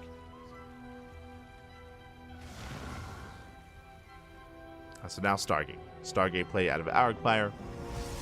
We had Zan, who was in love with triple Void Ray openers for like most of January, for those that remember.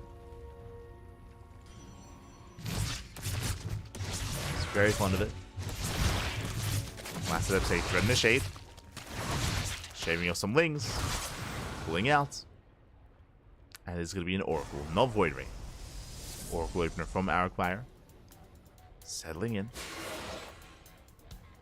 From here, can get across the map, can harass the mineral lines, can maintain map control, vision, scouting. And there's a reason why Oracle openers are the go-to, the standard.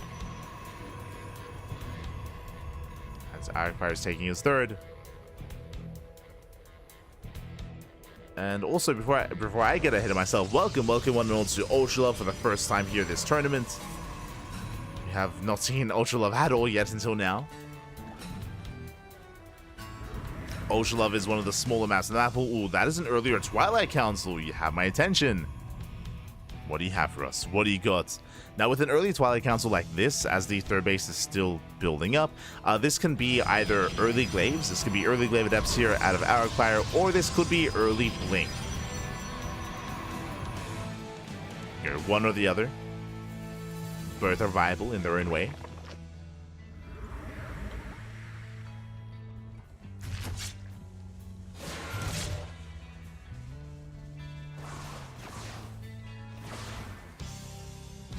Viable. There it is. A Blink is being researched. So early Blink here from Arcfire does mean that he can be assertive earlier on as well with his own Blink Stalkers. Ooh, Oracle's getting caught out. One Oracle goes down. Massive pickup. He gets 4 drone kills with 1 Oracle. That is not worth it. Solar will chase him down. Sending back the Oracle, forcing the recall. Lings across the map. Oh, they take down a Stalker. They get a Stalker, they get an Adept, they want more Stalkers, Blink is not done. These are brutal losses already here for Arcfire. Oh my god. Losing what? Was that 5 Stalkers? 4 even. 4 Stalkers going down alongside the Adept. These are brutal losses. I mean, especially considering this Stalker count has to build up so we can actually hit that Blink timing. And losing 4 Stalkers this early on will slow him down.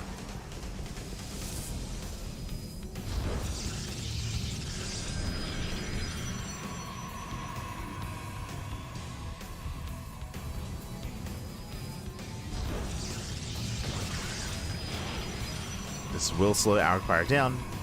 Behind this, Soldier's getting a 4th base link. No, they flood into the main. Arcfire doing his best hero impression. The wall is open. It's not a wall. Lings, they get another surround. They get another Stalker.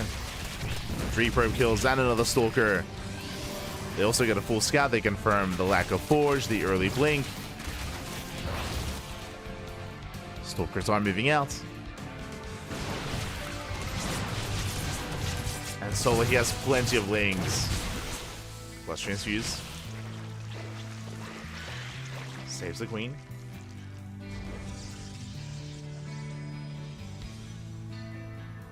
Still save the Queen. No, God, no, as the wall is still open.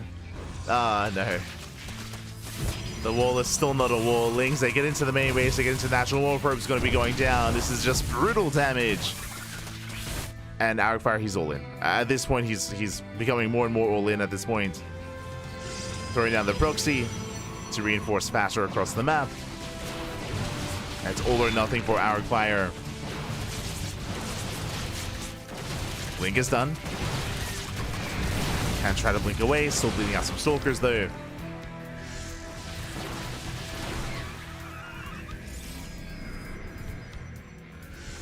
Still bleeds out Stalkers. Moving in. Does move in, shaves with more Lings. Takes down, oh, doesn't quite catch a Queen. Plus Transfuse, and as the main army's engaged, Lings, they just hit the 3rd. Oh my god, the movement! Miss Rally, Miss movement here with the Stalkers, and everything's gonna go down. GG gets called, and Solar will take down the Challenger once again. Takes down Arcfire, and Solar is now on a 14-game win streak. GG. Oh my god.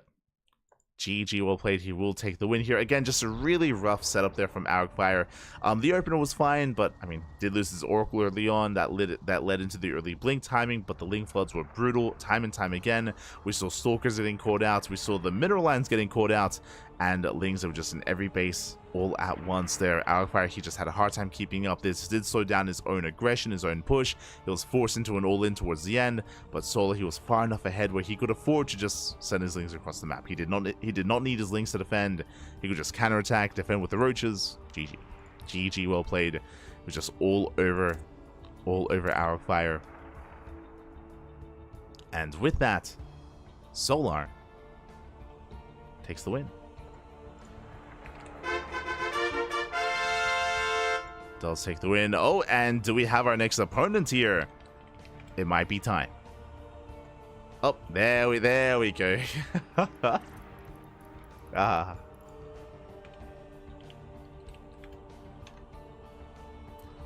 It is time. As we saw him earlier, and we tried to get him earlier in the broadcast. Alas, he was MIA, who was missing in action, but he is back. He is here. And up next, we have another ZVP. It's going to be Solar versus, I believe, Geralt. I believe.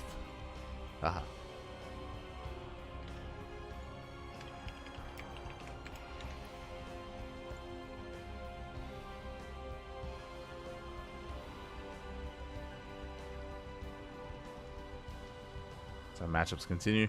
You know who we haven't seen in a while? We haven't seen a Terran player. Like, we featured, who did we feature earlier? We featured Percival alongside Baby Marine. Who are we missing? We're missing Spirits. We're missing Spirits, and we're missing Nicoract as well.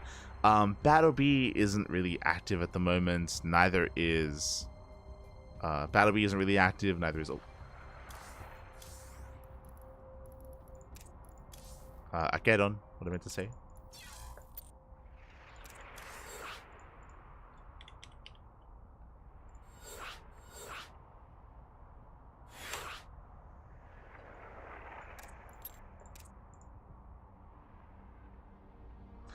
Who haven't I seen for a while? Moja. True. Oh, I miss my Moja. Let's go.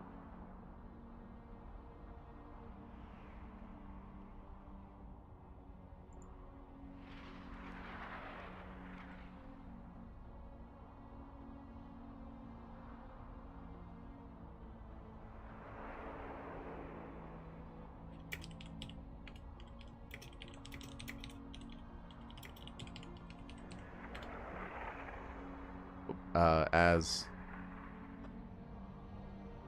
un momento, we are just setting up.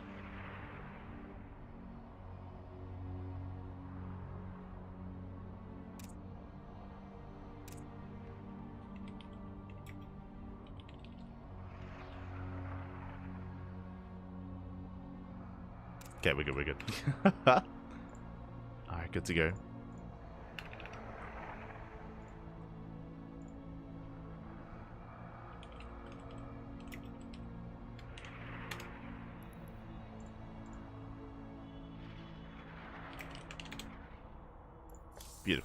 Beautiful. Okay, we have our ZVP. Geralt has arrived. He is ready. He is good to go. And this is what I was looking forward to earlier. This is a rematch, by the way. Geralt, he actually has a positive score against Solar, specifically this year. It was a couple of weeks ago. It was last week, actually, in Pickasaur Monday, where we did cast Solar fall to Geralt in a best of 3 in the semifinals of Pickasaur Monday number 17, and now they face off for the second time this year. They have a rematch. Let's go. Which way will this unfold? Will we finally have a new King of the Hill, or will the win streak continue? We're here to find out. As spawning in the top right-hand corner of Amygdala, we have the South Korean Zerg player, the Blue Zerg, representing Team Falcons.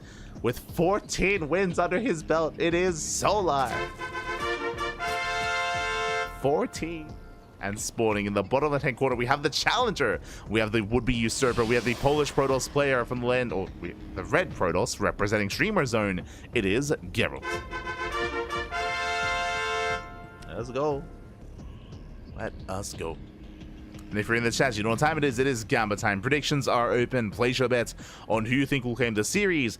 Again, Geralt here did recently defeat Solar in a longer series, but it was a back and forth. Remember, it went all the way to the ace match, went all the way to game 3. We know that Geralt can defeat Solar, but he has to here and now in a best of 1. One game, one shot, it's all he has. It's all he has here.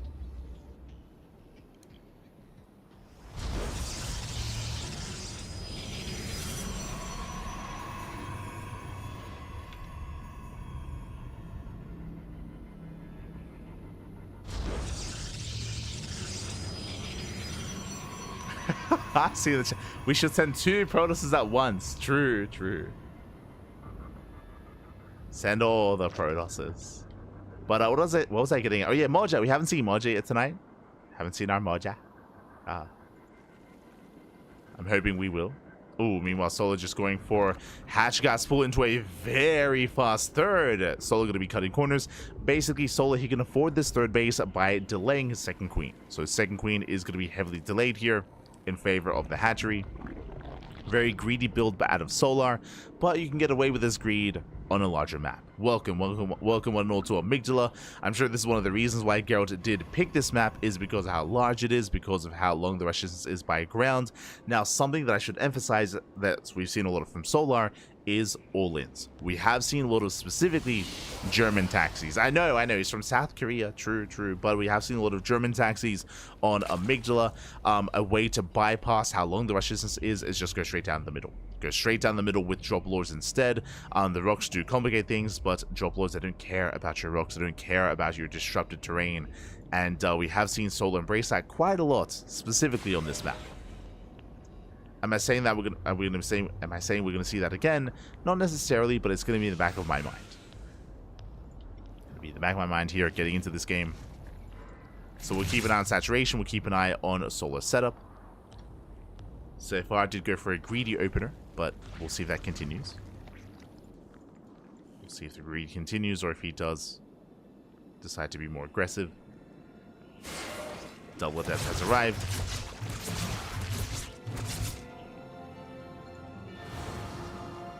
Threatens a shade. As Geralt is getting his third. Getting his third base. Oracle's moving out.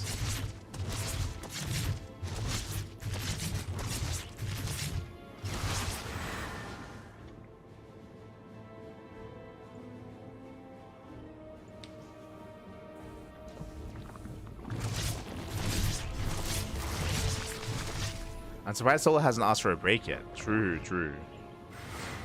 Happy. He can go all night long. All night long. It's Valentine's Day. We're good to go. Let's go. I say that it has since kind of clocked over to the next day. It's over. We made it. In Korea, I mean. Here as well. But now we have our much faster Twilight Council here out of Geralt. Is finishing up. Going for earlier blink. As a reminder, we actually saw a very similar build here from Sebes is true, but from Aragfire last game as well. So early blink, delayed forge. This is designed to shut down something like a Roach all-in, and also allowing Geralt to gain a little bit more momentum early on as well, to be more assertive. So far, Solar, he's droning. He's droning up. Safety Roach Warren's on the way. Evo Chamber as well for +1.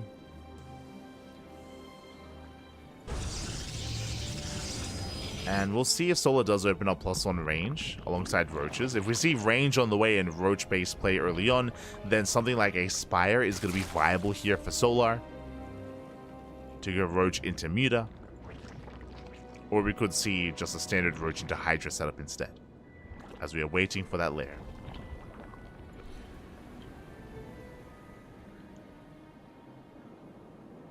Lair is just now finishing up. Ooh, that's jeez. That is a massive gateway explosion. Oh my god, we're getting up to 9? No, 10. 10 gates here across the map. Jesus. No proxy yet. But that's a lot of gateways. It's gonna be a lot of gates. They're now gonna be finishing.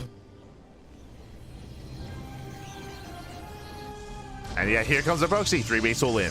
Okay. Now, this is going to hit a little bit different here. Oh, never mind. I was going to say that he has more than 4 gases. Never mind. He has 4 gases. He did skip his gas geyser here at the natural base. So a hidden gas geyser, or it makes it look like he's taking more gas than he really is. So a cheeky move here out of Geralt. He's going for a 3 base all in. And the last Solar he's taking up into an infestation bit. Did drone. Is working towards a later game. And it's not going to happen. Geralt is here and now, knocking down that 4th base. Queens are exposed. There's no roaches going into Ling Hydra. And without roaches, Solar, he's in danger. He's in a lot of danger here. The all-in has arrived. And Pappy, is it time? The belt wasn't on. The pants are down. And Geralt, he's doing it. He's breaking through, getting some of the Hydras. Hydras are falling one after the other. Solar, he did not scout the all-in. And Geralt, he hit it well. Did hide it well here. He knows that he has momentum. He knows that he's so close to breaking Solar, and he's overwhelming. He's overwhelming the Zerg player. Goes to the aggressive blink, dives on in, and he's done it. We are not getting 14 wins in a row. It's not happening. The king is dying. And Geralt, he's done it. Oh my god. The boys are being pulled. Solar getting desperate again. Solar, he was taking up. He skipped Roach production despite getting the Roach Warren. And again, Geralt, he hid the all-in. GG gets called, and Geralt, he snowballs out of control. All hail your new King of the Hill. GG. Let's go. Again, Geralt, he recently defeated Solar in Pickasaur Monday in the best of 3, and now we see him take down Solar here in the best of 1 as well. Whew. Geralt, looking good, looking strong. New King of the Hill. GG. GG, Pappy. GG. Oh my god. I have to message him.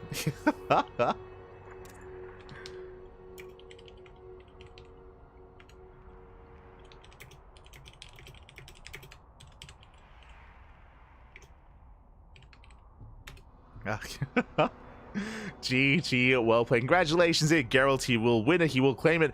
Did anyone have faith in Geralt? I'm curious as we have a look at the predictions here. Again, Geralt, he has oh my god, yep. The majority of the people did actually bet on Geralt here.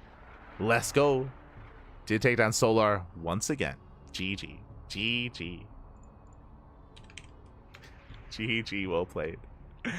I just messaged Geralt. I was like, save us from all the PVZs. And Geralt's like, oh, I mean, I might have a Zerg opponent next. It's like, oh no. Oh no. True, we haven't seen Demi. We haven't seen Cristiano.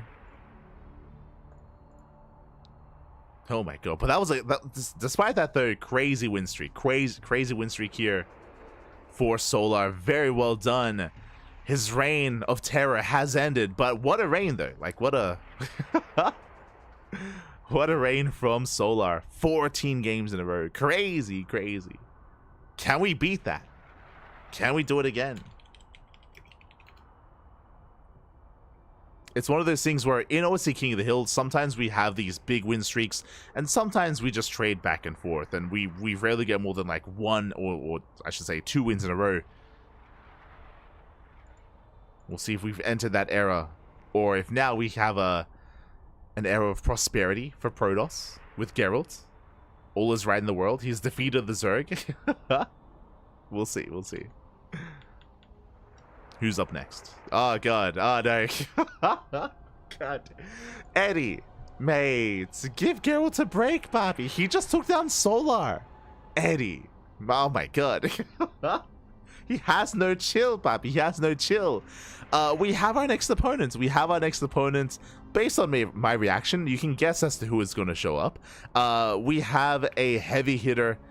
It's going to be another Korean competitor. Here we go. So Solar goes down. Big win for Geralt. Big win.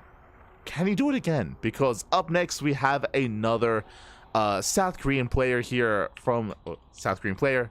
A Protoss player though, not a Zerg, not a Terran, not ByuN. I'm sure some people were assuming ByuN. No, instead, it is going to be ByuN. Let's go. ByuN, who has been looking like a beast in PvP. We've seen ByuN take down Trap, take down Classic, take down Hero. PvP is one of his strongest matchups. And this is not an easy opponent. It's not easy, papi, not easy. Oh my god. Eddie, let Geralt have let him have some fun, papi. Oh my god. Calm down. Just coming at him with all the Koreans, mate. Jesus. Alright, let's go.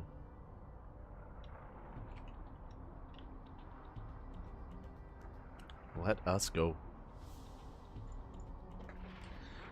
So we have our PvP. I believe our first one of the night. Let me just double check. I think we had some with Nikita earlier with SKillous. Yeah. Okay, we're back. We're back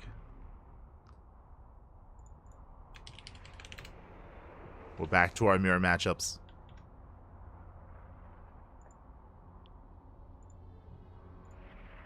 And we'll see how Geralt will approach this. I mean, again, the matches, they do not get easier. They do not get easier from here on forward.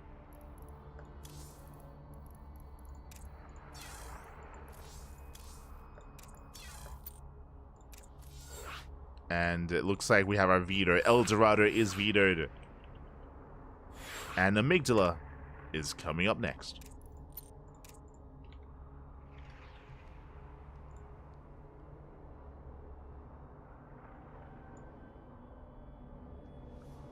Yo, Eddie's like, okay, your reward for beating Solar.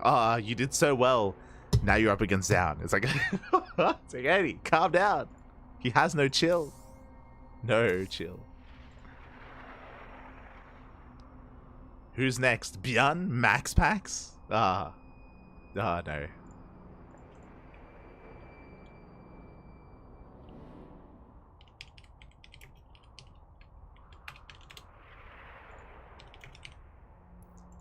Okay, just readying on up. Yo, I just saw Trigger come online. Trigger could be another. Let's go.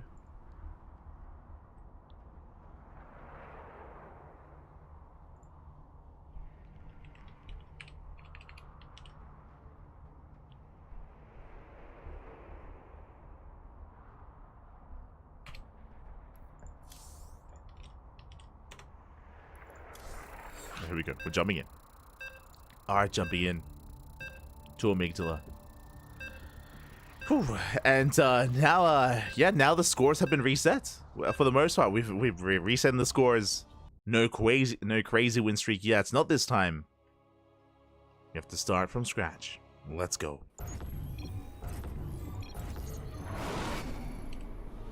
As spawning in the top right-hand corner of Amygdala, we have the Polish Protoss player. We have the blue Protoss representing Streamer Zone. The current king of the hill with one win under his belt. But that's a big win, papi. That's a big win already. It is Geralt. And spawning in the bottom left-hand corner, we have his opponent. We have the South Green Protoss player, the red Protoss himself, the ex-military Protoss. It is ByuN.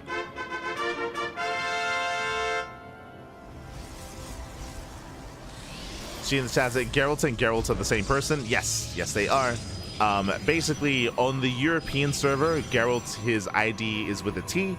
On NA, it's with a D. So you, depending on what broadcast you're watching him on, you might see him with a different ID in game, but it does have a different ID depending on the region that we're playing on. And of course, NA versus Europe is on. Sorry, Korea versus Europe is on NA. So we got the D.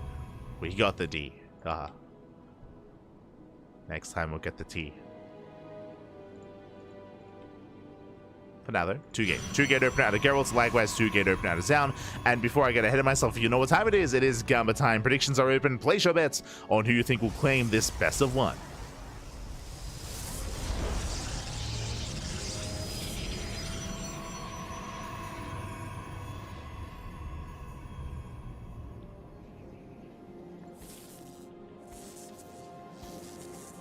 Oh, true.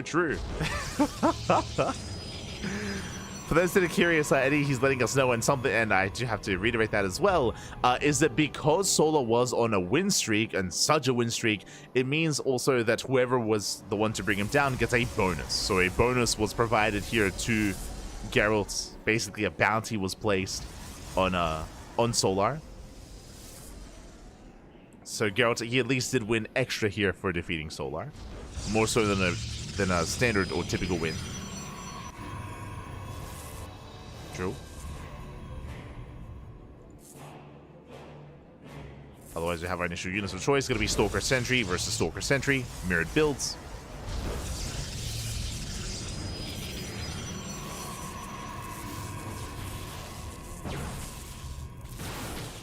Do you have our mirrored build so far? With this, Pylon block will delay the expansion. Pylon will complete here for Zaun. Meanwhile, Geralt does cancel his own. So Geralt trying to be a little bit more efficient. We have a double sentry as a follow-up from our red Protoss. And Geralt, he takes up first. He's going to be throwing down the Twilight Council. It's going to be a Twilight Council before Nexus. So much faster tech here for Geralt. Faster expansion for Zaun. Zaun following this up with a Robo. Makes sense. Very safe response here from our red Protoss. What does a Robo opener entail? It entails early Observer, early War Prism, early Immortal production. And it's typically a way to build up on 2 bases and slowly get a third. Build up your Immortal count early on. And can lead to a stronger mid-game. As a hallucination does confirm. Of course, the downside here is that Zaun, he won't really have much map control. He has less mobility. He will be lacking Blink, of course. And it'll be Geralt who'll be on the map first instead. Or at least he should. You see Geralt throwing down a third gateway. Interesting. Third gate is on the way. Geralt moves out with a probe.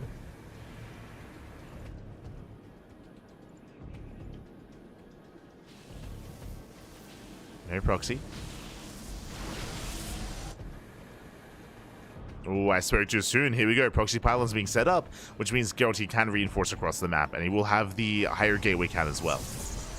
It's going to be up in gateways, up in production. We'll have more stalkers as a result. There's Zaun with the first Immortal. Going for the Observer. And I want to see if Geralt throws down a gateway as well for 4-gate Blink. There it is! 4-gate Blink Stalker. So hyper aggression by Geralt, he's moving out. Likewise, so is Zaun. The main armies are about to clash. Geralt has to respect the Immortal. Needs to pull away. Adepts shading something. They force a recall. Yeah, massive recall into the main base. 2 Adepts taking one-shot probes. And they are going to be dealt with just in time. Meanwhile, there's a shield battery, thankfully. Ooh, nice catch, though. Is down, he picks off both sentries.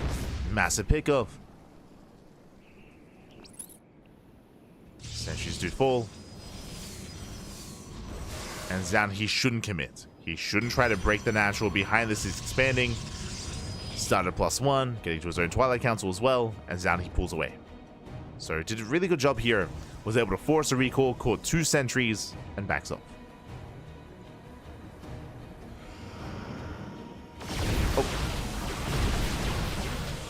Does engage with the main army once again, slowing down Geralt. Does slow him down. Geralt forced to expand. Warping in 4 stalkers at a time. Again, Geralt, he wants to be aggressive here. But his aggression has been delayed. And he's been forced to expand as well.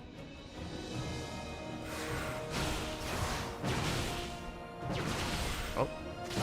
Hatching out an Adept. Gets one. Takes down an Adept. Likewise, Immortal gets caught out. Massive pickup. Takes down an Immortal. It's 1 Immortal left. Now to 2. Geralt breaks in. Looking for any kind of stray units here. Doesn't quite find them. Once again, going for the dive. Oh, gets baited here by the hallucination. We'll get one immortal, gets one, gets two. It barely gets a second, and Geralt, has he done it? Has he broken through? He has. And barely anything standing, down to 3 Stalkers. 3 Stalkers remaining. Despite Geralt being delayed, the 4-gate blink, it does hit. Does hit, does get across the map. And he should be able to overwhelm this. Again, there's 3 Stalkers remaining. Down to 2, down to 1. GG gets caught, and Geralt, he snowballs out of control. And Geralt, he will take down Zaun and will begin his win streak. GG. Oh my god.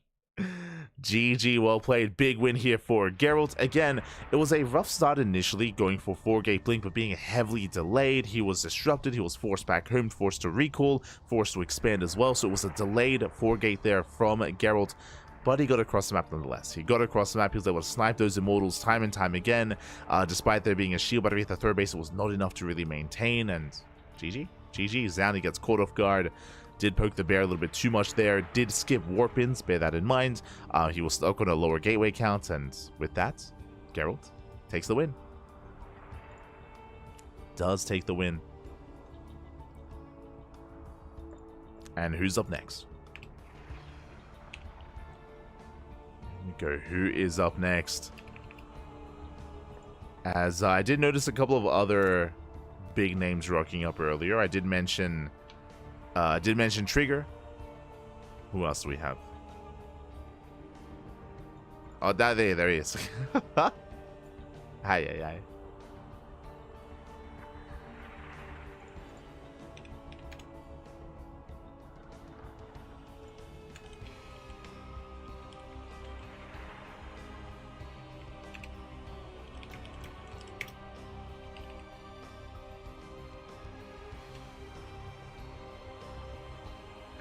Hold on, we're having some technical issues, but it looks like Trigger might be our next opponent, which again is another heavy hitter. Like, Trigger has been looking very impressive as of late. For those who maybe have not been watching some of the Korean weeklies and Korean Open Cups, Trigger has been of course getting better results over time. I would say I think I want to commit and say that Trigger has actually been looking like the best player in North America. Like, he has been getting better results compared to Australia, for example, over the past like 2-3 months. Trigger has been popping up specifically in PvP. We've seen Trigger time and time again take down Hero, for example, in the Wardy event in December, and Wardy TV Mondays.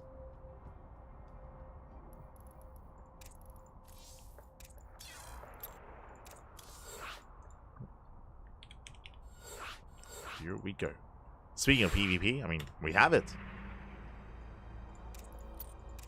Do you have it here and now? Let's go.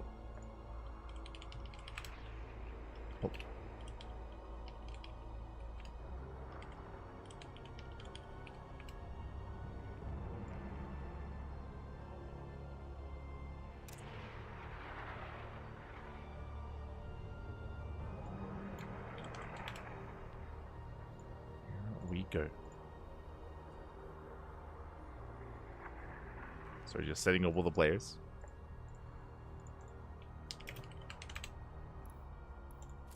Beautiful.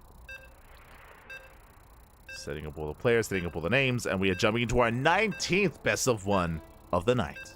Let's go.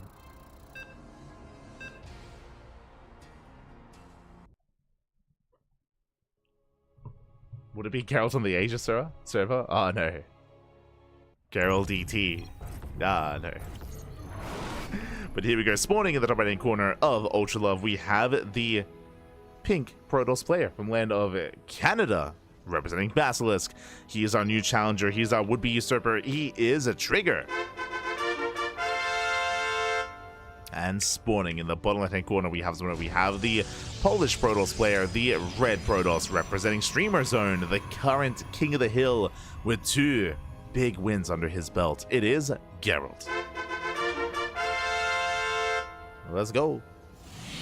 And if you're in the chat, it's Gamba time. Get your Gamba going here. Predictions are open. Play show best when you think will take the series. Best of luck. Best of luck in the chat as we are setting up on the low ground. Now, there's a big feature here of Ultra Love. There's a ramp. There's a ramp coming into the natural, which means it is viable. It is standard to open up with a gateway into Cybercore into a faster Nexus, if at all possible. It is safe to do so. Despite that, Geralt sets up on the high ground. Interesting. is sitting up on the high ground instead. Now, oh my god, Trigger, Nexus first! He's crazy. And he scouts. Geralt, he confirms Nexus first out of Trigger. That is insane. And Geralt, he cancels. Okay, he cancels the gateway. He's going for his own Nexus. I was going to say he has to react to this. He has to respond. His response, faster expand himself.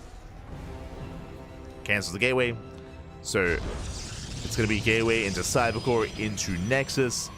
And Trigger will have the economic lead. He'll have the economic lead. Geralt, he is not responding with an all-in. He's responding with his own economic build. Not as greedy as Trigger, but somewhat economic nonetheless.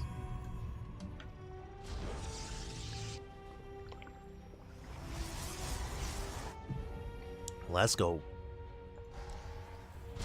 Let's go. So Trigger, he will have an advantage here. We'll have a lead. I'm curious if Geralt opens up Stargate and goes Oracle. As again, the pressure is on our Polish Protoss player here to bounce back, to recover, to get some kind of counter damage. Trigger, he comes in with the Probe Scouts. Oh. Does come in.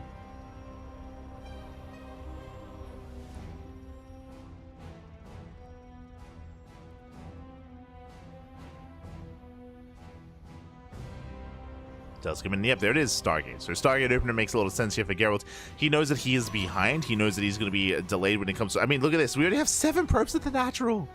Geralt is just now finishing. Like, that's crazy. Like, Trigger has such an economic lead. So Geralt, he has to make up for that with the Oracle. It's going to be Stargate into Oracle to get across the map. Trigger should be anticipating this. Should be aware. He didn't scout, didn't confirm, but again, this is a common response. It's going to be a common response. As here comes that Oracle. Trigger opening up Twilight Council into Blink. And Trigger, hopefully he does confirm what's happening with this hallucination, as he does not have shield batteries.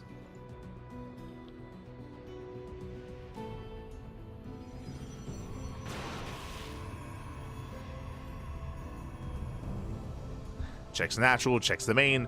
Oh, barely sees the pylon, but does not see the tech. He does miss the Oracle. Trigger is not fully aware of what's going on. Back at home, army moves out. Mineral lines are exposed. Oracle's diving in. Trigger, now he knows. Now he sees. He's racing back. Alas, is out of position. But Geralt doesn't commit. He gets 2 probes. Gets 2 probe kills. Delays the 3rd. Geralt setting up a proxy. How many gateways so far? Getting up to 3. 3 gate blink out of Geralt. We saw last game was able to catch us down off guard with 4 gate blink Stalker. Because while Trigger is expanding, Geralt, he does prioritize his production. We'll take a 3rd base himself. But as he's setting up, right, there it is. There's that 4th gateway.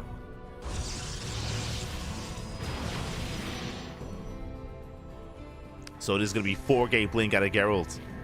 Very similar to last game. And Trigger is teching. What does he have? He has 3 gates on his own. He has a 3 gate setup. Forger +1. Extra shield batteries on the way. Let's see if Geralt can overwhelm. Once the gateway is done, Geralt is moving out. Oracle gets a revelation. Spots the main army. Geralt's going to be forced back.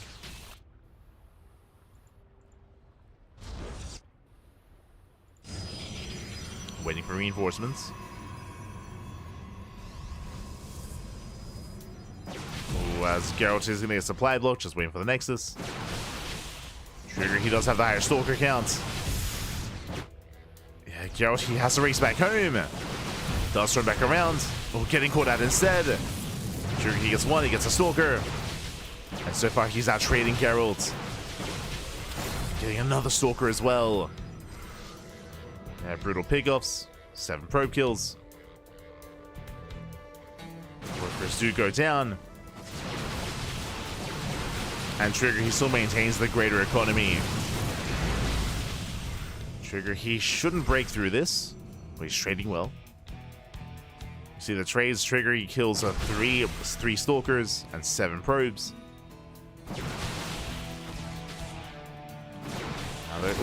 Catching another. Yeah, dives on 4, takes down 2 more. And Geralt is being overwhelmed. Yeah, too many losses too quickly here. As Trigger, he takes down most of the stalkers, blinks in once again, and there's no escaping Trigger. As he cleans up what little is left. Stalker counts are still quite similar, but still in favor of Trigger. Geralt trying to reinforce. Has a shield battery, has a stasis. Trigger pulls away, working towards +2. Did avoid charge.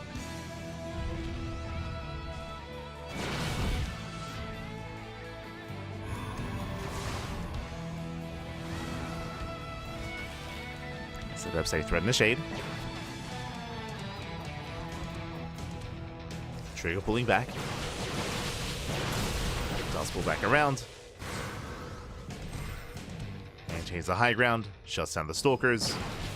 Chasing down the adepts as well. Geralt looking for another way in. Catching out the stalkers. Proxy does get found. Adept chases into the mineral line. But Trigger so far is defending. He still maintains the better economy. Still maintains the larger army as well.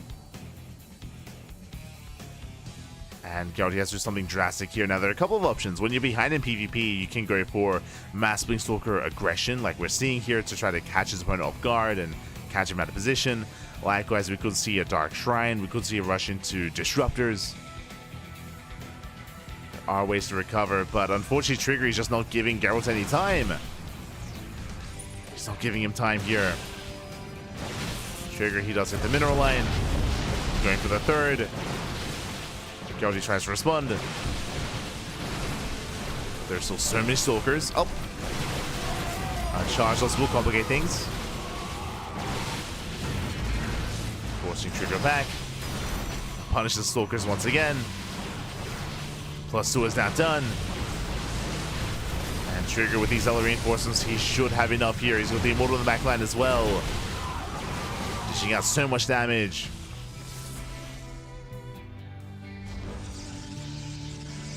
Looks like he was just waiting for that War Prism, and now with those reinforcements, there's nothing to hold him back.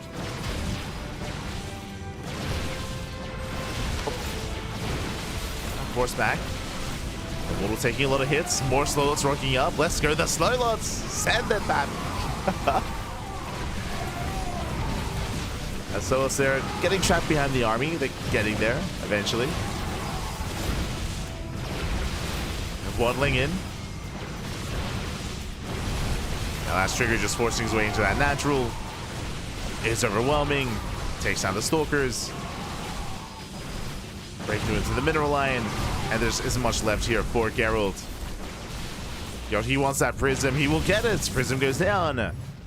But now charge is done. Now charge is done, and the army's still insane. Still a massive force of stalkers. And Geralt is down to 7 stalkers. He has less than half. He has a third. He has a third of the stalkers of his opponent. Warping gets denied.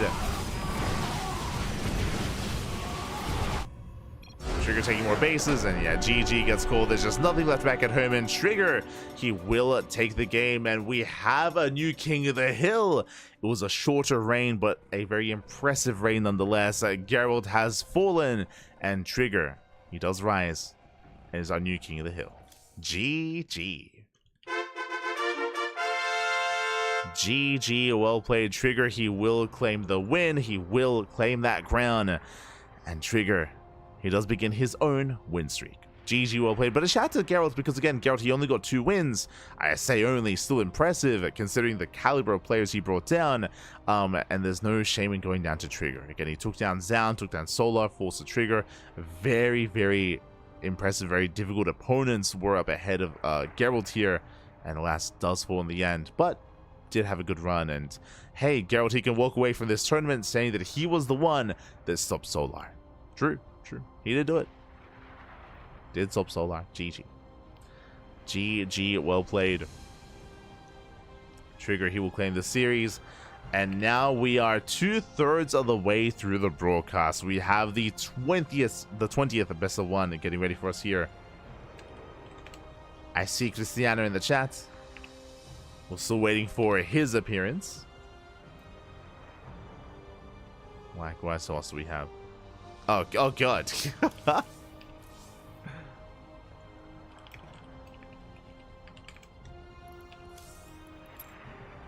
We have a jeez. I wasn't too certain. I'll be honest. I wasn't certain if he was gonna show up here. He is. Oh my god. Crazy. We were just like saving all the best players like for one big like sporadic moment. From Geralt, Solar, Zaun, Trigger. Who's up next? It's a Korean Terran. It's a Korean Terran player. And this is going to be a rematch from last week's Sparkling Tuna Cup. There's a rematch here from that best of 5 finals, which did go heavily in favor of the Terran player. We'll see if Trigger can bounce back. Yeah, there it is. It is going to be ByuN. The ByuN himself. Let's go. ByuN has arrived. And again, Trigger and ByuN, they faced off a couple of days ago in Sparkling Tuna Cup.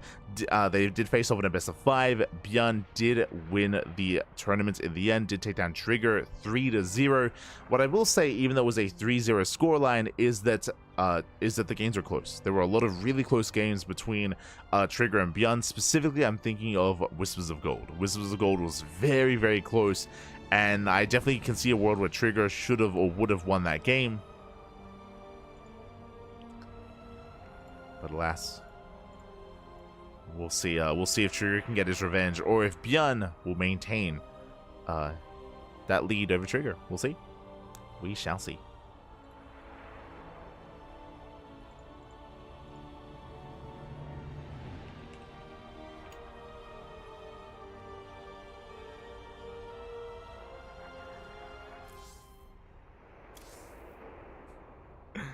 As we get into our initial map. Trigger, he vetoes Abyssal Reef. Abyssal Reef is vetoed. And it's up to ByuN to pick his map.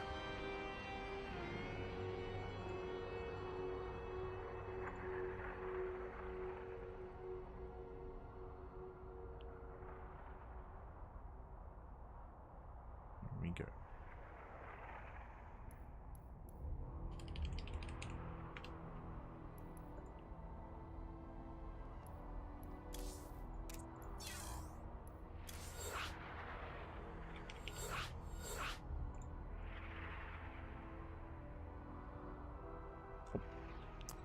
Just setting up our lobby.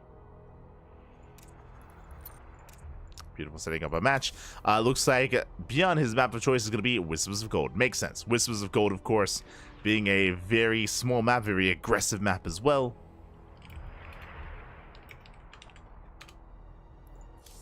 We're jumping in. And again, we've reached the 2/3 mark. Let's go. It's our 20th best of 1, and we have 10 more. 10 more ahead of us. 30 in total.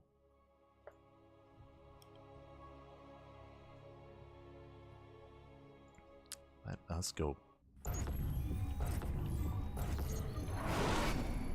As spawning in the bottom right-hand corner, we have our current King of the Hill. We have the Canadian Brodos representing Basilisk. And we'll see if he can extend his reign, extend his dominance here as the King of the Hill. As he's up against a mighty opponent himself. It is a Trigger. And spawning in the top left-hand corner, we have the Challenger, we have the would-be Usurper, we have the South Korean Terran player for Shopify. It is ByuN. Let's go. And if you're in the chats, Baki. It's Gamba time. It is Gamba time here. Predictions are open. Place your bets on who you think will claim the series. Best of luck in the chat. What I will say is that the last time these two played on Whispers of Gold, it was close. And when I say close, I mean that Trigger was ahead, and he was looking good. And then ByuN did some ByuN things, and then ByuN took a lead, and then ByuN took it from there. Like, it was very back and forth. It was very back and forth between ByuN and Trigger. I do recommend the VODs for Sparkling Tunic Cup. This was less than a week ago, a couple of days ago at this point, as they did face off in a best of 5. But now it's a couple of days later, and now we're in a best of 1 instead. Oh boy. Honestly, this could go either way. This can go either way here.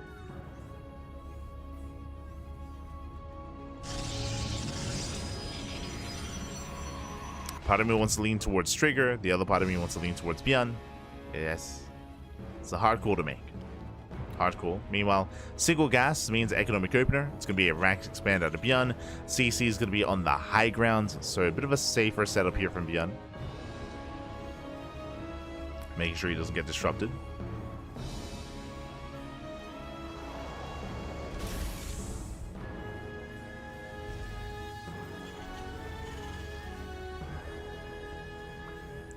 Don't forget, predictions are open. They're open, Pappy. They're open. Predictions are open. Here we go. So again, economic start from our Terran player. From here, we can go into Widowmine drops. We can go into Reactor Reaper Hellion. We'll see where ByuN takes us. Probe Scout is going to be forced back. Trigger soon going for his tech of choice. We don't see too much Stargate play on Whispers of Gold just because how small the map is. Stargate play is viable, especially on larger maps, when you believe you can be safe early on. When you're not too confident, though, then that's when Twilight Council play is much, much safer as a result. And there it is, Twilight Council out of Trigger, working towards Blink. So it is going to be Blink Stalkers here. Now the question becomes, 2-gate Blink, 3-gate Blink, or 4-gate Blink Stalker instead? How aggressive is Trigger going to be? How aggressive, how safe, or how greedy?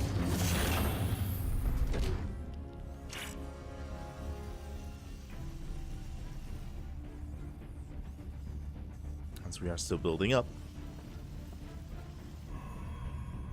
We've reached the point in the night here. It is, jeez, where did the time go? Last time I panned over, it was 1 a.m. Now it's 3. Jesus. 3 a.m. in the morning.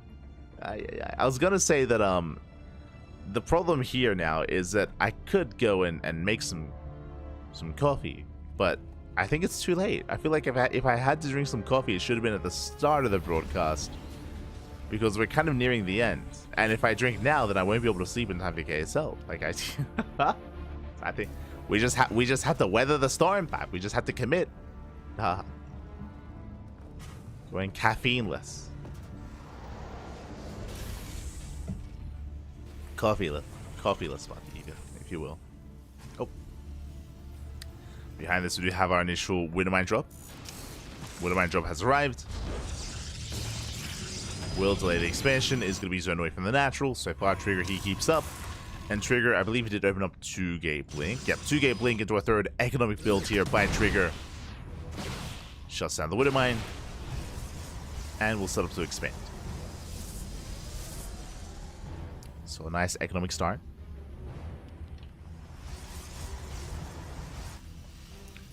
Likewise, ByuN getting into his own 3-1-1 setup. Tank production has begun.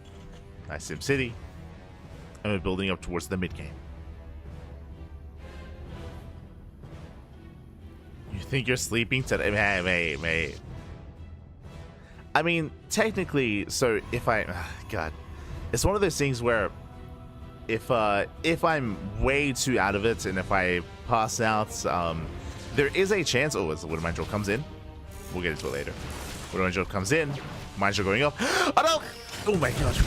Does pull away in time. Trigger defends at the same time. Raven into the main, and so far 2 probes have gone down, but Trigger, he will hold. Will hold on. He's across the map, poking in towards that natural. No high ground vision yet. But what I was gonna get at is that technically, I could skip KSL. Like if I'm too fatigued, if I'm too tired, then I might decide to skip it. But then I have to find a place to cast it in the schedule, and we just haven't had time. Ooh, nice snipe. Tank goes down, bleeding out so far. 2 Stalkers. 2 Stalkers or a tank. Not the worst trade out of Trigger. and pulls away. Pulls away with mine coming back in. With mine drops. Oh, late reaction. Oh god. Late reaction, 3 probe kills. Very nice damage here out of ByuN. 3 probes go down, and the medevac does escape. Oh, I spoke too soon. Here comes the intercept. Stalkers, they come across the medevac. They will catch it. Nicely done. Observer spots the main army. It's on tree to slow it down. Going for the rotor. He gets 1. Takes out 1 rotor. There's 1 left.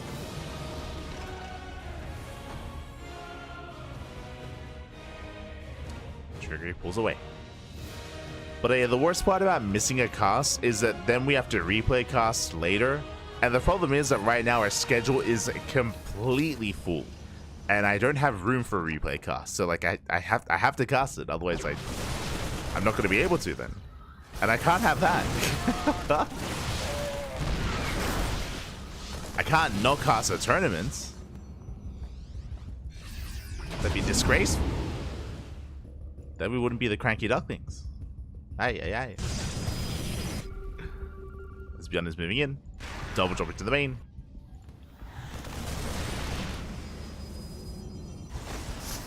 So far, Trigger out of position. Nothing to add here. And we're sniping the tech. Templar Archive is going to go down. Massive pickup. And White Templar at the same time, though, the main army is going to fall. Takes down 1 High Templar. There's the recall. And do we have a storm? We do. Storm does force the lift up. Does force the pickup. Trigger, he holds. He bleeds out 8 probes. That is negligible damage. I mean, he does maintain himself. But alas, no more High Templar. Down to 2 High Templar left. That's all he has. Attempts to go for his own counterattack. ByuN is ready back at home.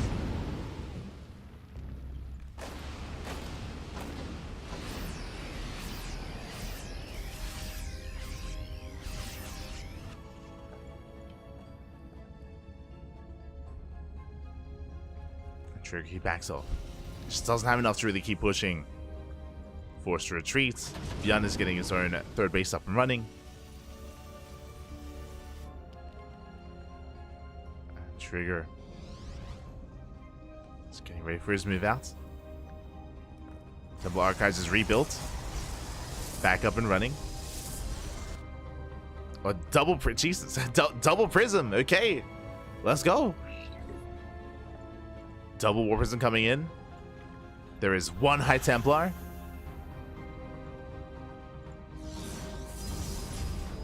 One High Templar in the Prism.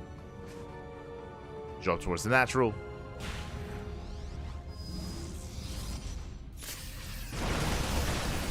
He doesn't want to waste that storm.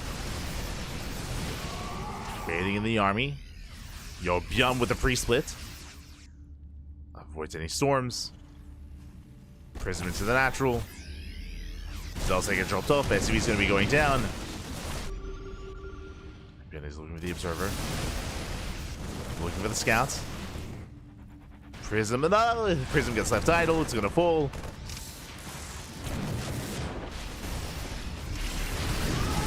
And ByuN may just have too much here. Going for the 4th base, going for the expansion EPs. They do shut down 1 of the High Templar. Where are the storms? Pretty good. Yeah, massive storms on the army. But the base goes down. That was a cancel. Thankfully, that wasn't a kill. But despite that, Trigger's still stuck on 3 bases, going for another massive counterattack. He ignores the drop, and he's pushing. He's moving in. There's the first storm. Does turn back around. Deflection drop. But still, he just cannot expand. Oh my god, that's a kill! That's a kill, not a cancel. And ByuN is just tearing Trigger apart. They found 3 probes, the Nexus, forces the recall. Trigger, he just can't push.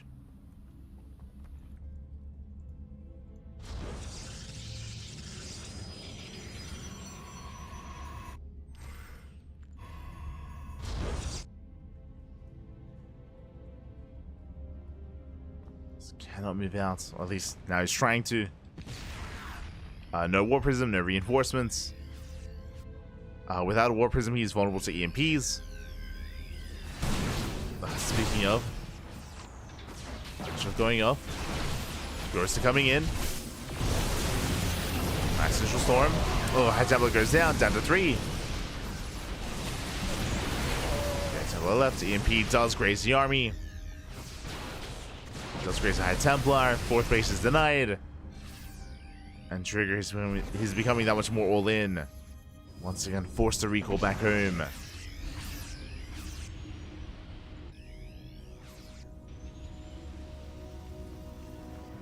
Trigger, he's trying to keep up.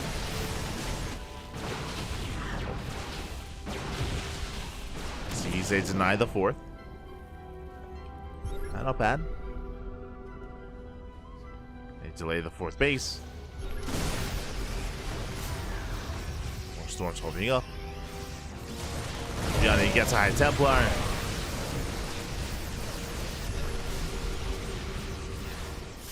Templar does go down. Oh! And the kind of stray units, catching out some of the Stalkers. And 2 Stalkers going down as well. Trigger's trying to buy some time. Does force the army to chase.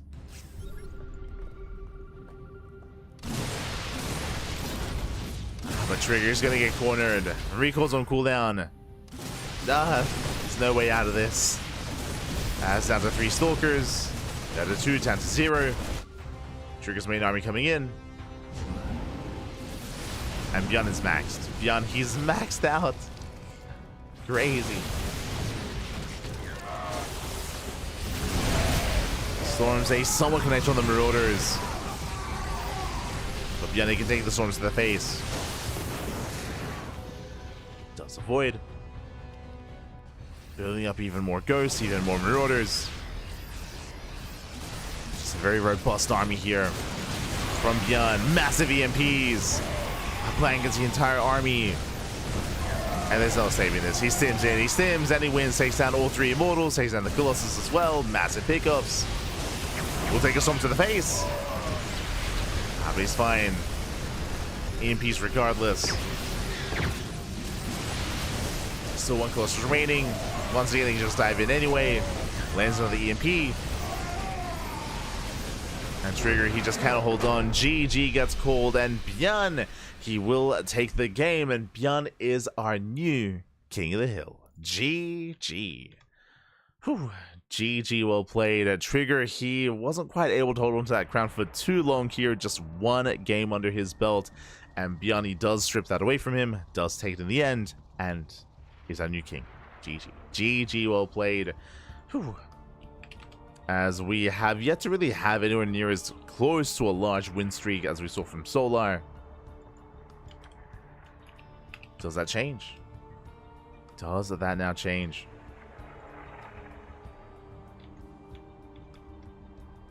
Oh.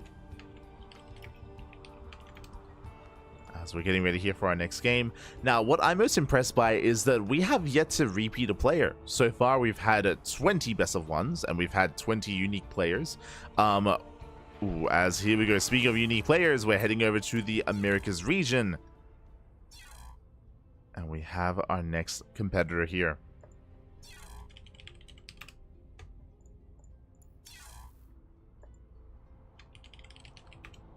We've been waiting for him. We have been waiting. But he has arrived. It is going to be a TVT between Nicoract and ByuN. Let's go. We have our TVT. And this is a matchup that we actually casted quite a lot. Nicoract, he does have some deadly TVT, I will say that. Can be quite deadly. But so does ByuN. So I'm ready for some chaos. I'm ready for some wild Terran versus Terran. It's a matchup we rarely see nowadays just because we often cast Clem, and Clem, he often, I mean, he never plays TVT anymore. It's all about that Protoss. So I'm appreciating the TVTs while we get them. I'm appreciating them. Let's go. As we are jumping into our next game, we're going to be leading into Frostline. Is Nicoract's map of choice.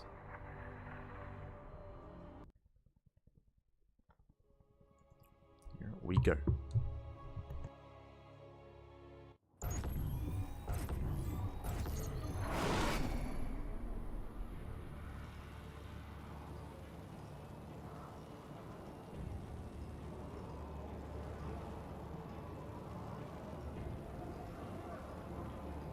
So just closing the door, and here we go. Spawning in the top right-hand corner of Frostline, we have the Red Terran player, we have the Challenger, we have the would-be usurper.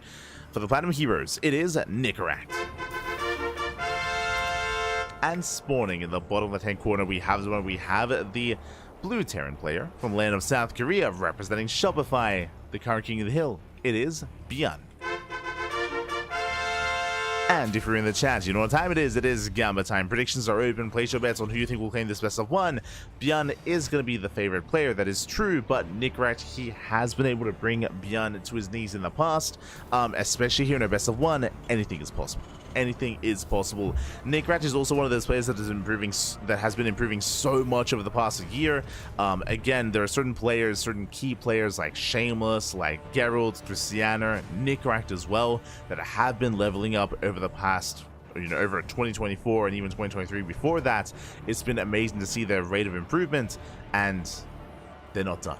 And they're not done, nowhere close. They're still improving, they're still getting better and better over time. And we'll see if we can cause that upset. Speaking of upsets, of course, we actually recently casted Nicoract take down MaxPax. He did take down MaxPax 2-1. But I would say that Nicoract's best matchup is TVP. Like, TVP is where he thrives. It's where he can cause these upsets and take it to players. I mean, we've seen him defeat Hero. We've seen him defeat MaxPax. If you can defeat Hero and MaxPax, there's not a Protoss player out there that cannot fall to Nicoract. Different matchup, though. Here we have a very different matchup. TVT instead. When it comes to TVP, Nicoract, he's typically very aggressive. Honmono-esque a little bit, but we see a lot of all-ins. A lot of aggressive builds here from Nicoract in TVP and TVC as well. We, of course, recently casted Nicoract versus Solar, and he was able to make a series out of that. But now he's up against ByuN. Now he's in a mirror matchup. ByuN opening up double gas, faster factory, delayed CC out of our Blue Terran player. Same can be said for Nicoract as well. So mirrored builds. Mirrored builds for the time being. ByuN hoping to catch out that Reaper. Not quite able to. ByuN pulling away.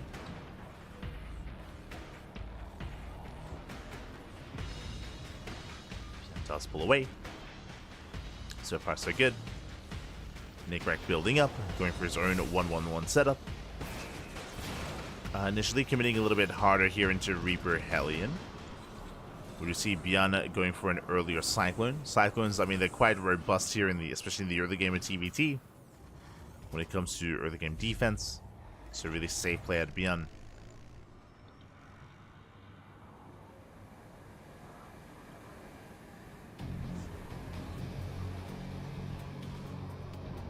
It's going to be quite safe. Nicoract moving in.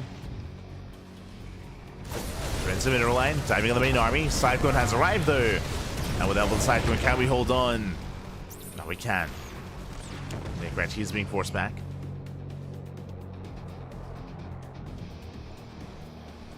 He's going to be forced back. ByuN, he holds.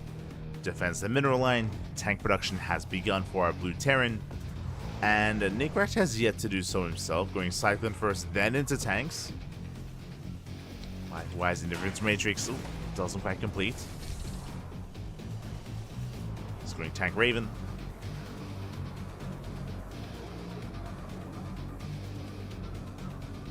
Cyclones for ByuN looking for any kind of straight pickups. Unlike this, like a Hellion. Hellions are targeted down. Massive pickups here. Going for the Cyclone as well. He really doesn't get it. Whew. Cyclone. Does get eyes on the Raven. Pulls away.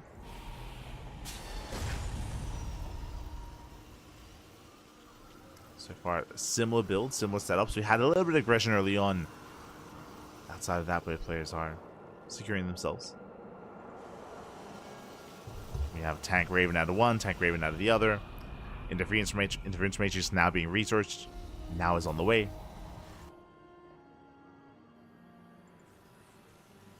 And we are settling in.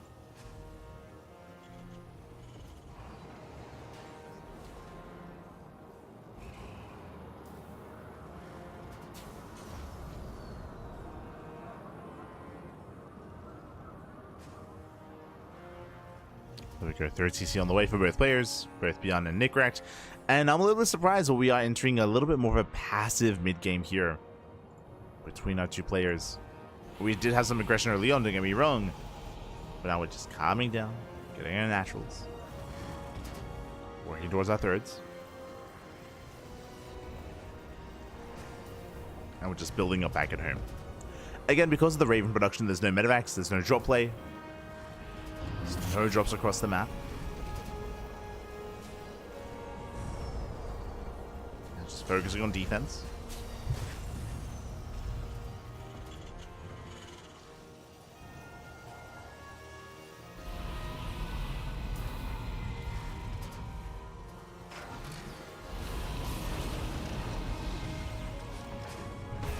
Sorry, just stretching.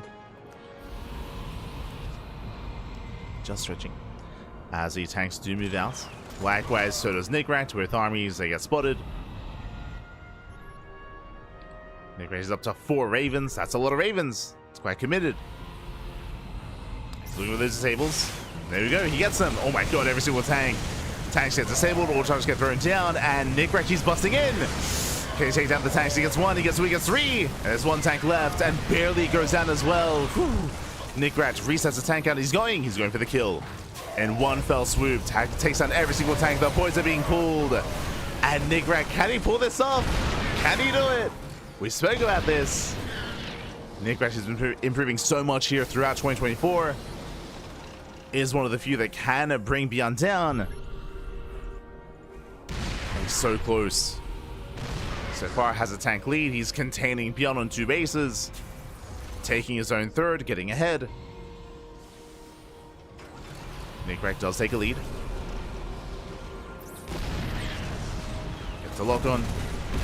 Cyclone goes down, pushing forward. Boys are being pulled. That's going to be what? 4 tanks.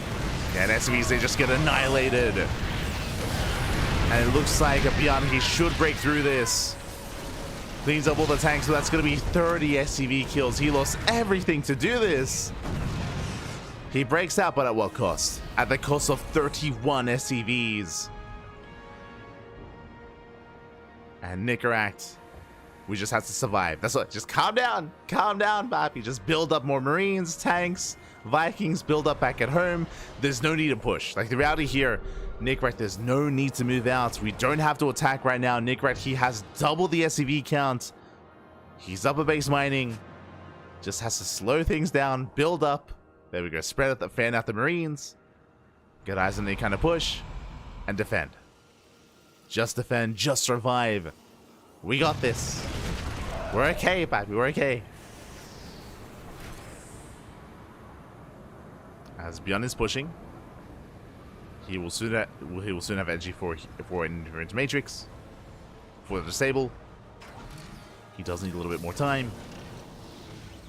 Nicoract keys rotates. Boys are being pulled. ByuN is the first to siege. It does siege up. Tank boys going up. So far trading 1 for 1. Gets a second tank as well. There's 1 tank left here for ByuN. Takes down 5 SCVs and a mule. Which is good damage. But still not enough. Still down 20 SCVs.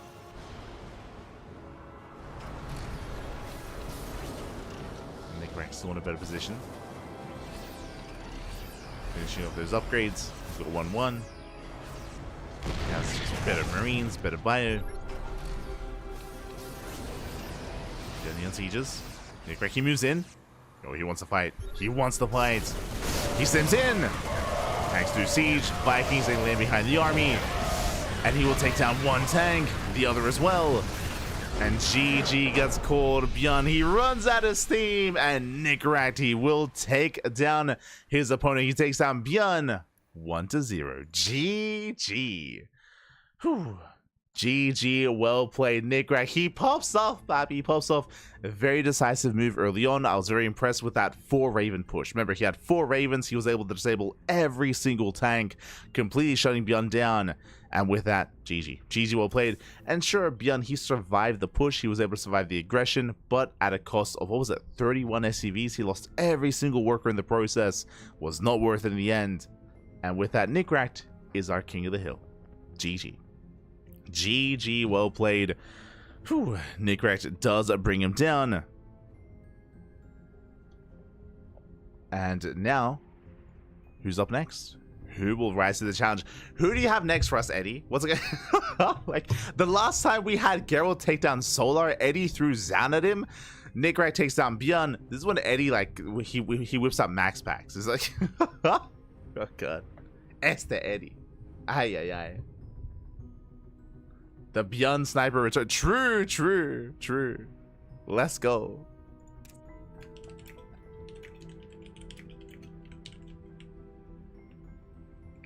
Let's go.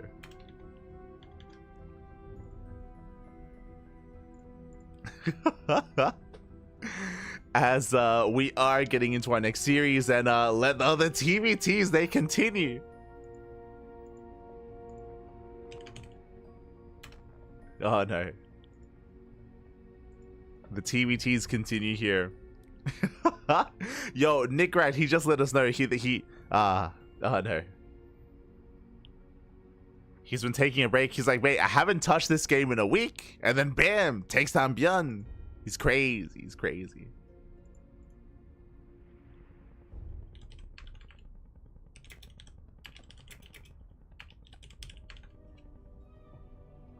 Here we go.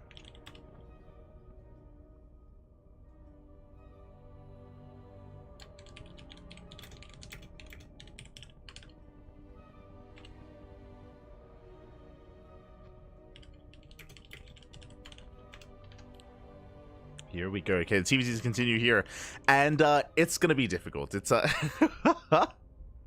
it's gonna be a tough one here because the Tuna Terran has arrived. Oh my god, the TVT specialist here, arguably the best TVT in the world. Up next, we have the reason.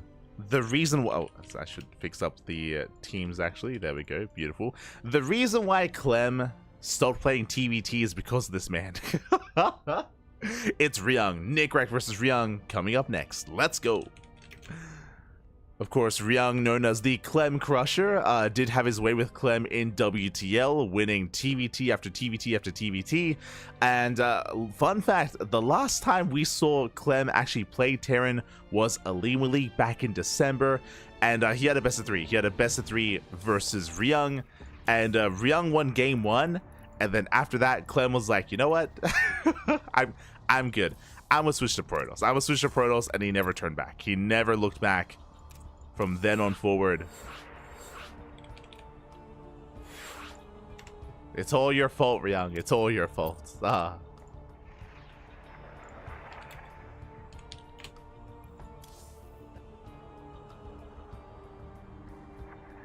As we're setting up here for our next game.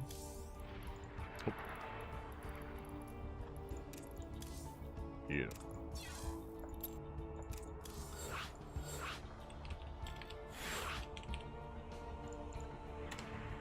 Beautiful. As our next game is going to be on Frostline.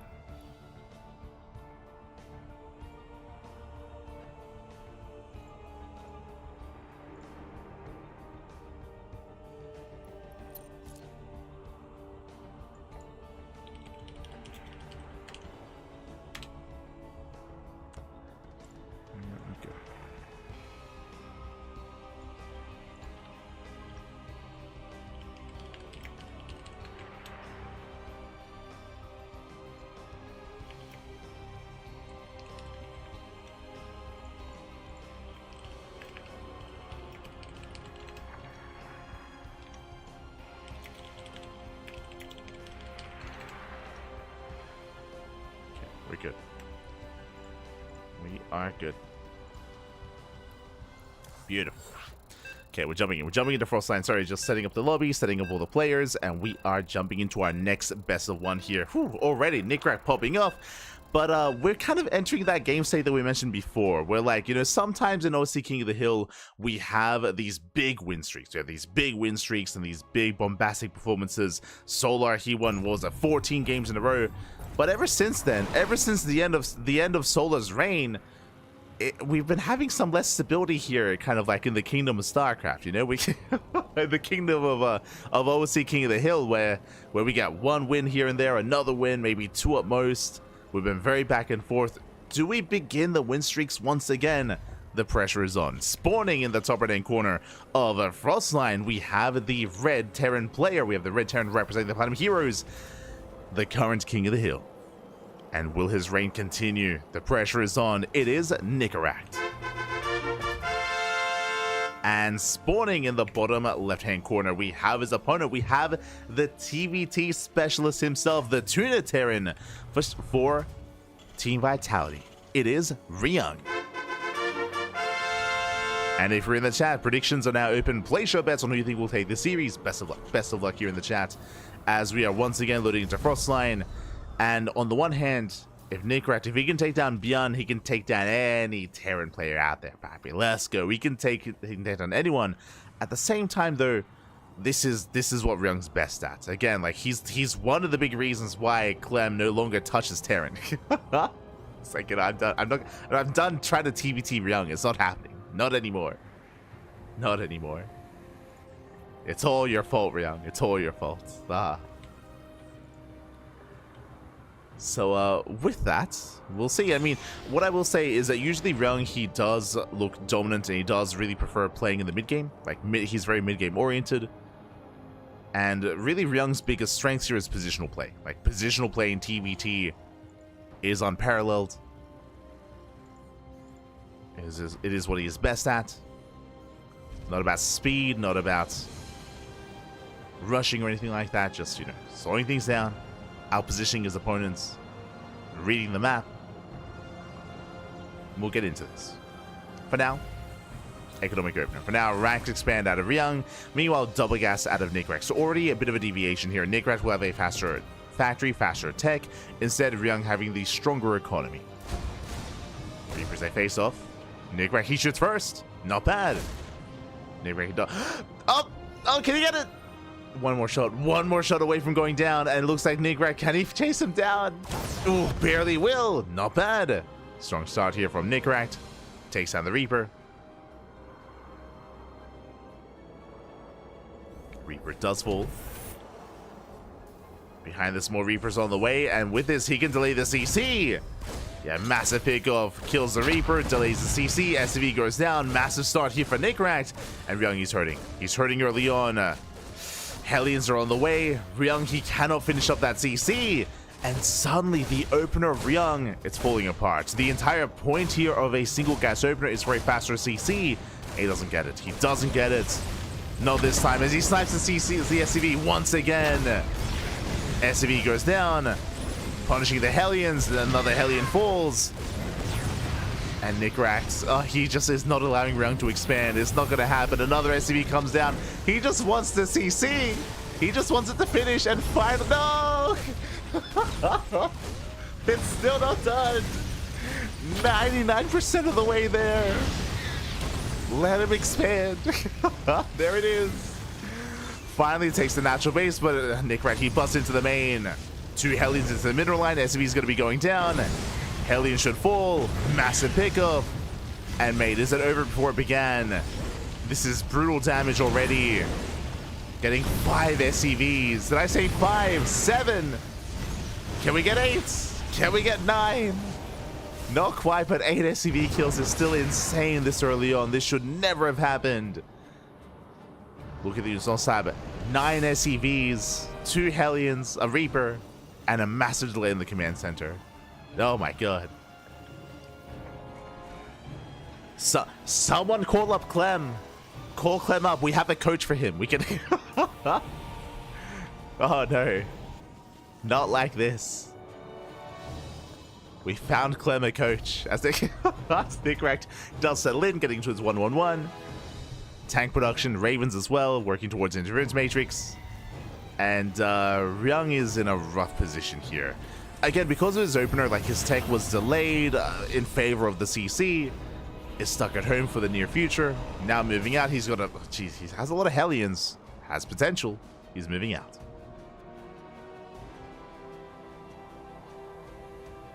He is now moving out across the map.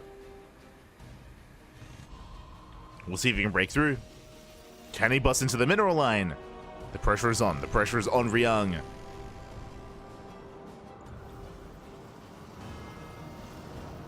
Oh, spreading out the Hellions.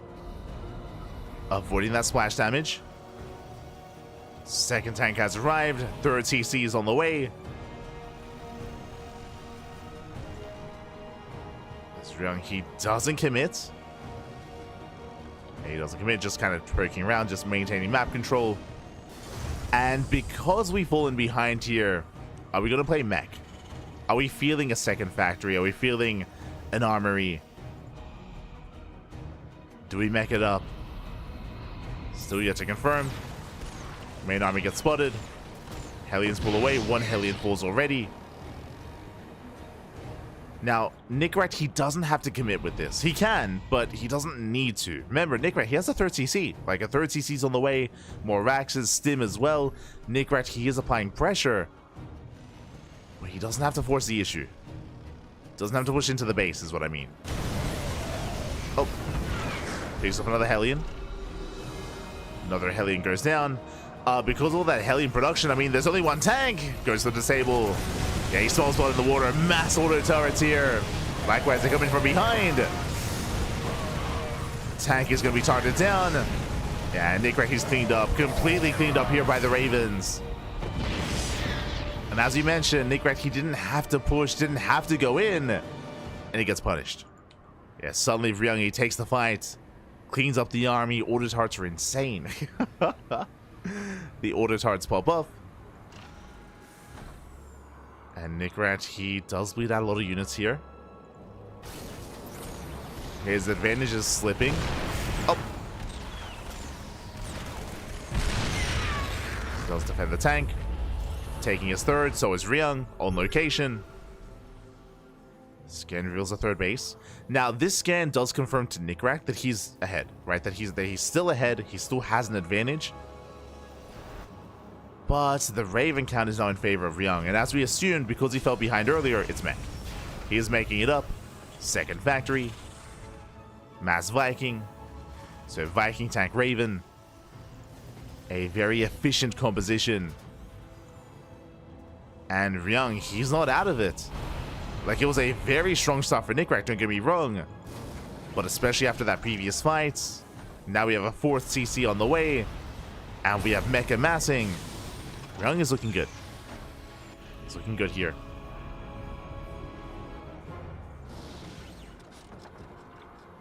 He's looking strong.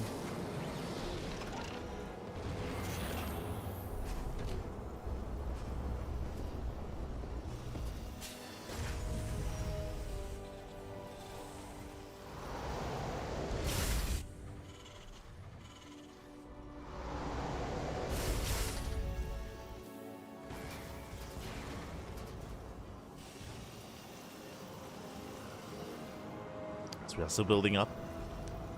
Our players, they're leaving each other alone. I mean, especially after the kind of blundered assault there from Nicoract. He's just chilling back at home, saturating. Nicoract, I believe he has yet to confirm. Oh, no, sorry. He did scan. He did get eyes on all the factories. He knows. Is aware of the mech.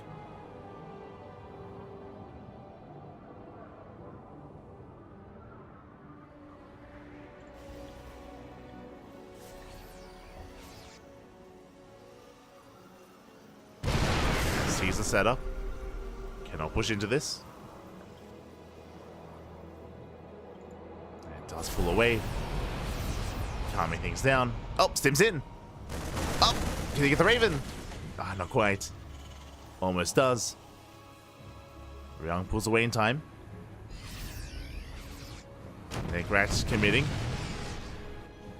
Now pushing out, he has 1-1. He has Stim, he has combat shields. So far, Ryung keeps up. Does keep up with the army. From here, going to be rotating. Is well set up here on the high ground. More tanks respond. And Ryung is sneaking out of 4th base. Oh! Yeah, 4 CCs on the way. Even the command center as well. Gets a Viking.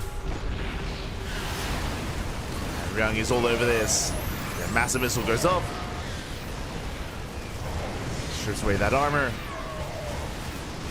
And Nicoract, he does get into the mineral line and will delay some of the mining here. Ooh, pushing into tank range. And the tanks, they shut down the ByuN. And Marines are going down. Ryung holds. At the same time, Nicoract, oof, rallying into the 3rd. Rallies into the 3rd base. Medevacs go down. And we have the mass disable. The Vikings, they land, and Ryung, he shuts down the main army. Cleans everything up. And what's scary here is that Ryung is taking a supply lead. And that's a supply lead with mech. Typically, in this kind of scenario, like bio tank versus mech, the Terran player, the red Terran Nicoract, he needs to have the better economy. He needs more bases, the 4th base, the 5th base, needs to be able to replenish his army as quickly as possible to afford these losses. That's not happening though. Ryung has a 4th, Nicoract doesn't. It's my biggest concern here is the lack of economy for Nicoract, as he can't sustain these losses.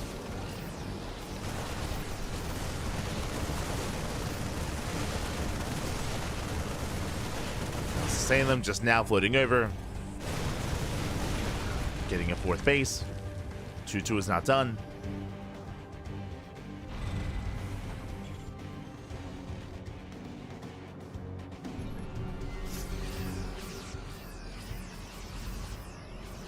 Nicoract looking for another way in. Oh, Sims in. He will catch one of those tanks. Gets 1, gets 2. 2 tanks going down. Getting a 3rd tank as well. Very nice. Meanwhile, we have the counter disables. Nicoract going for the mineral line. Will take down a good chunk of SCVs. That's 9 SCVs. 9 SCVs falling. Pulls away.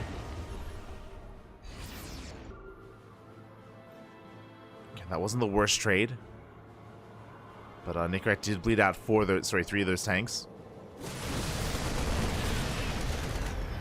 Did bleed out a lot of tanks. And now he's got his 4th. We need a 5th CC as well. Is halfway done.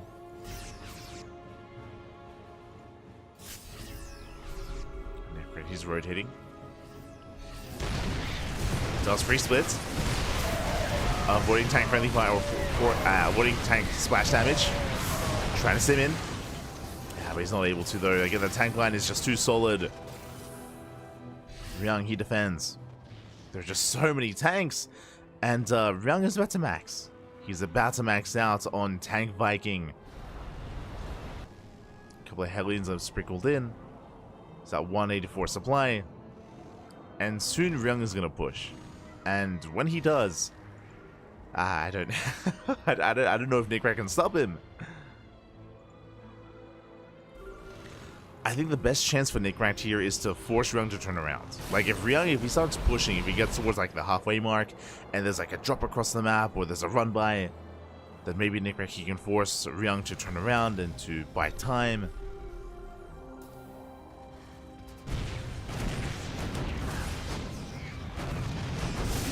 Gets a free tank. Down. Dancing with the army. Double drop on the right hand side.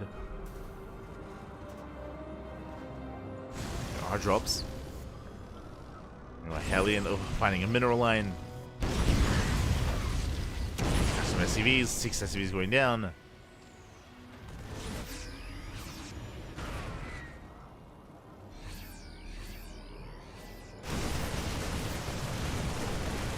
A handful of SCVs.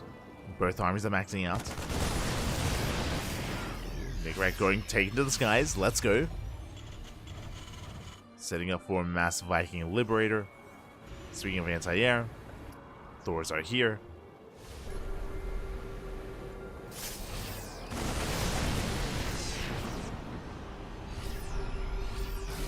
Nicoract, he tries to rotate. Oh, stepping on in. Tanks are laid to siege. And Nicoract, can he get on top of the tanks? Oh, he's trying to. He does start to step in, takes down most of the tank line, takes down every single tank, actually. Massive catch here for Nicoract. Catches Ryung unsieged. Oh, and barely will knock at the final tank. Thors have arrived. Ryung, he holds the line, and Ryung, oh my god, remaxing so fast, so quickly here. 5 more tanks, more Hellions. Nicoract, he has a ways to go. As he threw away his entire bio army. He has to rebuild from scratch. Likewise has to respond to these Hellions. Ryung, he's the first to remax. So what happening? He's gonna be, he has soon to be 16 tanks. 16 tanks, more starports, more Hellions.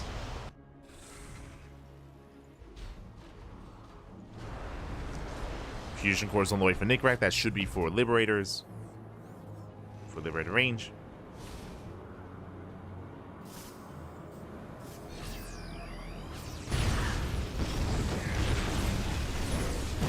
These Hellions, they bust into the mineral line. Another 9 SCV kills. 10 SCVs. Siege on here from Nicoract. Just trying to buy time. 10 SCVs going down. Young moving in. Oh, it's not going to be easy, but he will siege. He does siege up.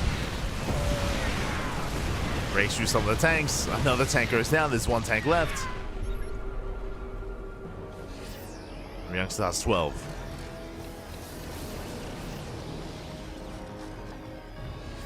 Oh, moving in. Sieging up.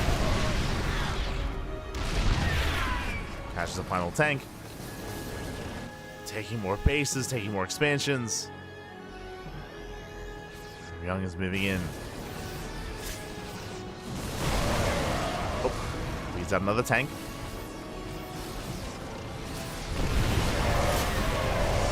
Leads out another tank. Thors, they survive. Massive tank shots going off. Ryung, he once again just shuts down the bio army.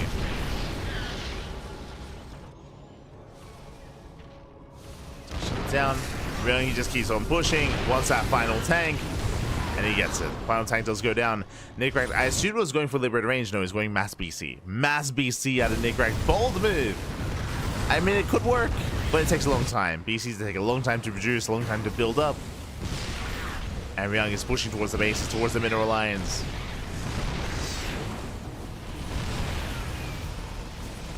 Would even rotate towards the production, towards the starports. There is limited anti-air. Hellions, they shut down that third. And BCs are here. Oh my god, Mass disabled. Oh, never mind. The disables a pop off. GG gets called, and Ryung, he snowballs out of control. He will take the game and will be our new King of the Hill. GG. Whew.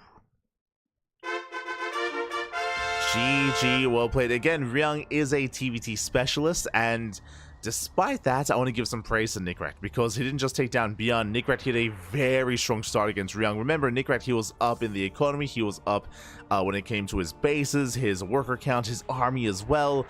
But Nicoract did overextend. He did overextend one too many times, trying to push into the natural when he did not need to. He lost his advantage, and Ryung, he clawed his way back into that game despite the rough start. Did bounce back. GG. GG, well played. Impressive performance there by Ryung to be able to recover despite how much danger he was in, despite how much was going wrong for Ryung. He did recover, did bounce back. GG. GG, well played. Ryung does take it. And with that, we are getting ready for our next matchup, our next series. Let's go. And again, a big shout out to Nicoract, because again, even though he goes down to Ryung, to take down ByuN was very, very impressive. And again, even in the early game here of Nicoract versus Ryung, did do very well as well. Did perform well. Here we go. as we are getting into our 23rd match of the night.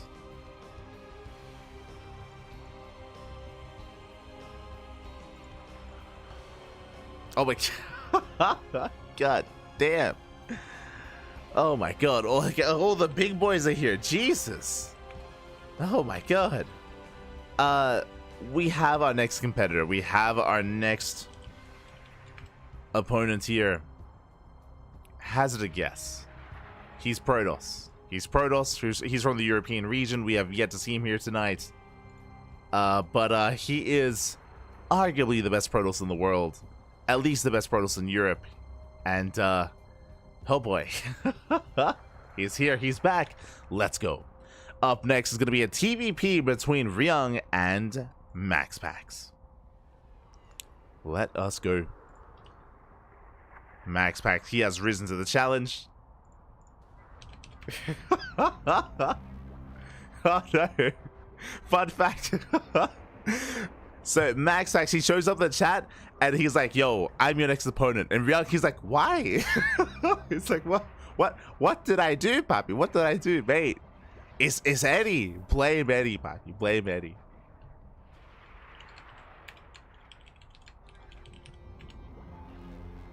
Oh no. Esther Eddie. He's in the Hannibal, Papi. He's in the Hannibal. He's not holding back against anyone. It's like, oh, you just took down a big name? Here, let me just raise you a MaxPax. Next up, whoever MaxPax beats up next is going to be like Cyril. True. Oh no.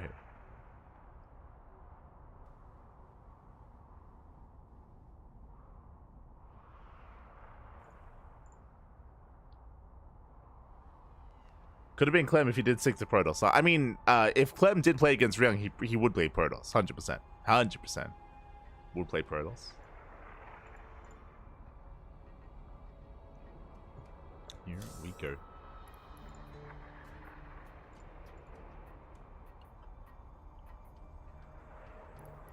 Here we go. As we are picking the map, figure out where we are.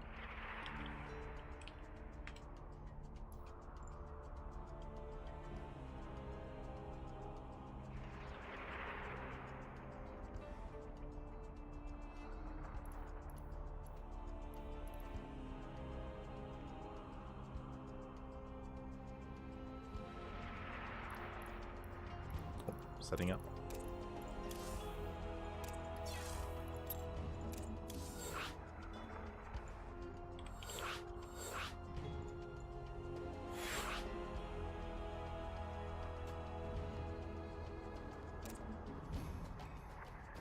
Yo, Ryung, he's recruiting MaxPax. Let's go.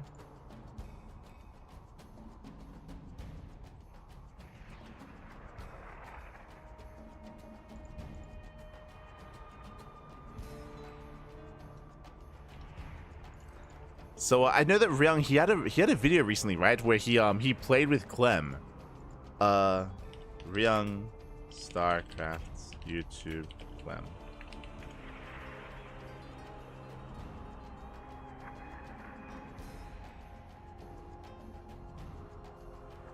Oh, okay. So Ryung, he actually posted a video recently with Clem where it was Ryung and Clem versus like 3 diamond players, and he's trying to get MaxPax involved as well. So there we go. Look forward to the content pack. Let's go. But yeah, Ryung, he's been making some videos on YouTube as of late. He's been streaming a lot, making YouTube videos, and looks like MaxPax has agreed to play with Ryung against a team of diamond players. Let's go. That'll be over on Ryung's channel. For now, though, we're jumping into our next matchup here. Into our next best of 1. And spawning in the top left-hand corner of Romanticide, we have the South Korean Terran player, the Blue Terran. Representing Team Vitality, the current king of the hill, the TVT sniper himself, not up against a Terran. It is Ryung. And spawning in the bottom right-hand corner, we have the red Protoss player from the land of Denmark, representing Psystorm Gaming. The current challenger, the would-be usurper, it is MaxPax. And if you're in the chat, it's Gamba time. Predictions are open. Place your bets on who you think will claim the series. Best of luck in the chat as predictions are open and we load into one of the older maps in the map pool. Welcome once again to Romanticide. It's very fitting. It's very fitting here. You know, Ryung and MaxPax. You know, I believe it's still Valentine's Day in Europe. I think it's still Valentine's Day. So spending the day here on Romanticide and planning an evening to spend with some Korean diamond players as well. Beautiful, beautiful. What more could you ask for? What more could you ask for? Beautiful. As for now, we do see Ryung going for the eBay blocker across the map. We'll delay the expansion. Likewise, back at home, MaxPax trying to be as annoying as possible. Dipping in.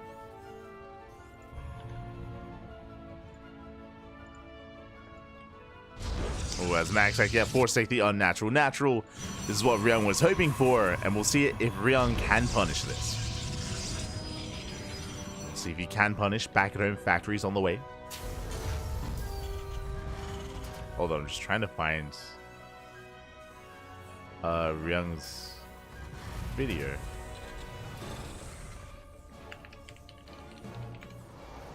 I think he posted it on Twitter, on his social media.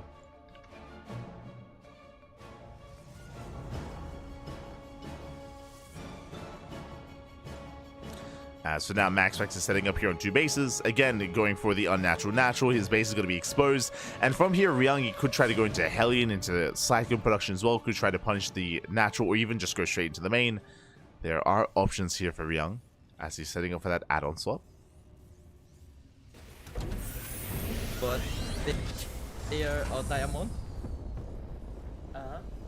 You can win today? Oh, it's in English. Oh, let's go. Let's go. I'll post in the chat. There it is. There's the YouTube link. But Ryung, he was in VC with Clem, and yeah, it was a 2v3. It was Ryung and Clem versus three diamond players from Ryung's chat. So we're gonna be seeing that from MaxPax as well, potentially. Until then, though, we are settling in. We are going to be committing here into additional Hellion production. We have 2, soon to be 4 Hellions. Trying to keep up, keeping tabs here on MaxPax.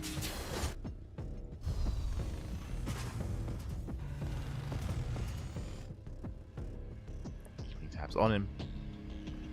But now falling back. That's a second factory. No shot. He's making it up. Gumiho, is that you? Oh my, he's crazy. Second factory into Magfield. It's gonna be Magfield accelerators. Let's go. Show us what you got. Into Mass Cyclone. Yeah, Cyclones are on the way. Magfield accelerators is building up into Battle Mech. Okay. Let him cook, Bappy. Let him cook. And again, this is a way to punish a setup like this. To punish this kind of player or this kind of expansion. To try to force fights in between the bases. To commit and to break that natural. We'll see if he can. As Hellion Cyclone is building up. Let's go. Of course, Ryung, he needs a little bit more time. MaxPax, he is yet to confirm. He's going to dip in with these adepts. He is spotted. I mean, the Mass Hellion is a bit of a tell. As one adept does come into the shade, is denied access to the main. It doesn't see what's going on, does not see the factory. Sees the Mass Hellion, but that's all he sees. Stalker's moving out. I believe Blink is done. How many gateways? 2 gates. Sorry, 3. 3-gate Blink into a third. Very safe play here by MaxPax. He's pushing. And Ryung, how many Cyclones does he have so far? Just 2. And just 2 Cyclones. Oh no, they're going to be targeted down. 1 Cyclone falls. Massive pickup down to 1. And again, the Cyclones are the backbone to Ryung's army. He needs to build them up over time. And seeing the Cyclones is a tell. At this point, MaxPax, he knows. He knows what's going on. Is aware. dives on the Cyclones, gets one, gets two. No, 2 more Cyclones go down. Hellions, they tickle the Stalkers. They get one. Takes out 1 Stalker. Meanwhile, Max actually reinforces. The Prism has arrived. And there's no tanks. Because of Cyclone production, 0 tanks, 0 bunkers, 0 anything. Only Hellions, and Hellions, they do nothing. And MaxPax is snowballing out of control. The Hellions, they buffer really more than anything. MaxPax blinks in. Boys are being pulled. Second Cyclone has arrived. And they're just going to be targeted one after the other once again. The Cyclone card just never building up, never past 2. And MaxPax, he does it. He breaks through. GG gets called. And MaxPax will be our new King of the Hill. GG. GG, well played. MaxPax will take it. Again, Ryung, when it comes to going for this battle mech composition, you have to preserve those Cyclones. The Cyclones, they are the lifeblood. They are what really makes this build have a chance at working. And unfortunately, we saw that time and time again, Ryung, he was bleeding out Cyclone after Cyclone. Shout out to MaxPax, of course, as he was intentionally targeting them down, intentionally diving in whenever he saw an opportunity, and making sure that there was never any more than 1 Cyclone or even 2 Cyclones at a time. Just made sure he was all over it, and GG. GG, well played. With that, MaxPax does take the win. And we are getting ready for our next matchup.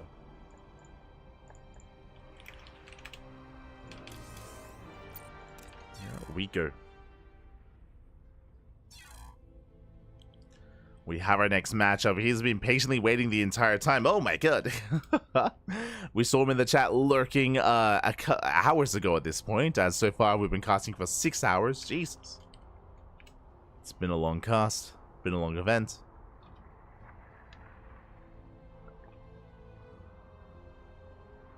But up next, it's going to be a PvP between MaxPax and Cristiano. Let's go.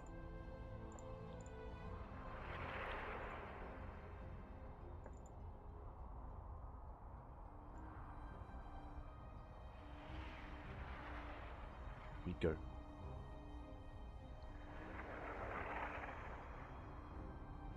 Shout out to new patron. Oh, we got a new patron. Oh, thank you, Papi. Thank you. God, Papi God. Thank you so much. Thank you much, Sai. Sai, for the new patron, for the new subscription. Thank you so much. For those that are curious, if you want to help support the CranKy Ducklings, you can do so via Patreon. Likewise, though, before I get ahead of myself, if you want to help support OSC, then you can do so via a command in the chat, !OSC. And you will get a link to the Matcherino page. Again, this Matcherino page is specifically to fund the OSC mid-season playoffs. The mid-season playoffs are still a couple of months away, but it is going to be the next big online event taking place here in StarCraft, and OSC are going to be behind it. The best of the best players in the world are going to be facing off in that tournament, so do check it out. Do consider supporting it if you do wish to support that event and OSC in general.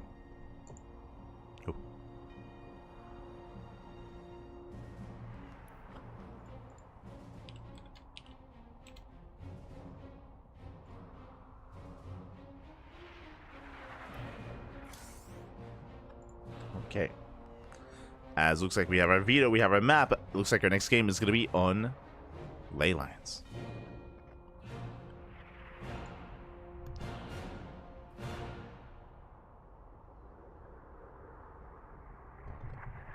Oh, we're good to go. We're going.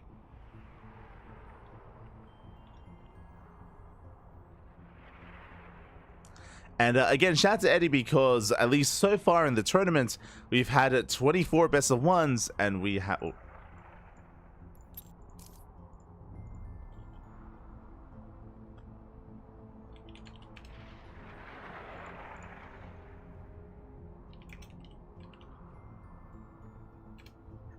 Here we go.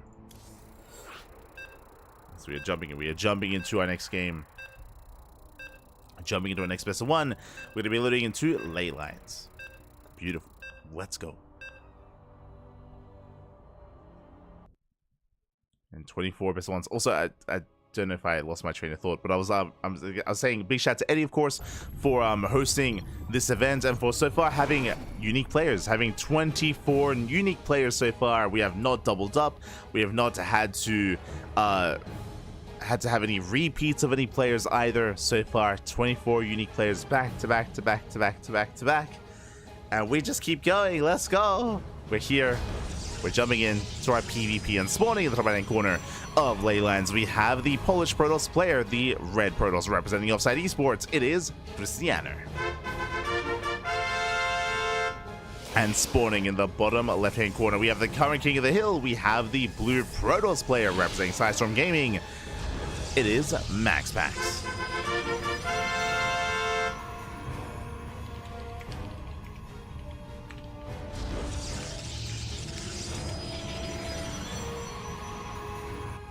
We go.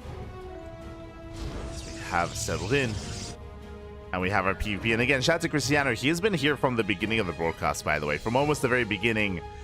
Cristiano, he was lunking in the chat. Now he's here. Now he has arrived, and we'll see how he does perform here against MaxPax. Let's go. Let's go. Also, before I forget, if you're in the chat, you know what time it is. It's Gamma time. Predictions are open. Place your bets on who you think will take the series. Best of luck in the chat. MaxPax, he is a beast, of course. He is considered the best Protoss in Europe, arguably the best Protoss in the world, at least alongside Hero, of course. And, yeah, you don't get much better than MaxPax. I'll be honest. Oh boy. I feel like at this point, you know, we gotta start calling up Clem. We gotta start calling up Cyril, Hero as well, Rainer, Maru. True, get Maru on the line. Message Ryung. Be like, Papi, wake up Maru. He's not doing anything better right now. Let's go. Let's play. Oh no. But of course, Cristiano has risen to the challenge. He has risen to the challenge here. Cristiano has been looking quite impressive as of late as well. I did mention a list of players earlier. Players like Geralt, Nicoract, Shameless, and Cristiano have all been improving so much here over the past couple of years, to the point where they can now more regularly take down some of these big names.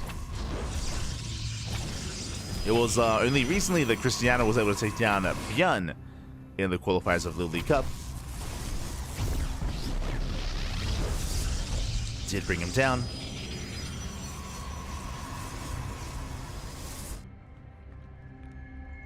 Now we are settling in. We have our opener of choice. Going to be a Stargate opener out of MaxPax. Stargate into Oracle, into the expansion. So economic start here from our Blue Protoss player. Meanwhile, Cristiano, 2-gate opener. 2-gate opener into a faster Nexus. But setting up a proxy. Okay, my eyes are on Cristiano. Show us what you got.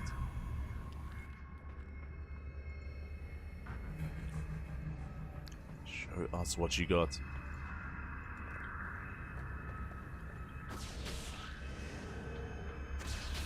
As the hallucination barely does miss the Oracle. But Cristiano, oh my god, he's throwing down 2 more gates. He's going for an all-in. He's going for the all-in. 4-gate setup here by Cristiano. Oracle towards the main. Sentries are in position. Cristiano is ready. He's gearing up for a massive counterattack as well. As the Oracle does hit the main. We zone back. Does get the revelation off. Adept does shade in. Does shade in. Gets eyes on the Twilight Council.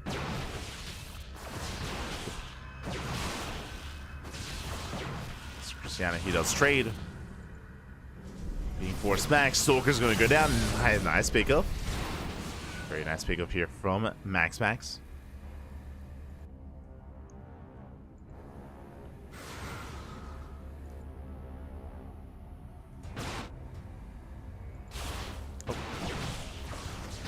Fire is being cleaned up. Gateway is now done, and Cristiano should soon push. Revelation runs out. Here comes the army, the stalkers, the sentries, everything across the map. It's all or nothing. Back at home, MaxPax has a shield battery. Second shield battery as well. Is warping in. How many gateways does he have? 3. 3 gates set up here on 2 bases. And MaxPax, he spots the move out. Massive revelation. Does spot the army. Cristiano, he's up to 13 Stalkers, but 3 of them are stasis. And he confirms. Yeah, MaxPax, he confirms the all-in. Boys are being pulled. Nice force fields. Trying to look down the army. Shield Biters are running out of energy as well. And they are running out. One Stalker goes down. Oh, they counter force fields though. Catching every single sentry. Yeah, brutal pickoffs. So far, MaxPax, he's holding the line. But more Stalkers have made it. And he's pushing in. Takes down a Stalker. Down to 6. 6 Stalkers left. Oh my god. Clutch blink. Warping in 3 Stalkers at a time. Takes down another Stalker. Oof. Takes down another Stalker. I mean, blink is a factor here. But blink is on cooldown. Oh my god. And catching more Stalkers. Meanwhile, Cristiano's army is getting very low. He's trying to shuffle back. Trying to. Once again, clutch blink. There's a recall back home. And as time goes on, it's getting better and better for MaxPax. Cristiano, he's running out of steam. He's only up 4 Stalkers now. He used to be up so much more. And the blinks are brutal. Does get a Stalker. Oh my god, he just wants to fight. He just wants some Stalkers. Yeah, he's just getting picked apart. MaxPax, he's holding. He shuts down the Stalkers, chasing him down. Takes off 2 or 3 more. And GG gets called. Cristiano, he has nothing left behind. This was completely all in, and MaxPax, he will claim his 2nd win. GG. GG, well played. Initially, Cristiano, he had momentum. I'm thinking here, what if there was no stasis? What if the stasis didn't catch those 3 Stalkers? Then could Cristiano have broken the natural earlier? Maybe that could have been enough. Initially, MaxPax had a very shaky defense, but of course, did kind of show up as the game went on. Regardless, GG, well played. MaxPax, he will take it.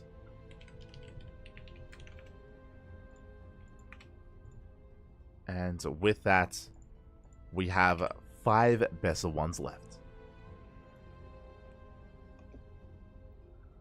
5 best of 1s remaining.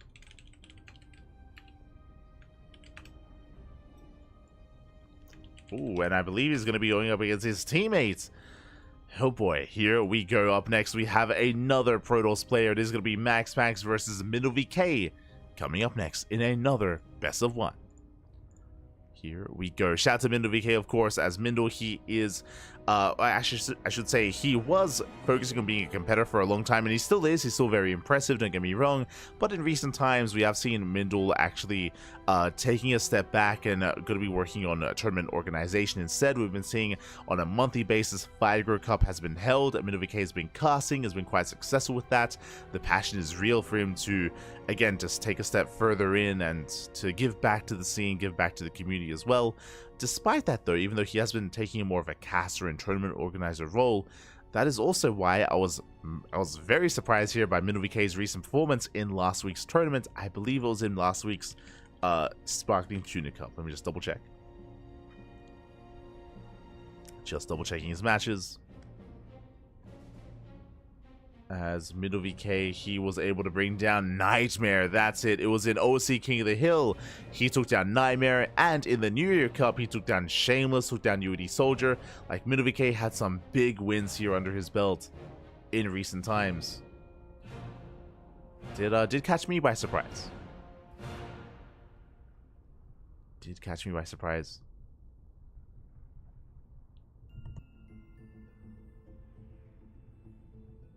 Here we go.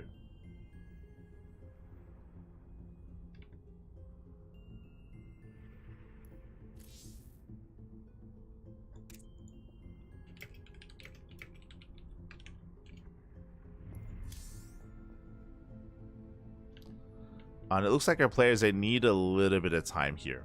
Looks like our players, they need some time to set up. All good.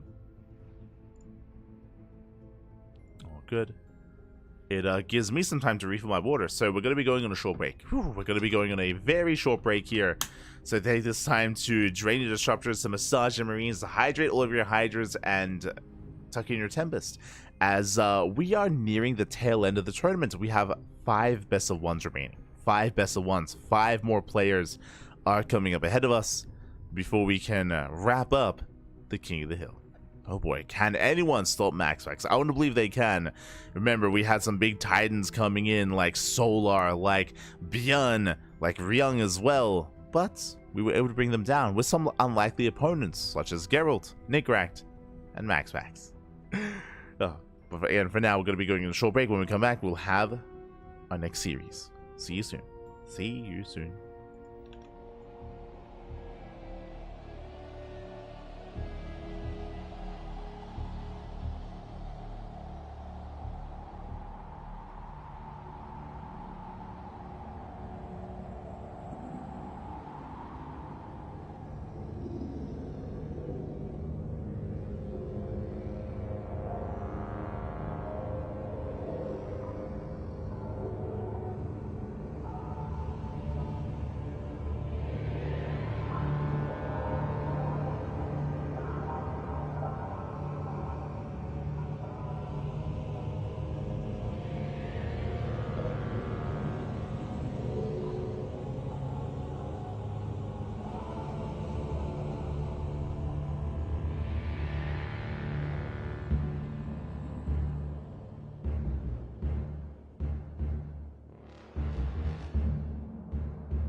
And welcome back, everyone. Welcome back to our 25th best of one in a row. Let's go. We have returned and spawning in the top right hand corner of ley lines. We have the red Protoss player representing Storm Gaming. It is our new challenger. It is Mindel VK. And spawning in the bottom left-hand corner, we have his opponent. We have the blue Protoss player representing Storm Gaming, as well as they are teammates. But here we have our current King of the Hill from the land of Denmark. It is MaxPax. Here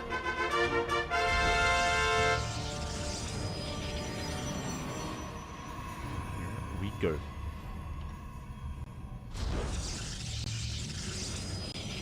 So we are going to be jumping in.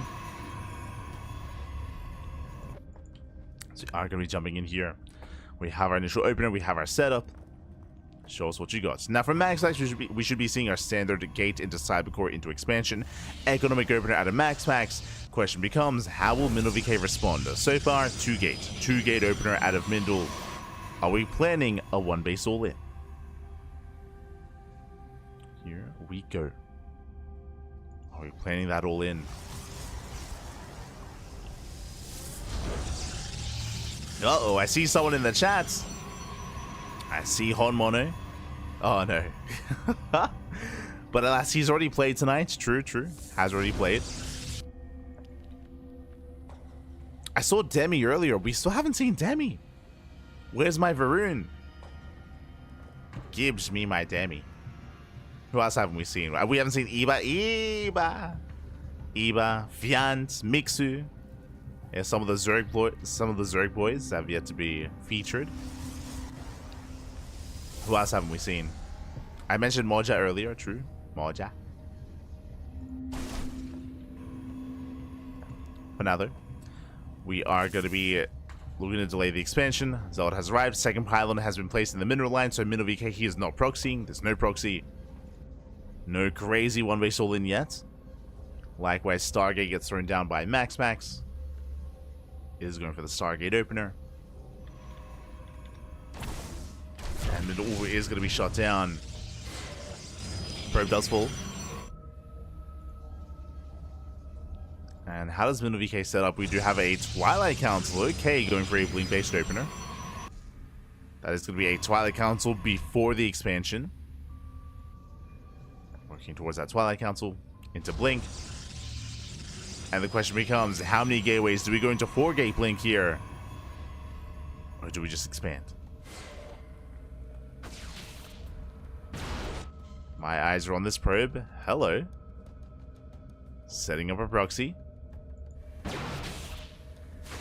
Interesting, you have my attention. As the depths are hunted down. Max are setting it back at home. Void Rays on the way. And here comes that probe, here comes that proxy. And Mindle VK, he has yet to expand. Yeah, here comes the pylon. Stalkers, they poke in. Spots that stasis. Oh. Does he? Does he see? Does he notice? As there's the 3rd gateway and a proxy 4th. Yep, so 4-gate Blink. So it's going to be 1 base 4-gate Blink here out of Mindle VK. It's all or nothing. Meanwhile, second shield battery in the Void Ray has arrived. Base out of stasis. Did notice. Does bait it out. Nice move so far. Trading with the army. Bleeding out those shields. The energy, I mean. Still waiting for more reinforcements. Blink is almost done. MaxPax getting a 3rd shield battery. Getting a 2nd Void Ray. And as the Void Ray count gets higher, the less chances there are for this build actually working. Stays into the mineral line. Up! Oh my god. Whew. Clutch moves. Does focus down one. Not quite the other. The Oracle is going to go down though. One more shot. Does fall. Does catch 5 probes. Not bad. But Mindle VK does defend. He shuts down the Oracle. Now he can focus on the push. Focus on the all-in. He's got 10 Stalkers and nothing's going to be pinning him back home. He's rallying. Rallying across the map. Still plenty of energy here on that shield battery. Still plenty of energy. Once again, just shaving off that energy. Shaving off those shields. The Immortal has arrived. Things aren't looking so hot here for Mindle. He's on a timer. But he can't commit.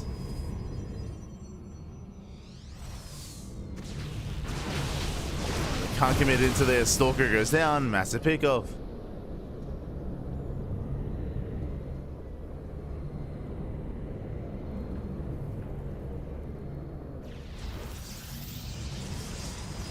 MaxPax is getting a 2nd Immortal. 2nd Immortal has arrived. 3rd Immortal's on the way. There's 4 shield batteries.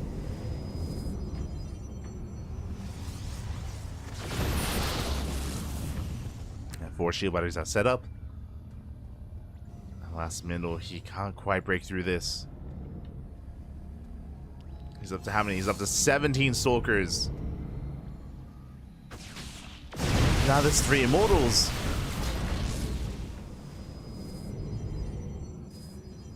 Picks up a Stalker.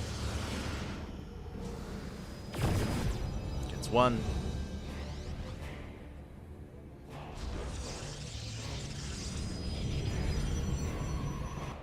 As MaxPax is going to be scouting, he's checking here for an expansion. There is no natural. There is no follow-up. MaxPax will confirm.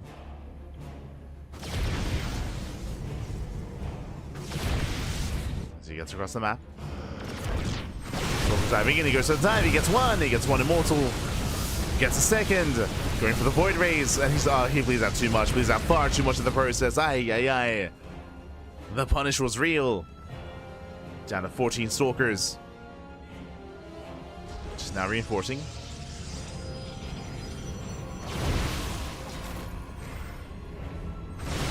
Place in once again. Oh god, it's gonna take 3 volleys. Yeah, 3 volleys. GG gets called. It's not gonna be good enough. And MaxPax, he will hold, he will defend, and he will claim another win. GG. GG, well played, MaxPax. He will claim another win here. We'll take down MinnoVK. His teammate is going to be falling. And we'll see who is going to be coming up next year. Who is next on the channel? In the tournament? Do we get another Protoss? Do we have a Zerg? Do we have a Terran? More importantly. Do we have a Terran? Also, I do apologize. I did forget to post predictions for that last game. Do apologize. I'll get ready for the next one. Oh. We'll get it ready.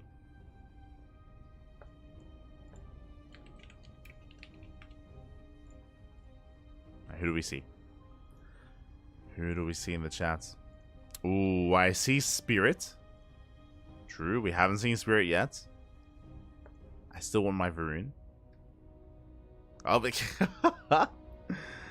speaking of, yeah, we have him. We have the ex-teammate and the current 2v2 partner. It's going to be MaxPax versus Spirit in our next best of 1.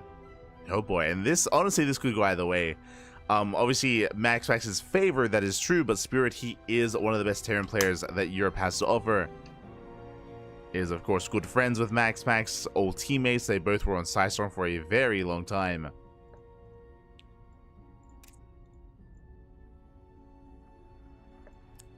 I want to believe this can go either way. Likewise, they currently play 2v2s together in big 2v2 tournaments.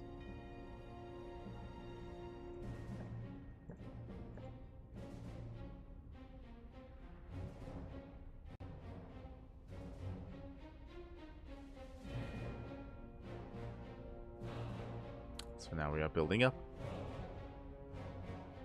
And vetoes are underway.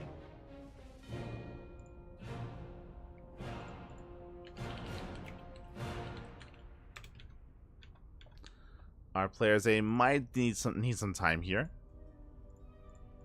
I need a little bit of time.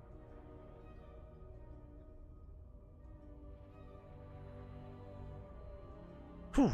And quickly just checking our tournament results so far. What are we in? 25, 26, 27? 26. 26 best of 1s. Jesus. 1, 2, 3, 4, 5. 5 left. 5 left. 5.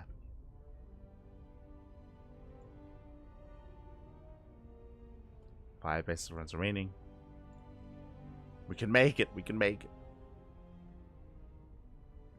But it looks like for now our players are getting ready. So we might just go on a short break once again. Gives us a moment to stretch our legs. Get some squats in. Good.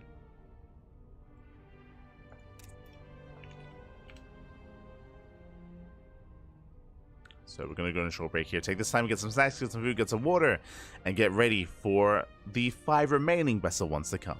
5 left. 5 left, Pappy. 5 left. We're here to find out, can anyone stop MaxPax? Can anyone stop him? See you soon. See you soon.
And welcome back, everyone. Welcome back. Whew, I hope you enjoyed that lovely Brood War OSC as we have returned with our 26th best of 1 of the night. We still have 5 more matches ahead of us, and we are jumping into our PvP. As spawning in the bottom right hand corner of Romanticide, we have the green Brodos player, the CSO esports player.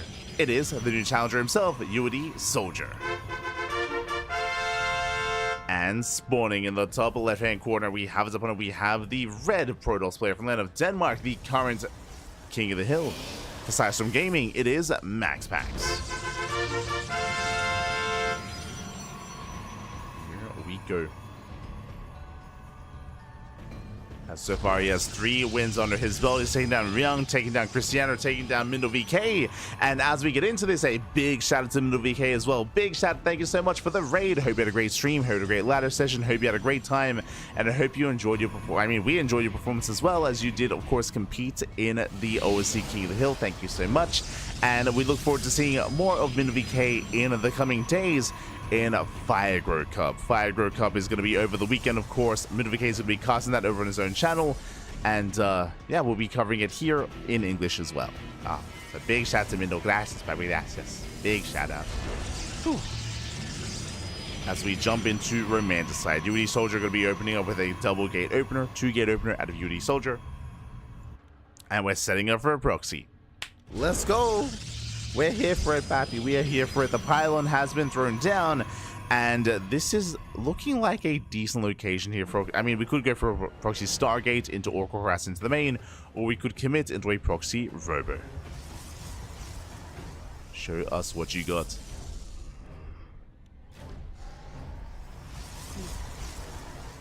As the Cybercore is now done, and we have our tech of choice. Yep, Proxy Robo. 1 base all in out of ByuN Soldier. MaxPax back at home, going for the Stargate opener himself. Again, Gateway into Cybercore, into Stargate, into Nexus.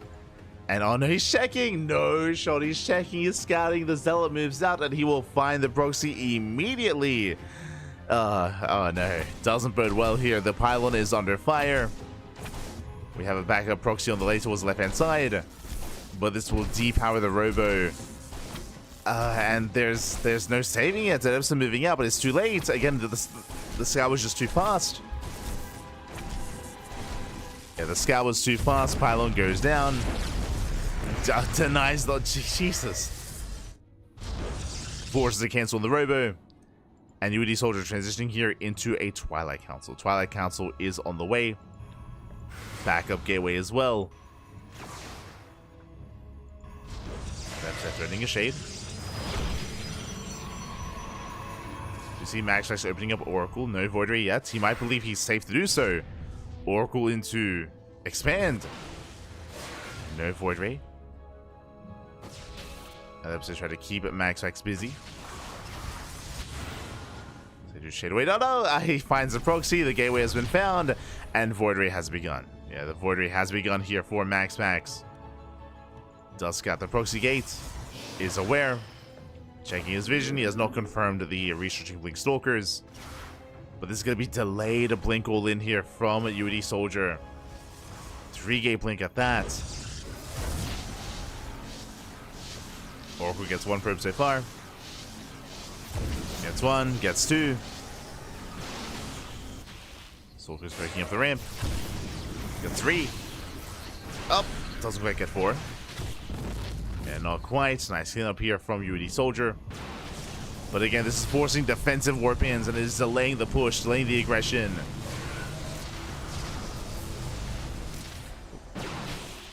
Stalkers have arrived. Stalkers are massing up for ByuN Soldier. Blink is almost done. MaxPax, he has 2 shield batteries on low ground. Soon to be 3. That's a lot of shield batteries. 3 shield batteries. 2nd Void Ray.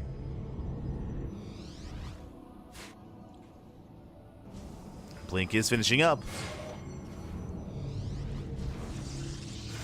They can't dive on the army. Can try to dive in. Oh.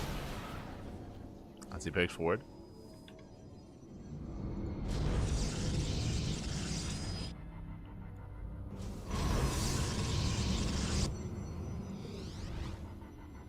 Still building on more Stalkers. How many Stalkers does he have? 13. 13 Stalkers against 3 Voids.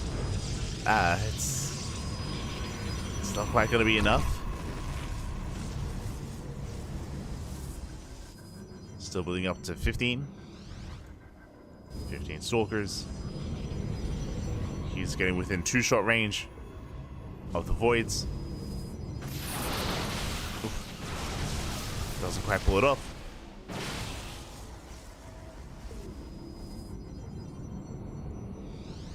Stormers once again pulling back.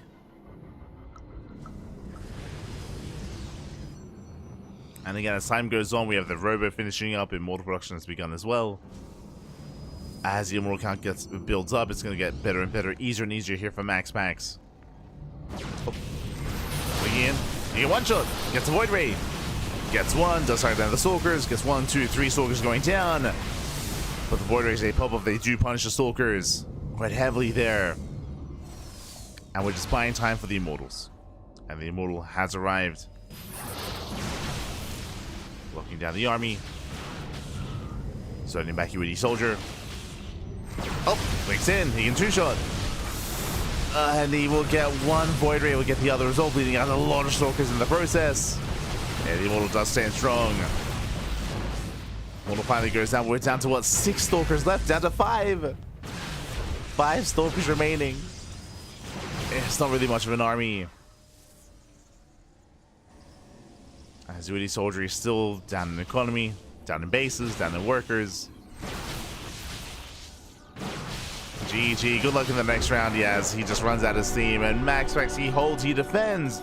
And MaxPax, he will claim another win. GG. Does claim another win. And does take down UAD Soldier. Well, I do apologize, did forget to place the predictions in the chat, so I do apologize for that. But regardless, MaxPax will claim the win. And the question becomes, who's up next? We have 4 players. 4 players remaining here. Who will be the final 4? I believe the Spirit should be one of them, as Spirit was available earlier. But when it comes to the other players, who do I notice in game? I see Hearthstone. True, true. I don't know if Hearthstone is playing in tonight's tournament, but I do spot him. Who else do I see? I see some of the previous night's competitors as well, still lurking about. We still haven't seen Demi. True, true. Still no Demi.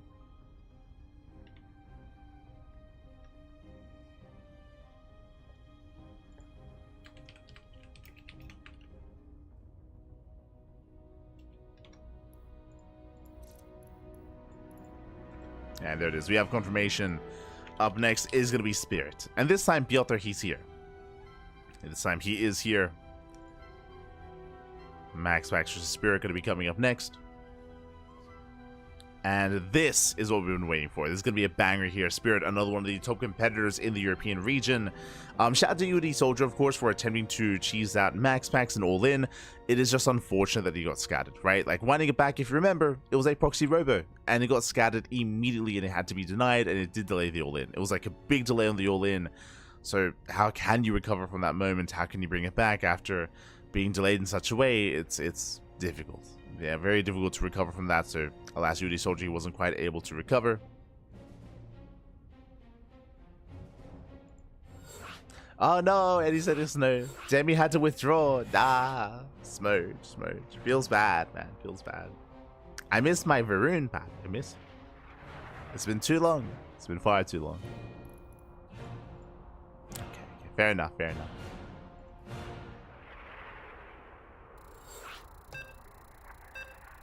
So we go. We're jumping into our next game. Into our 27th best of 1.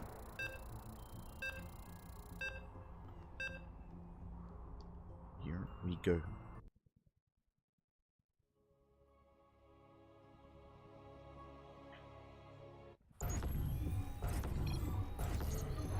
Getting into our 27th best of 1, and here we go. We have our matchup. We have our current reigning king of the hill. In the bottom left hand corner, we have on Ultralove, the Danish Protoss player, the red Protoss on, I believe, a 4-game win streak.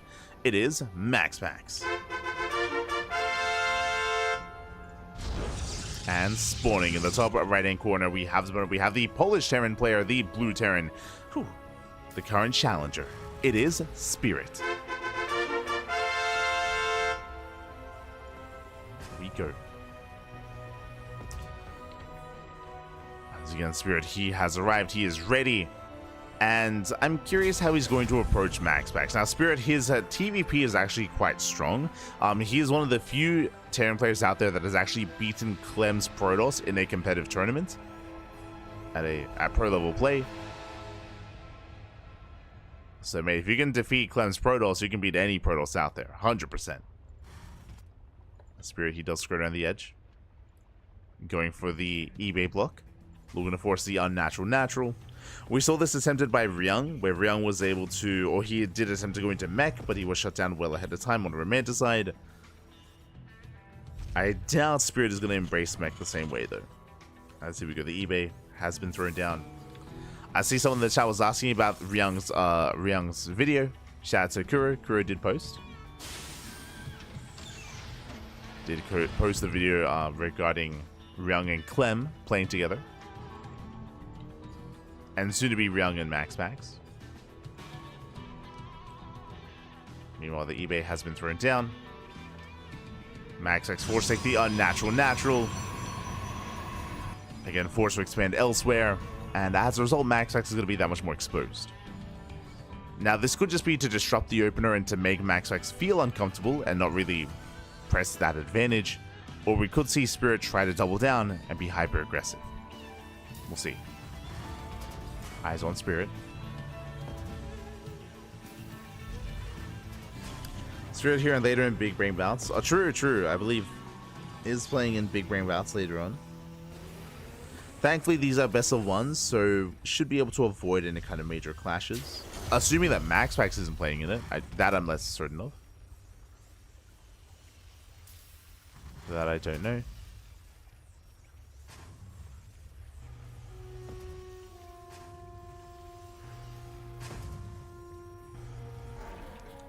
Yeah, he's not playing. Okay.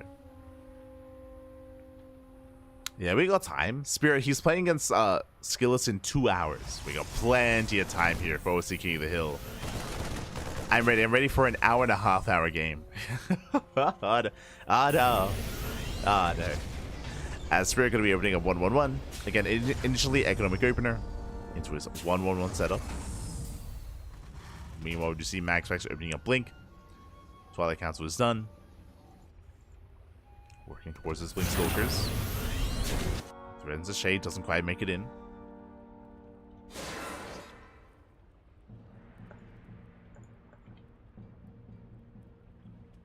Doesn't quite make it through. As the Marines, they just walk straight across the map. They're going for the mineral line. Likewise, Repsay takes down one of the SCVs. One SCV goes down, he gets two. Does get 2 SCV kills, but Marines, they just walk straight into the main base. Starts stepping forward. He wants a Stalker. Alas, won't quite get it, and he doesn't quite get any probes either. He gets one. He gets one probe kill. That was a big investment here from Spirit. Throws away how many? 5 Marines. 5 Marines for 1 probe. Meanwhile, going for the add-on swap. And Hellions, they rush into the main as well. 3 Hellions, they can one-shot probes. Alas, 2 Hellions left. They get 2 shots. Nice split there at a MaxPax. Very nicely done, does minimize losses. Leading out 6 workers. But he shuts down the Hellions. He holds, he survives. Meanwhile, Clem getting to a 1-1-1 into Banshee play. The Banshee has arrived. No cloak. But I believe this was scouted by MaxPax. Yeah, he does confirm. MaxPax is aware.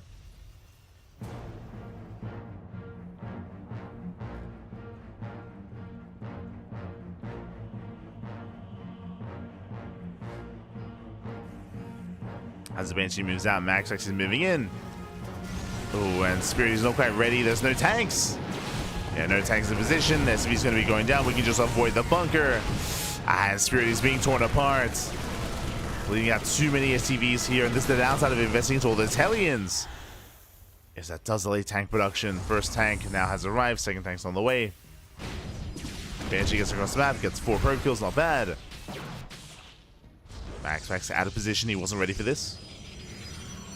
Gets 9 SCVs, but bleeds out 4 probes. Spirit, he's fighting back. He's fighting back. Dives into the main. Ooh, tank is in position though. And a Stalker goes down.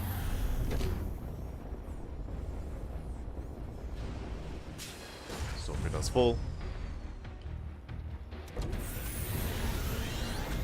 Headed for the mineral line.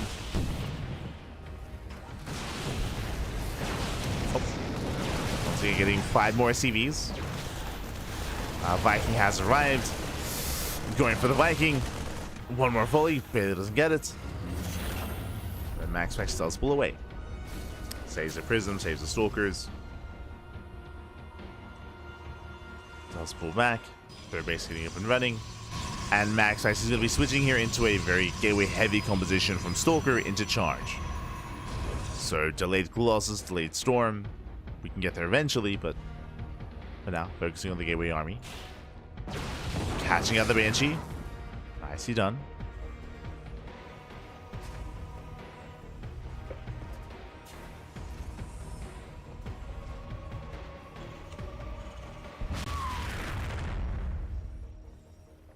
Does catch out the Banshee. Gonna be reinforcing. MaxPax doesn't need to push into these bases, but if he sees an opportunity, he will take it. Still being active. Banning out his Stalkers, containing Spirit on 2 bases for as long as possible.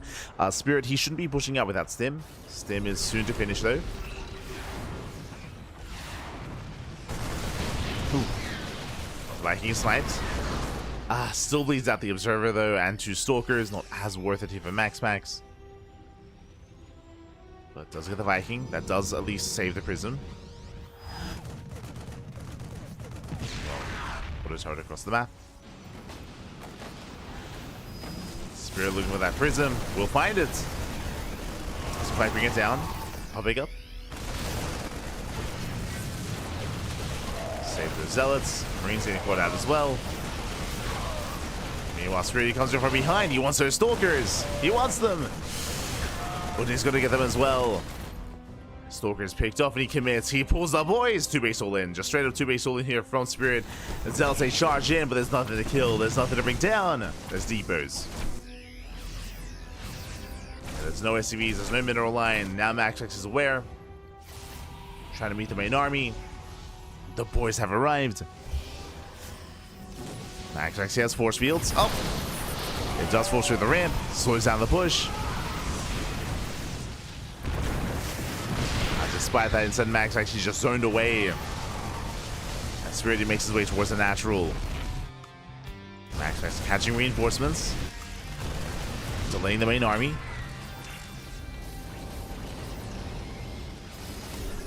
Does delay. Meanwhile, Stim's in. First Colossus has arrived just in time. Just in time, the Colossus is here. Second Colossus on the way. SCVs have all gone down. Reinforcements coming from behind. Setting up the surround. And MaxPax, he should have enough. Just waiting for another warp in.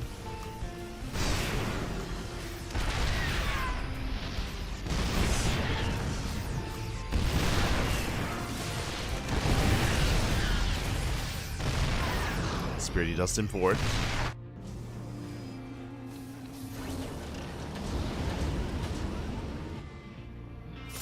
Does him forward, making his way towards the main base. He just avoids a Colossus.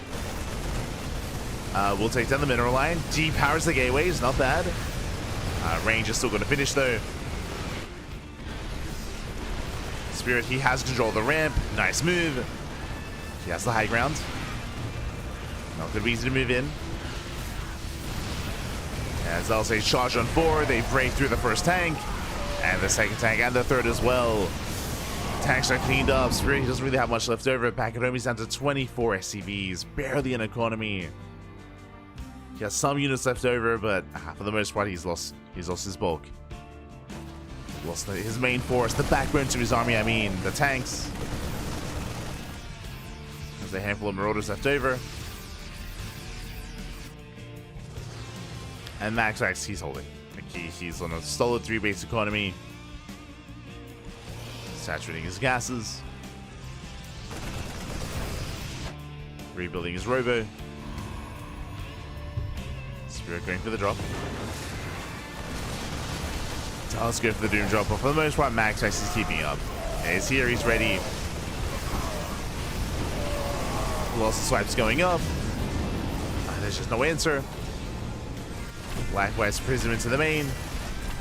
I mean, there's barely an economy to begin with. And now even less so.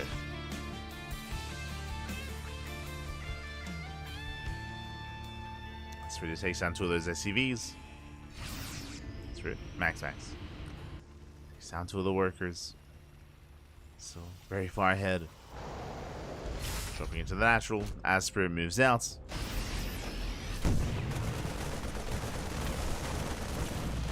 Prism does fall, but there's still more SCVs do show up. Sorry, more zealots do show up. Shut down those SCVs. Nice catch here by Spirit. Sims in. Dusting forward. Ooh, he gets locked down by the force fields, by the chargers as well. And Spirit GG gets called. He has nothing left back at home. He runs out of steam, and MaxPax, he will claim another win. He'll take a 5-0 lead in this week's OSC King of the Hill. GG. And GG, well played. MaxPax, he will take the game. And here we go. We're getting into our final 3 matches. Okay, I forgot again. No. Sorry, I'm a little bit out of it, a little bit fatigued, but I forgot about the predictions.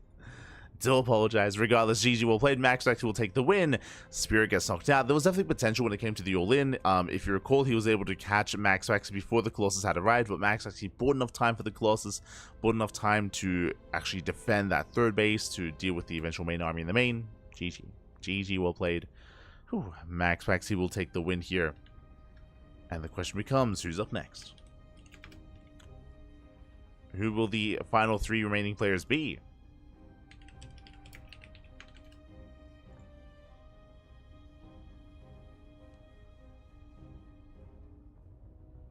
Here we go. Getting into our last remaining matches. And who's up next? Who is up next? Just catching up. Catching up in the chat.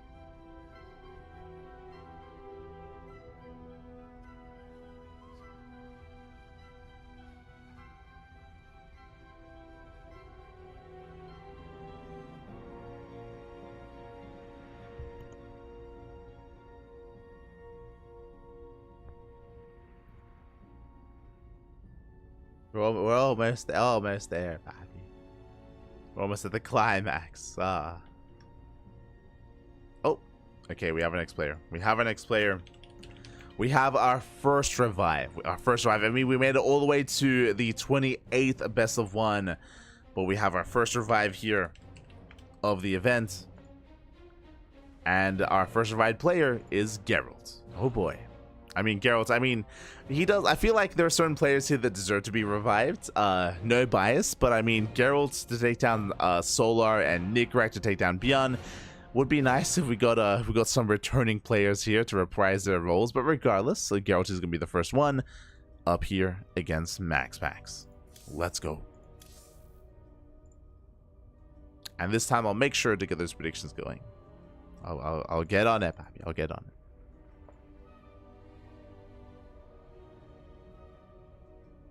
No surprise, Cyril. No. Unfortunately not, unfortunately. But again, we featured a lot of players here tonight. A lot of players.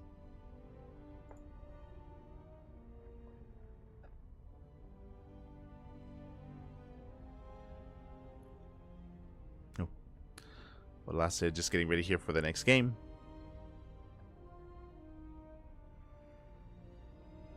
For their next setup. The next best of 1. Otherwise, hope you all enjoyed it. I hope you all been enjoying the events, the day as well, the weekend that's coming up ahead of us. I know that it's Valentine's Day in some parts of the world, and I hope you all were able to spend time with either your loved ones or, you know, here on the CranKy Ducklings as well. I mean, it's been a long broadcast. How long have we been live? 7 hours. Oh no, we're gonna reach the 8-hour mark, Papi. I can feel it. Easily 8 hours. Do we get up to 9 hours? No shot. Maybe. Oh god. We're getting there.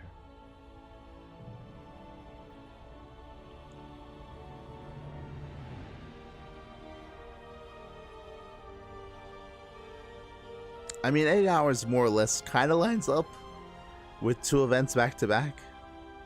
Kind of, kind of. The real question becomes, will we be casting KSL? That I'm not so sure about. I would love to cast KSL, but the reality is, if I am just out of it, if I... it depends on whether or not I'm... Not even if I wake up in time, but just how much sleep I get. We'll see. We'll see what happens with KSL. Otherwise, we'll figure it out. Replay costs. It'll be fine, Papi. It'll be fine. We'll replay it up.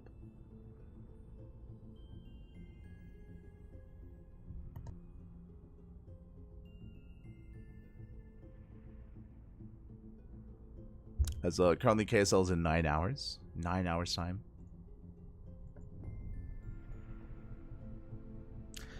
Can't I play? You do have to be a member of OSC Elite. For those that are curious, there is a membership program that you have to be a part of to compete in the OSC events like OSC King of the Hill. Which means you could play. You could take part. But you have to take that extra step here to be eligible for OSC Elite events.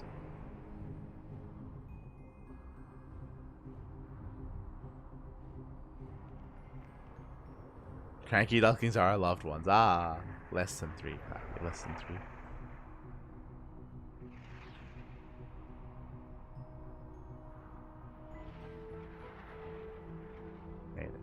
Say the Ducklings, the players as well. True.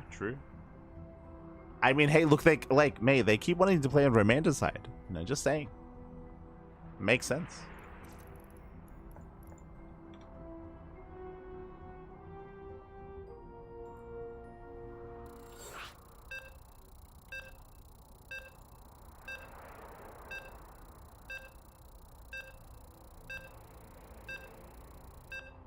Here we go. We're jumping in.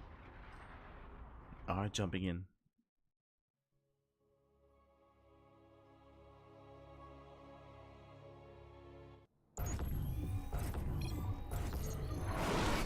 Here we go. Spawning in the bottom right hand corner. Bottom right hand corner of Romanticide, we have our Polish Protoss player, the Blue Protoss, representing Streamer Zone. Whew, the returning player, he has been revived, and we'll see if anyone can bring down the current King of the Hill. It is Geralt. And spawning in the top left hand corner, we have the red Protoss player representing Sidestorm Gaming, the land of Denmark. The current King of the Hill, it is MaxPax.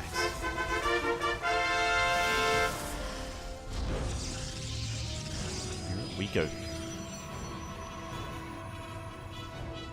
Yo, meanwhile, that's Bunny in the chat. Oh my god. Ah. Yo, is Bunny gonna show up in OSC King of the Hill? Maybe. Let's go.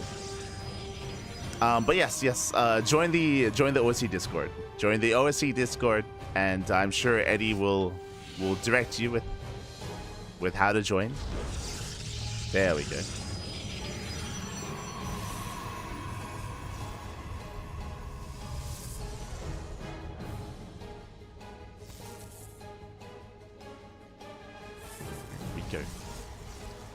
For now, though, it's going to be 2-gate open out of Geralt here on the ramp. Likewise, we have a gate into Cybercore, into expansion out of MaxPax. More economic opening here out of our red Protoss player.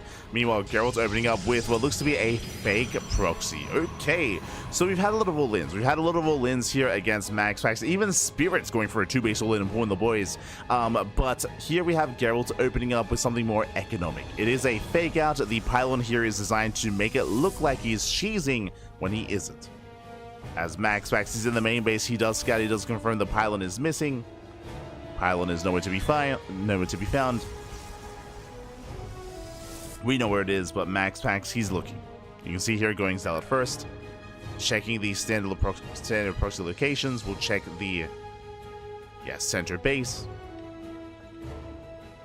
Is checking.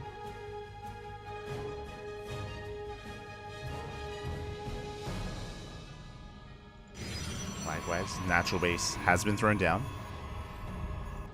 MaxPax going for the Stargate into the expansion.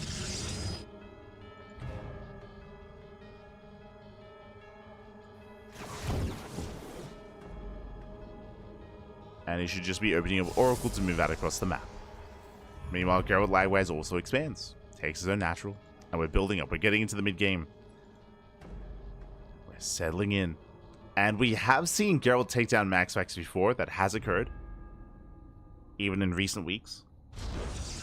Again, just like against just like against Solar, Geralt, he has been getting some big wins. Against players like Solar, against players like MaxPax. Oh my god, I almost forgot once again. Jesus. Predictions. Gamba, get your Gamba going. It's a late Gamba, but Gamba nonetheless. Play show bets on who you think will take the series. Best of luck. Best of luck in the chat.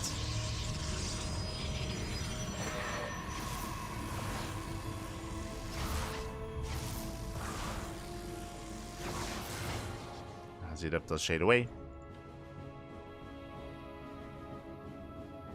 Oracle rotating over.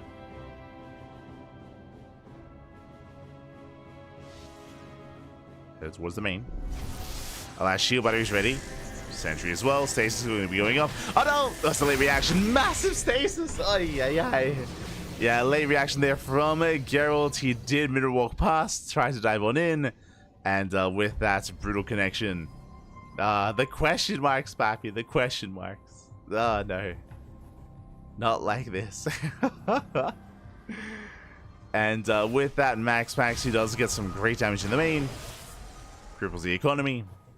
Behind this, working towards Blink. Feels question mark, man.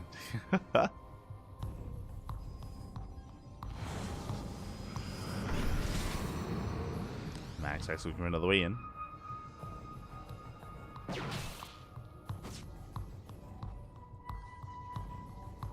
Does look for another way in.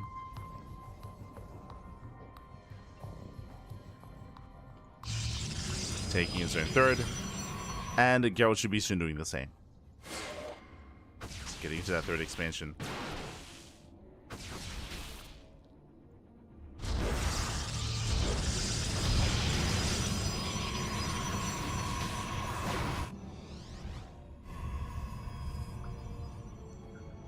Getting to that third base. MaxPax does take the economic lead. He's up in workers. A faster third as well.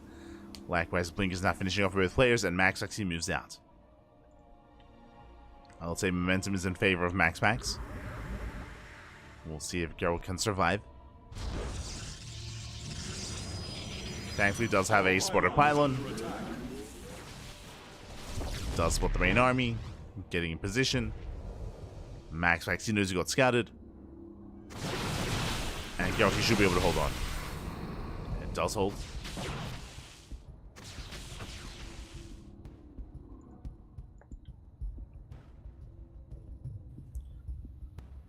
Does hold. Does defend.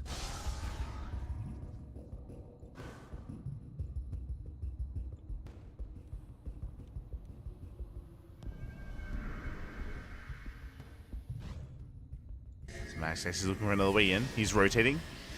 Setting up his stasis. Headed towards the natural. Oh!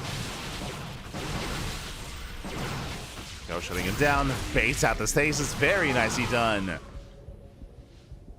As he does spot it ahead of time. Does spot it. As Geralt's being distracted, we can see MaxPax getting ready here for his own Adept Harass. Threatening a shade. I say threaten, he will commit. And he can one-shot. He gets 1, 2, 3 probes going down. Doesn't quite get a fourth.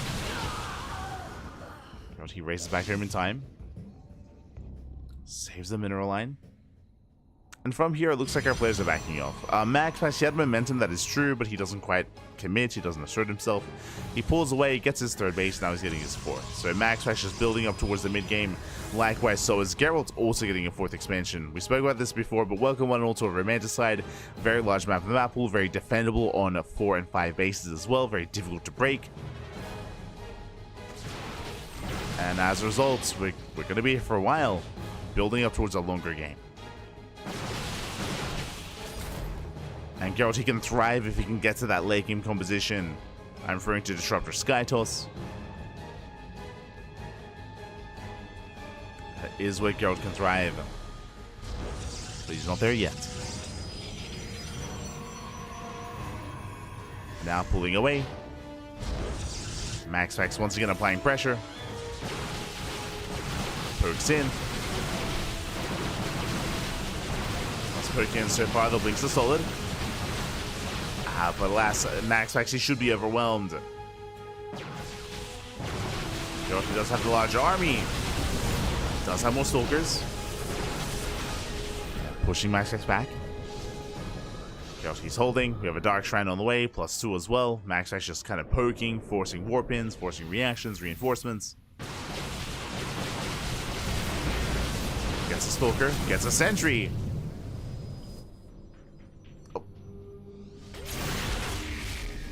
He notices, he sees everything. As Geralt, he's pushing into a concave. So some brutal trades. Forced to pull away. MaxPax expanding towards Geralt.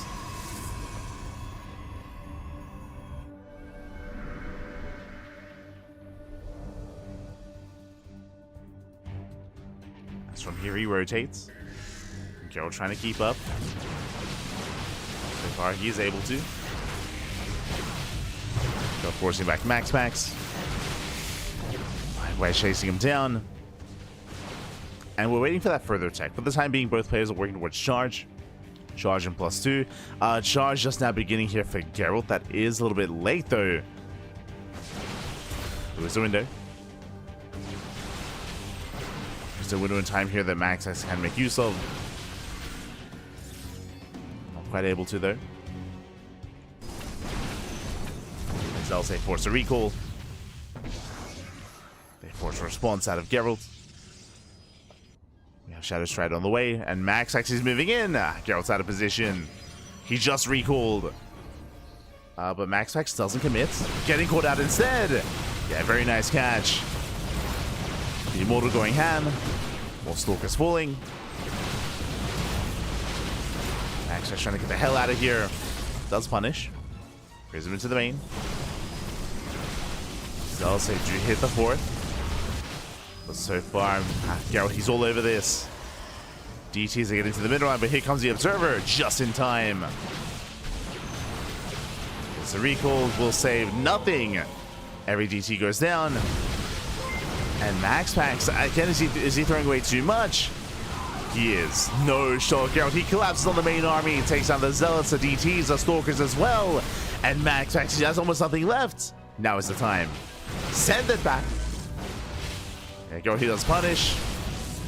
There is another stasis. Oh, he does notice. He does notice in time. Baits out the stasis, rotates over. MaxPax, he's vulnerable. Well, finally, one good stasis goes off. Despite that, Geralt, he doesn't care. Dives on the base. MaxPax coming in from behind. Boards are being pulled. And the Immortal is going to be targeted. The base somehow survives. But does Geralt have enough? It's still so close. So close. Zells, they charge in. Stalkers on their own. Oh, they're quite vulnerable. Heavy losses. MaxPax reinforcing. He's still in this. Did lose 11 workers, but did save the expansion. Main army's going to be clashing. MaxPax pulling away. Does pull away. Geralt taking another base, takes the center expansion. He's rotating. MaxPax is keeping up. Oh. Even upgrades. Zells are coming from behind. Trying to surround. Better here for MaxPax though. Takes off a couple of stalkers. Both army zealots go down.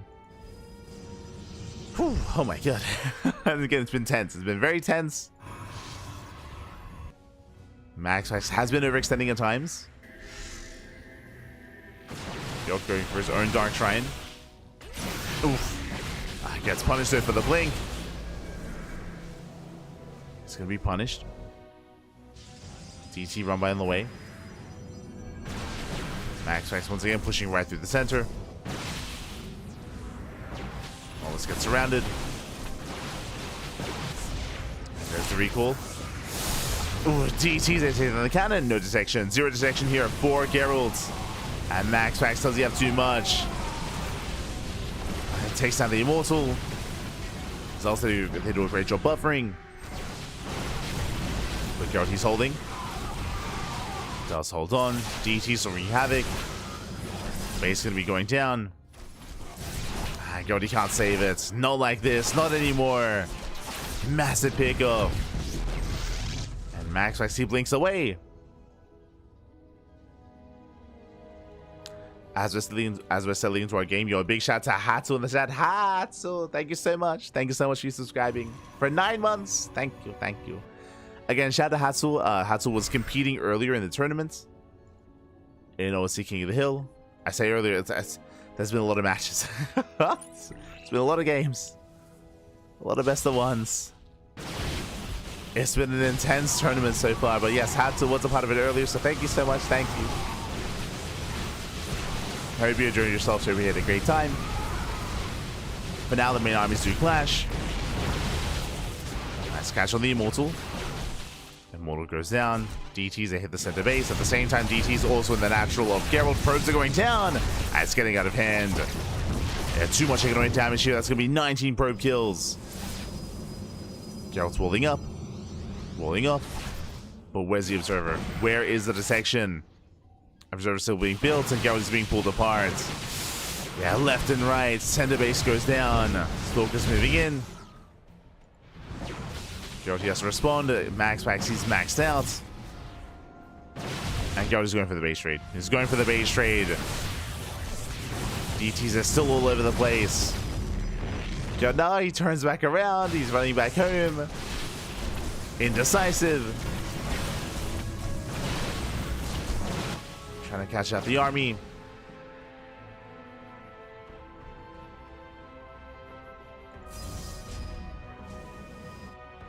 And again, Geralt he was playing so... I mean, he has been playing so well this game against MaxPax, but he's just being torn apart here. He's being too much when it comes to his mineral line, when it comes to his economy. MaxPax is on 100 probes. You could argue that's too many workers, and it's hurting MaxPax more than anything, but... I mean, he's got an economy, true. God, he's just falling apart at the seams. Main army moves out.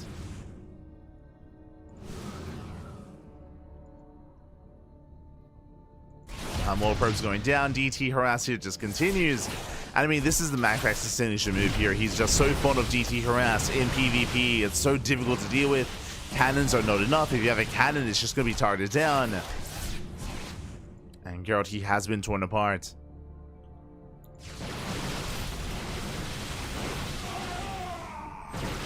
Now moving in, going for the final push. I mean, again, the size of his army is quite impressive. Is trading here with MaxPax, but the Immortal just goes down. More reinforcements have arrived. Again, the production, the economy is in favor of MaxPax. He can just keep this going, and Geralt cannot. Oh, so they get us all the Stalkers, not bad. They're all trading well. It's getting close. Geralt running into a wall of cannons. Oh, not like this. And Geralt is gonna get pinned down. Has to get the hell out of here. Blinks away. Meanwhile, DTs are still going off. They're still popping off. GG gets called as there's no economy left back at home, and MaxPax will take down another opponent. GG. GG. MaxPax, he will claim the win. We'll take the 1-0 again. Geralt, he was holding his own for the first half of this game. It was very impressive, but eventually he was torn apart by the DT run bys, the DT harass time and time again. Unfortunately, Geralt, he wasn't quite ready for it, wasn't quite in position here with his army or with an outside defense. It is not an easy hold there. And with that, GG. GG, well played. MaxPax, he will take down Geralt. And we have, I believe, 2 matches left. Let me just double check. Let me just double check here. Yeah, 2 best of 1s remaining. Who do we have next?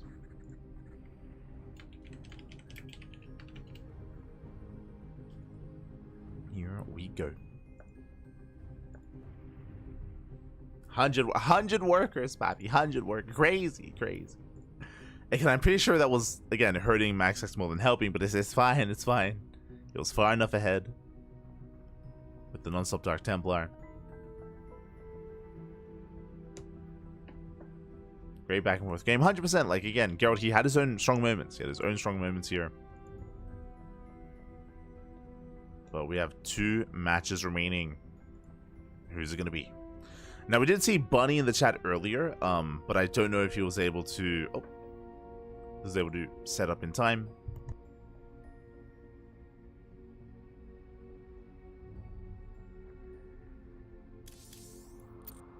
As we are heading over to the Americas region, and we saw this player earlier, actually.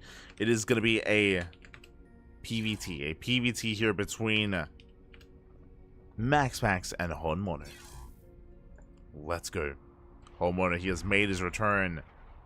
And I'm excited because, fun fact, Honmono has defeated MaxPax before. It has happened. Has brought him down before. Can he do it again? In a best of 1, anything is possible. Now, MaxPax, he's now aware of Honmono. Like, he's lost to him before. Like, MaxPax, he has lost to him before, so he's aware that Honmono is a very cheesy player. Very cheesy, very aggressive, very committed. So MaxPax, he should be a lot more wary when it comes to scouting, when it comes to checking the tech, when it comes to checking the build, and checking saturation. So, again, I'm sure MaxPax is going to be a lot more careful here this time against Honmono. Does want to take another loss. Otherwise, we could have a crazy upset here. It's possible. We'll see. We shall see. So players are setting up.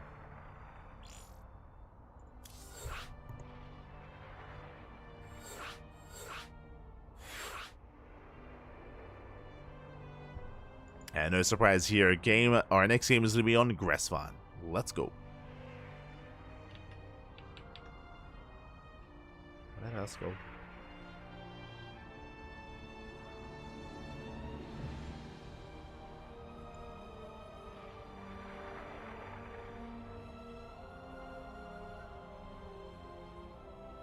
Loading to Gressvan. We have our players, we have our map.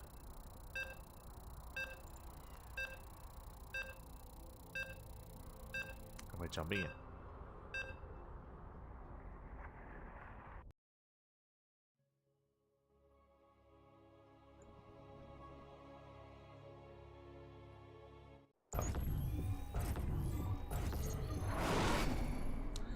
Spawning in the bottom right-hand corner of Gressvan, we have the 6. We have the South Korean Terran player, the Red Terran representing Team Hyper 1.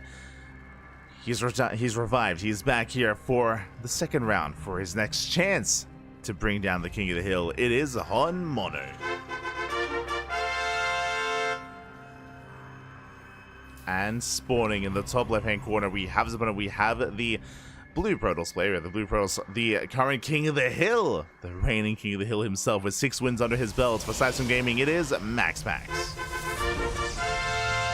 And if you're in the chat, it's Gamba time. Predictions are open. Place your bets on who you think will claim the series. Best of luck in the chat. It's a best of 1. We have seen Honmono bring MaxPax down before, but Honmono is, I would say, a predictable player. Once you recognize that he's hyper aggressive and hyper cheesy and hyper all in, then it can become a little bit more difficult here for Honmono to pull it off and to bring down a player like MaxPax. You know, that surprise factor is gone. Best of luck. Best of luck. If Live VIP could run off of coffee instead of sleep, he'd be streaming 24/7. You say that, I didn't drink any coffee. I didn't. I rarely drink coffee. I think I'm like sensitive to coffee just because I don't drink it much. Like maybe like once a month sort of thing. Only when I need to. To be fair, I was going to drink coffee, but I never found the opportunity to. Like by the time I had time to, like it's too late. It's too late, Pat. It's too late. I just drink water, Pat. Just drink water.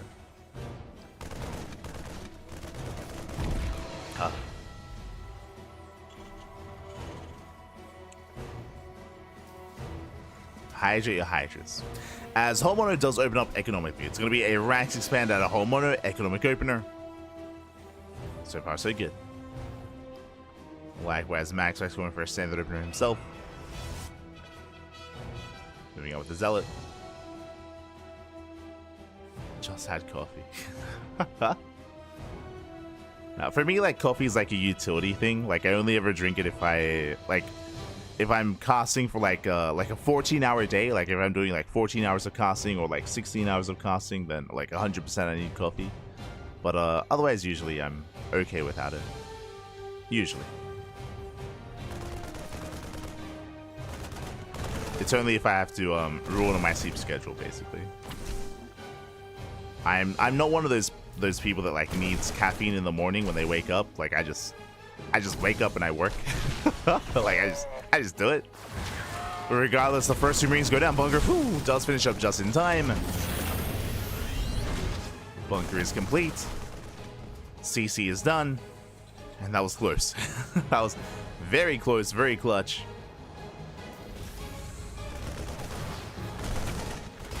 MaxPax does poke in. Reinforcing with another Adept. And even though MaxPax isn't able to break into the main, he is denying mining time. There's no saturation here at the natural. Likewise, CC is off center, cannot lift. If it lifts, then the units will just get under it, of course. And we'll delay.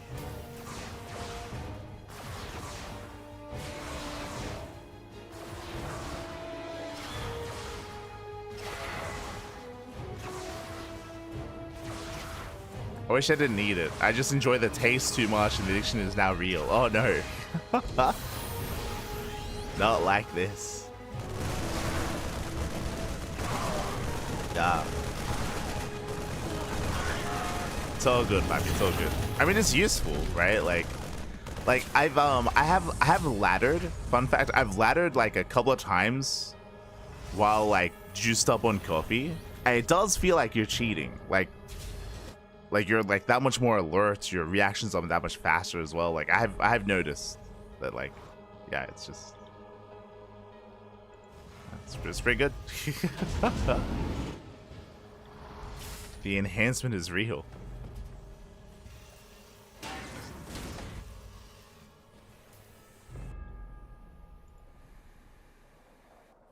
As for now, MaxPax is getting ready for his third, and something that I should bring to the table here and emphasize is the opener of Honmono. So he's going for a 3-1-1 setup here, but he is prioritizing Stim. Stim is going to be researching a lot faster than usual, tanks are building up, but with this earlier Stim timing, Honmono, he shouldn't be pushing. He should soon be moving out here.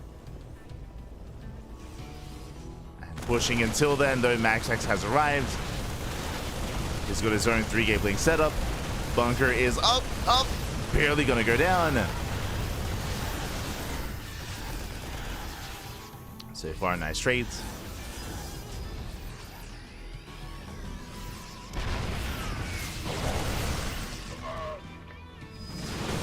That's MaxPax. Oh, he's gonna be losing the Prism. Not bad.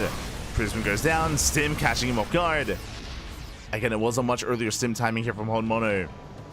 Does punish the Protoss. But Honmono doesn't really have enough to keep going. Unless. I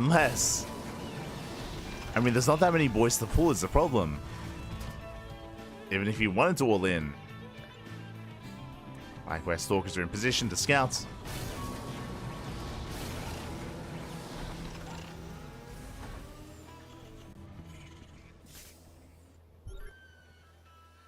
Secure.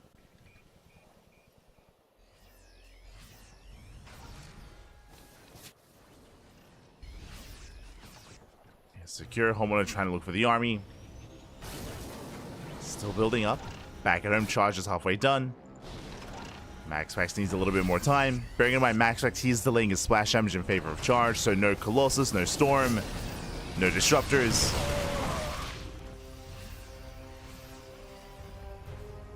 And Homeowner, he does break out.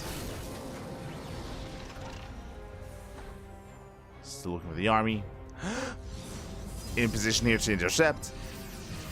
Up, up, does he find the prism? He's so close. No. Barely not. Barely will miss it. Prism survives. Tanks down siege at the wrong moment. Oh, good. Do on siege. They miss the tank volley. And here comes the push. And here come the boys. Again, it's not Homeowner unless he 2-base all-ins.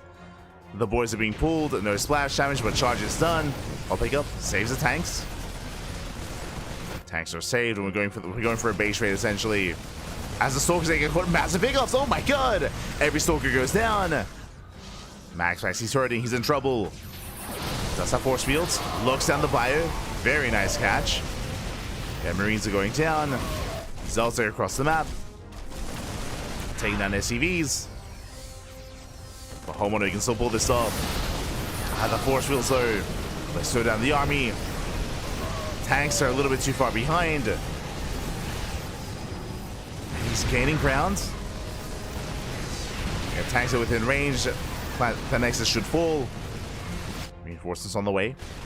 Needs a little bit more time. Takes down the Nexus. Colossus is halfway done. And he's forcing his way towards that natural. Again, can Homeowner do it again? Can he pull it up? No, the tanks are exposed. Yeah, tanks are going down one after the other. Gets one, gets two. There's one tank left. Although the tank does survive. Trying to get on top of that robo. Colossus does pop out just in time. A couple of seconds too late here for Homeowner. But he will depower the robo.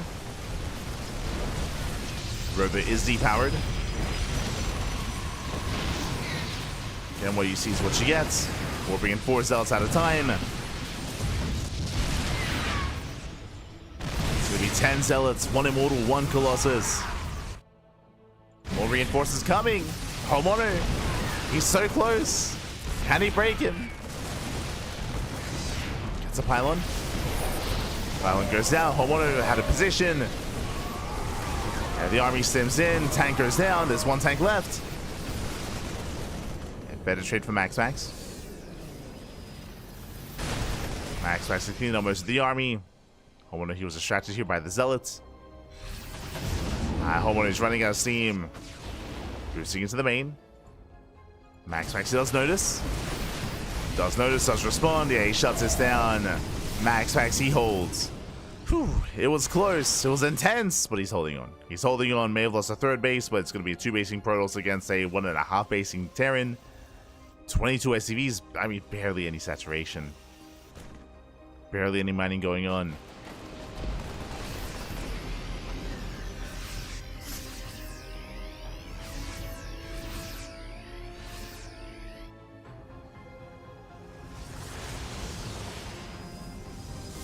So you just got your hose on mono? Mate, watch some more StarCraft. Oh my god. Homeowner, I mean, he has beaten MaxPax before, like that straight up has happened. I think it was in an ESL Open Cup.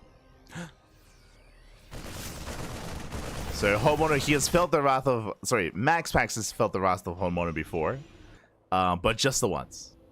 Just the once is when Homeowner did bring him down.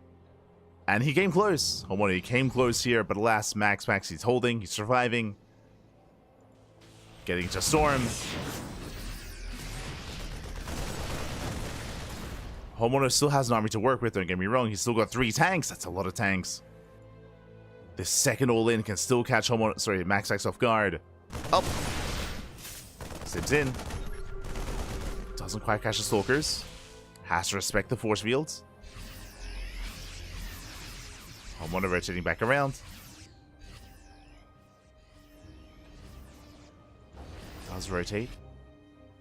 At the same time, MaxPax going for the mineral line. At last, we have reinforcements that are going to defend.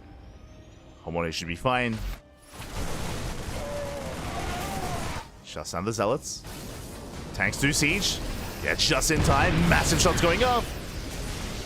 The storm is done. How many High Templar? 3. Base is going to fall. There's 3 High Templar in that War Prism. It's going to come down to the storms.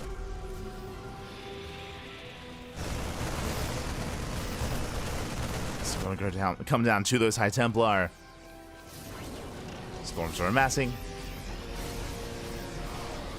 Tanks a little bit late to siege. Here come the storms. Oh, massive connections.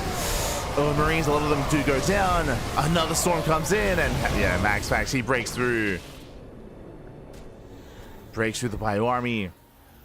The storms are brutal. Despite the pre-splits, not good enough. And Homeowner, his army now is in the gutter. Aye, aye, aye.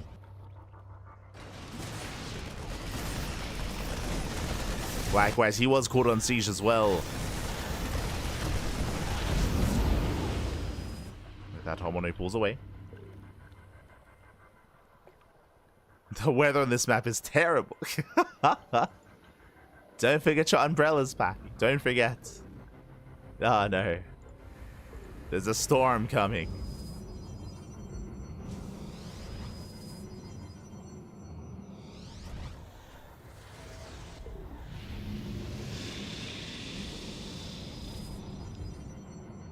MaxPax is moving out.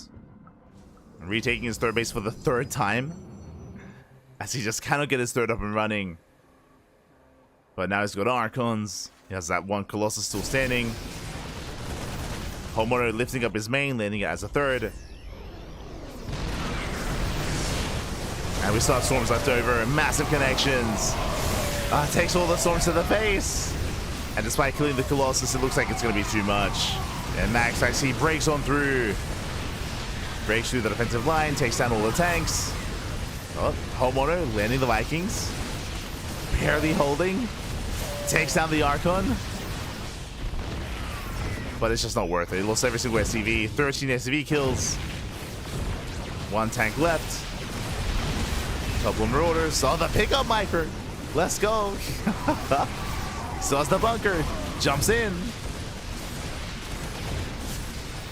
You can see here just Homeowner microing his heart out. Just trying to live. I mean, he does survive, true. He holds. Does hold on. He wants that final immortal. He's gonna get it. Let's go. Takes on the final immortal as well. Yo, MaxPax losing everything here. And on the one hand, sure, MaxPax, he killed 13 SCVs, but mate, we have mules. It's fine. the power of Terran, Pat. We just mule it up. It's all good.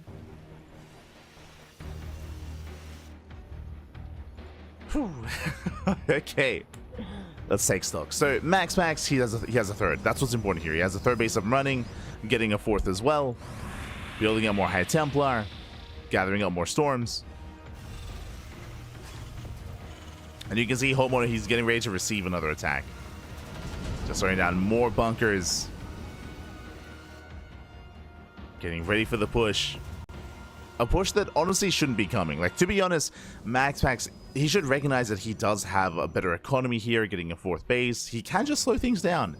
He just calm down, get like +2. Take his gases, build up more Colossus, take it slow. Meanwhile, Homeowner does have a fresh mining base. Did mule his heart out. Ghost Academy's on the way. Getting into EMPs.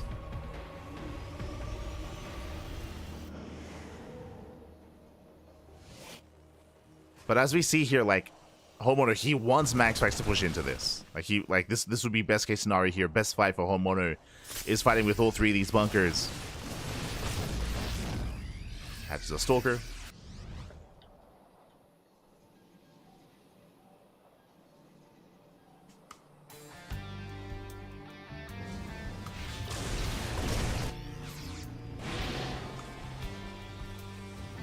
Homeowner building up those ghosts.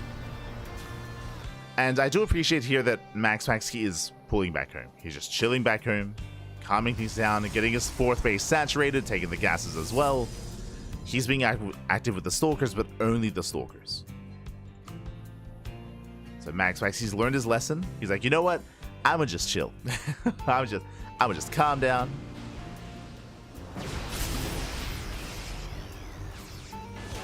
Build up his own death ball of an army instead.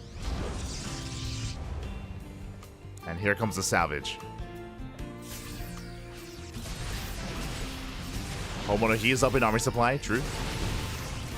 He's got a handful of ghosts, a handful of EMPs.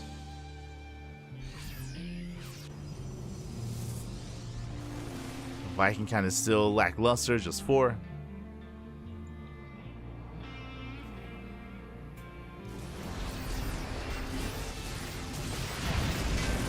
Catching a Stalker. Homeowner moving out. Bearing in mind, there's still those 3 High Templar, 3 Storms, and 3 Colossus. Jesus. Viking know what it needs to be. The Ghost does fall immediately. Ghost goes out. Ooh, massive Storm. And this army that Homeowner has is so fragile. It's just so fragile to storms. He cannot push in. Like, it's a decently sized army, but not head on. Not like this.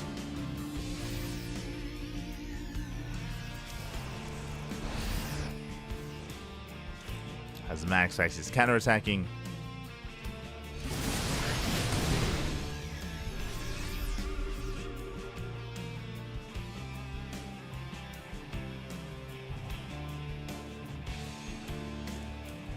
He pulls away.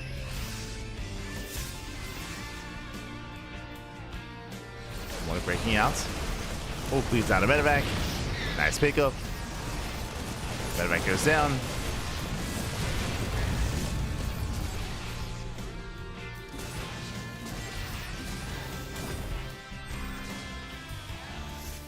So once again, see the High Templar loading up.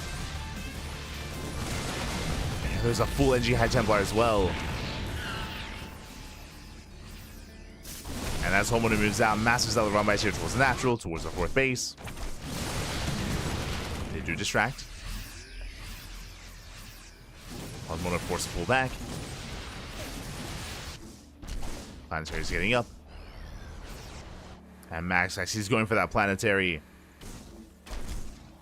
Oh, we do have the mass repair though. Let's go. Oh, the attempted mass repair. He's forced back.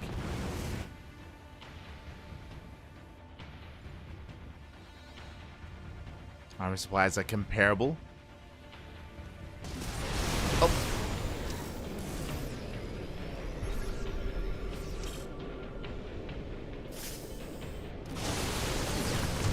Storm going up. Takes down a handful of Marines. Full NG Ghost goes down as well. Massive pickup. Are there any ghosts left? A handful. 4. 4 ghosts remaining.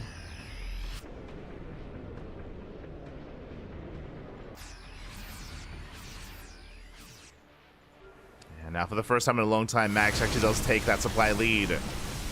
Up 40 supply here. Building up to 4 Colossus, now Disruptors. And we're going for the base trade. It's the best chance here for Homeowner. Sets up for the repair. Hits the 3rd base. And there's always a recall. It's always going to be that recall. Decent Storms. And Max actually does turn around for a moment. Now he commits. Yeah, we're coming to the base trade. It's all or nothing. And again, this is best case scenario for Homeowner. He cannot fight this army head on. But even so, there's just so many expansions, so many bases, so many probes as well. I don't see Homeowner winning the space trade. Never base trade a Protoss back. They can always recall. Ay. As Homeowner is going to try to evacuate, try to lift. And Max actually just walks back home. Doesn't even waste the recall.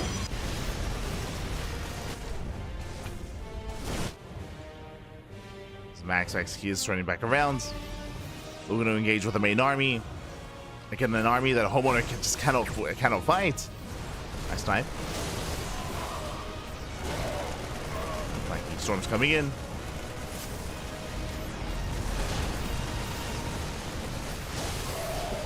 Another Storm connects. Oh god, the storms, they just keep going. They keep going. Yeah, and GG gets called, and MaxPax, he will take the game, will claim another win here.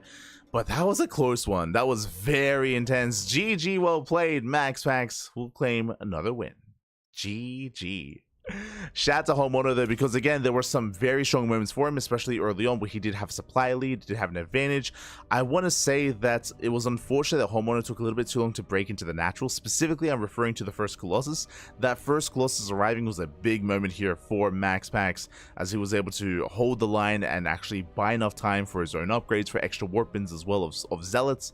He was able to hold the line at the natural specifically, as Homeowner did spend a lot of time at the third. And with that, GG. GG, well played. Whew. MaxPax does take it. And now we are getting ready here for the final best of one. The final series here. Let's go. We made it. We made it. 8-hour cast. Let's go.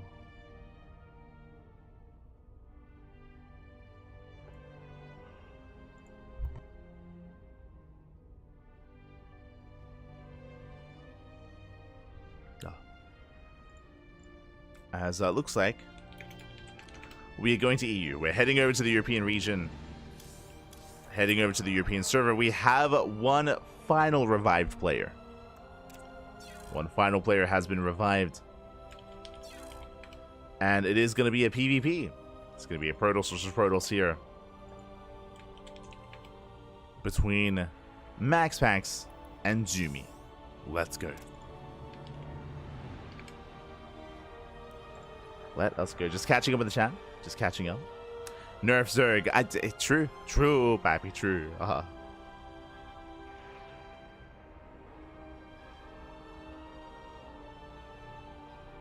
Did you see what Homeowner wrote? I did. Said GG. Yeah, Homeowner is in the chat. He is. Jumi, the final boss. Este Jumi. Ay.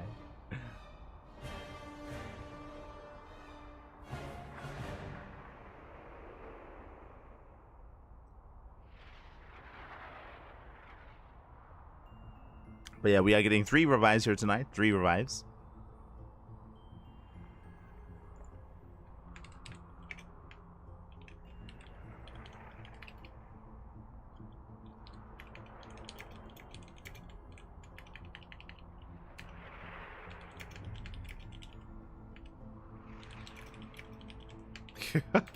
Let's go. Sorry, I'm just messaging Jumi. Like, show us your PvP, papi. Bring him down. Let's go.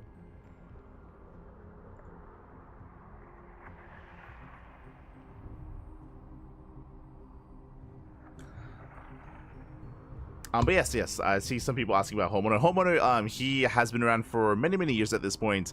Again, we casted him for a long time at this point here. Homeowner, I feel like he's one of the many Korean players that kind of rose up during the COVID era of StarCraft, like 2020, coming into 2021 as well. Referring to players like Homeowner, 3Point, Jinio as well, Mondo, for example, Chance, Ordinary. A lot of the Korean up-and-comers.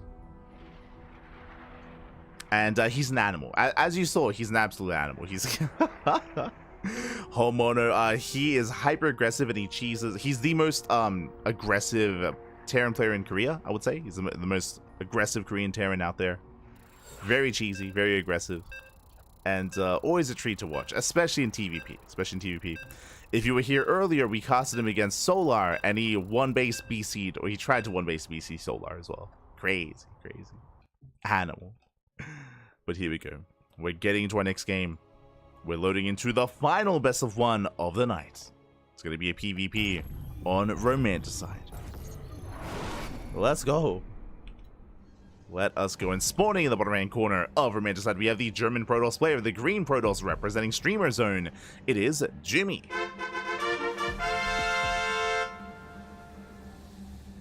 And spawning in the top left-hand corner, we have the red Protoss player. The red Protoss representing Sidestorm Gaming. the current king of the hill with 7 wins under his belt. It is MaxPax. I miss Junior's smile. I miss Junior as well. Do miss Junior. He was a nice guy. Este Junior. Time for a 45-minute game, ending in a draw. True, true. And if you're in the chat, you know what time it is. It is Gamma time. Predictions. Predictions are open. Place your bets on who you think will claim the series. Best of luck, as this is the final best of one. The 30th best of one. And Jimmy, what's going on, papi? Let's go. Does mine through the center mineral patch. And are we setting up for a proxy? Wait, does he realize that that you need 2? They need... Oh. Jimmy does pull back. 2 gate opener out of our green Protoss player. Let's go for the 2 gate opener.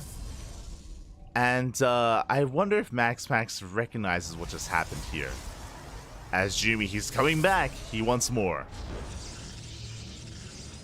My eyes are on this probe. MaxPax, he's checking, he's looking for the pylon. Pylon is going to be hidden here at the 3rd location. It is a fake proxy pylon. Okay. So fake proxy here by Jimmy, and MaxPax, he's responding with a Zealot. So again, Jimmy is hoping for an overreaction. So Zealot into Stargate, into Oracle, into a delayed Nexus is what Jimmy's hoping for. Oh. Still does mine through that patch. So pylon is done. And Jimmy's coming in for the scouts. Now, because of this mineral, like, mined on the probe, like, the mind games are real. Like, MaxPax, he sees a probe, he sees that he just mined minerals. Something's wrong. And we'll see if he does try to check these locations. But now, going for the pylon. Yeah, he checks. He checks, he confirms, finds the missing patch. And is still looking for the proxy. Still checking. Yeah, MaxPax going bottom left. Chasing the probe top right. And it is the Oracle. So Stargate opener into Oracle first. Jimmy back at home, he expands. Takes his natural. Building up sentries. Settling in. We're settling in. Let us go. As our first 2 Stalkers do arrive, they try to hunt down that first Stalker. Nice block. Oh my god! Gets blocked in. Forced to recall. Jimmy forced to recall back home. Saves the Stalkers. Now we can settle into our game. And we'll see what tech Jimmy goes for. Twilight Council, Robo, Stargate. At this point, leading towards Twilight Council. We'll see. There is Twilight Council here from Jimmy, working towards Blink.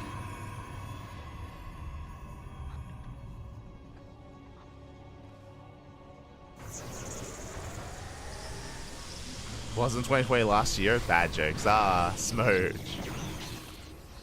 Smooch. The most honorable of honorables. He is, he is.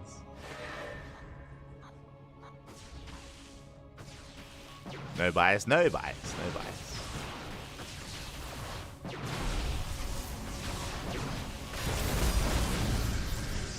So the Oracle diving on top of the first Stalker. First Stalker goes down. Not a bad pickup here from MaxPax. But Jimmy, he holds. Does hold the line.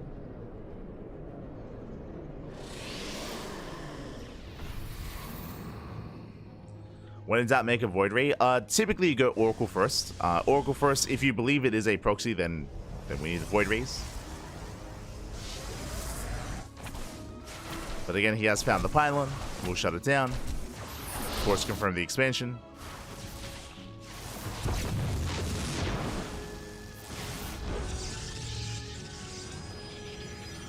And so far, we're entering the mid game. The Oracle's still able to find a probe. Not bad. Gets 2 probes so far. And does lay the 3rd. Taking his own. And despite the chaotic start to the game, we were settling into a more standard mid-game. 3 base versus 3 base. Blink Stalkers. We'll keep an eye on the gate count. We'll see if we do cut gateways early on, if we commit to any more. We'll see how aggressive we plan on being.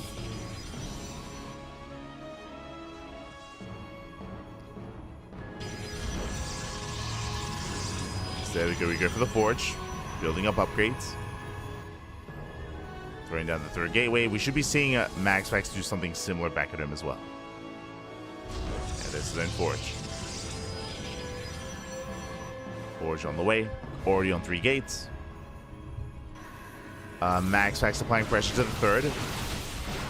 Takes down the sentry. Not bad. Sentry goes down. Stalker's up. Oh no! Ooh, massive connection. Stasis goes off. Jumi takes Stasis to the face, and MaxPax, he can break through. He can dive in, going for the sentry. More Stalker kills. Trading 1 for 1. But he wants more than that. Diving in once again, getting another Stalker and another. Stasis is about to run out, and MaxPax has to pull out, but he trades well. Oh. Mostly traded well here. Leading out 3 Stalkers for 4 and 2 sentries. So better trade for MaxPax. Does outtrade Jumi. As MaxPax pulls away. Throwing down 3 more gates, getting him to a 6-gate setup alongside the Robo. Jumi, meanwhile, getting up to 5. Oh, and his 4th base is delayed once again. Base being delayed. Nice bait here on the stasis. This time Jumi did notice. This time Jumi was aware. As all this is happening, it ups shit into the mineral line. 3 probe kills. Jumi, the Stalkers are getting very low here. As well, that was another 2 Stalkers going down. And Jumi's getting pulled apart. Oh no! Can he get the base? 1 more volley. Oh my god, forces a cancel. Massive pickup. MaxPax has his own 4th. So nice advantage here for MaxPax. Faster 3rd, faster 4th. We're going to get better saturation. Both players working towards +1 in charge. So Max actually rotates in between the bases once again. Catching out more Stalkers. And Jumi late to respond.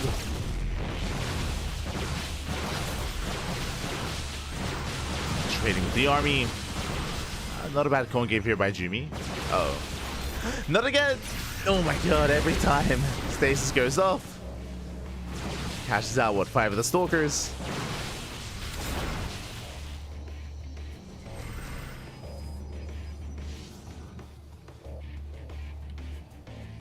Max actually rotates once again.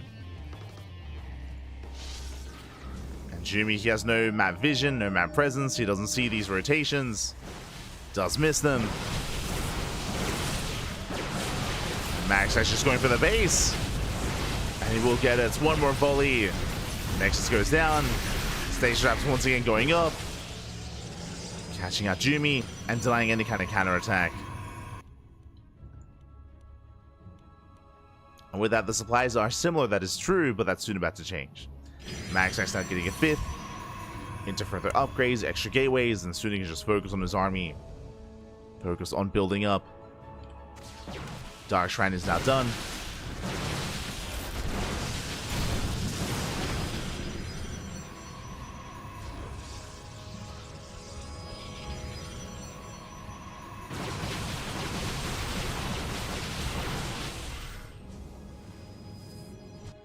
So again, trading with those Stalkers.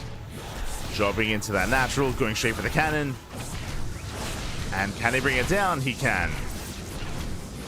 Yeah, despite there being a cannon, doesn't matter. DTs, they pop up. Going for a massive warping of DTs and Zealots. Jumi's distracted. Another Stasis connects. They just keep going. The Stasis. Hero, is that you?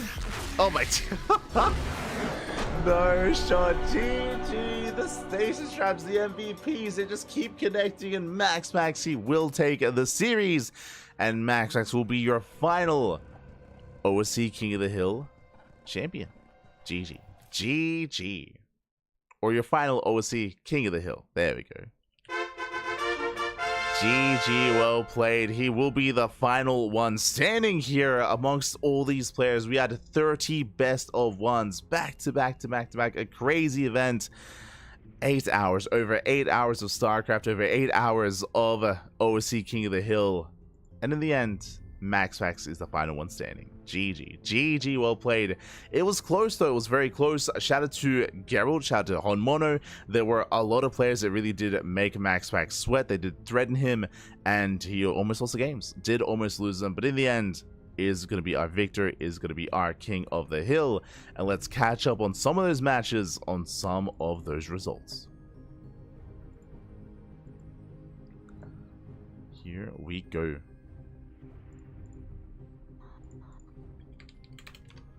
Here we go. Bam. Beautiful. Okay, from the top, from the very top here, we had 30 best of ones made. Oh my god. We had SKillous. We had Nikita. Nikita, of course, he was the initial reigning King of the Hill from the previous edition. So Nikita, he was invited in. He was able to take down Rebellion, take down Jamek. Then Solar. Solar, he came out of left field and knocked SKillous down. We did have Solar go on a tear. Solar, he went on the longest win streak of the tournament. It was 14 wins. 14 wins in a row, back to back to back to back. SKillous, Percival, Cham, Baby Marine, Mana, Honmono, Night Phoenix, Hatsu, GG Machine, Shameless, Sebestes, Jimmy, Arrowfire, and in the end, who was the one that stopped Solar's reign of terror? As you can see here, Geralt. Geralt was the one that did stop him in a very impressive performance. Geralt with a crazy upset. I mean, I say crazy upset. Geralt, he has defeated Solar before. He did it again. Did it once again here, so a big win there for Geralt. And then Eddie, he didn't hold back, because after Geralt took down Solar, after that 14-game win streak, we had Zaun. Zaun popped up. Geralt also took down Zaun, which was crazy impressive. Then we had a Trigger. Trigger took the win over Geralt. ByuN showed up. ByuN took the win over Trigger. And then Nicoract, the ByuN sniper himself, he returns. He comes out of left field. He takes down ByuN out of the tournament. Another crazy upset. And then Ryung, the TVT sniper, came in. Ryung did showcase why it is that he forced Clem out of the TVT matchup and into Protoss. True. Ryung did cause that and showed that once again. Wins the TVT, and then we had MaxPax. Then he made his kind of performance, his road to victory here. Takes down Ryung, Cristiano, Middle VK, UD Soldier, Spirit, Geralt, Homono, and Jumi towards the end. GG, well played. So Solar, he comes out on top with the most wins of the tournament, but MaxPax is the final OSC King of the Hill of the event, which means he will be invited to the next tournament as the starting player. So GG, well played. We'll be kicking things off, if he accepts, of course, but he's going to be invited as the starting player. Best of luck to MaxPax. And again, a big shout out to all the competitors here tonight. We had some amazing matches, some amazing series. Nicoract versus ByuN, Geralt versus Solar, even Geralt versus Homono and Geralt versus MaxPax and Homono versus MaxPax. Really close games, and again, they have both brought MaxPax down before. They came so close to doing it again, but not this week. Not this week, not this time. MaxPax does reign supreme. GG, well played. For those that are curious, this is a weekly tournament. This is a weekly event, but usually it is only half as long. Usually it is 15 best of ones, but today we had a special edition. Why did we have 30 best of ones? Well, because it's the 200th edition. 200 weeks of OSC King of the Hill means we had something special. We had 30 best of ones. 8 plus hours of StarCraft. Let's go. It's crazy. GG. It was fun. It was a lot of fun. A lot of good matches. I'm going to go pass out. We have another cast in 8 hours time. In 8 hours, we're going to be live here with some more StarCraft. Well, before I get ahead of myself, before I get there, if you want to help support OSC, which is, of course, the organizer of this event, you can do so with the command in the chat, !OSC in the chat, and you will get a link to the Matcherino page. There is a Matcherino for an upcoming event for the OSC mid-season playoffs. So you can support OSC through the Matcherino if you wish. Otherwise, thank you so much for the support. Thank you so much for watching. We appreciate it. We do appreciate it.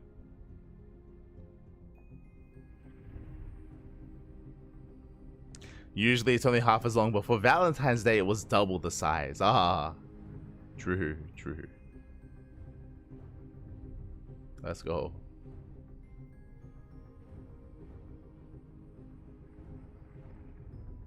As from here, again, if you want to help, if you want to tune into some more CranKy Duckling action, if you enjoy the broadcast, welcome. I'm sure there are many people that are maybe tuning in for the first time. Welcome to the CranKy Ducklings. We do cast more StarCraft on this channel than any other channel out there. Whew, a lot of content, a lot of StarCraft, a lot of casting. That's what we have. We have the quantity, pappy, and we have some more StarCraft coming up ahead of us. Up next here at midday KST, that is going to be in 8 hours. In 8 hours time, we are going to be live with the KSL. I say that tentatively. We were going to be live in 8 hours with the KSL, but I don't know if I'll wake up in time. I don't know how I'll feel either. So we'll play it by ear. I'm going to go get some sleep. I'm going to go get some rest. And if I am feeling up to the task, then we should be casting KSL in 8 hours. Otherwise, we might miss it, but hopefully not. Hopefully, I say hopefully not because we do not have room in our schedule for a replay cast. Regardless, KSL in 8 hours. Meanwhile, we have a show match. We have a StarCraft Evolution show match at 9 p.m. KST. That is, of course, the biggest world number 26, I think, I want to say. Likewise, after that show match, we have the Firegrow Cup at midnight KST. Firegrow Cup both on Saturday night and Sunday night as well. We also have the Sparkling Tuning Cup over the weekend, and plenty more content, plenty more StarCraft on the channel. Again, we are live twice a day, almost every single day. Plenty of content, plenty of StarCraft. We cast more than Wardy, cast more than Steadfast, more than any other channel out there. If you see something that you like, if you want to tune into one of these events and you cannot watch it live, then check us out on YouTube. !socials in the chat, and you can find us on YouTube, on Twitter, Facebook, Instagram, YouTube, and Discord, all things CranKy Ducklings. Again, all the VODs are uploaded onto YouTube on a daily basis. We have plenty of content there, plenty more to come. We also live stream on TikTok, on Facebook, on Kick, on YouTube as well, on here on Twitch, everywhere, all over the place. CranKy Ducklings, CranKy Ducklings. And I'm gonna go pass out. I'm gonna go pass the hell out, and we'll see if we cast KSL. I would like to. I want to, mainly because I have no room to cast it next week or the week after. But we'll figure it out. We'll figure it out. We'll see you guys next time. Until then, hasta luego, papi. Hasta luego. And thank you so much for all the support as well. If you want to help support us, you can do so via Patreon. Bam! ! Patreon in the chat, and you'll get a link to our page to support and fund our tournaments. 100% of the money on Patreon goes towards our events on a regular basis. We have SDO, MSO, and STC, 3 events here on either a weekly or monthly basis, all funded via Patreon, and yeah, funded by the community for the community as well. So it is all there if you're interested. Otherwise, thank you for watching. We're going to go get some sleep. Stick around. We're going to be giving another StarCraft streamer a raid. Who is live at the moment? Who is live? Who can we raid? Who can we send everyone over to? Let's quickly have a look and check out who is live. I see Sal. Sal is live, true. Geralt is streaming. We could raid and give some love to Geralt. Who else is live at the moment? Let's have a look here. We have Geralt. We have Sal.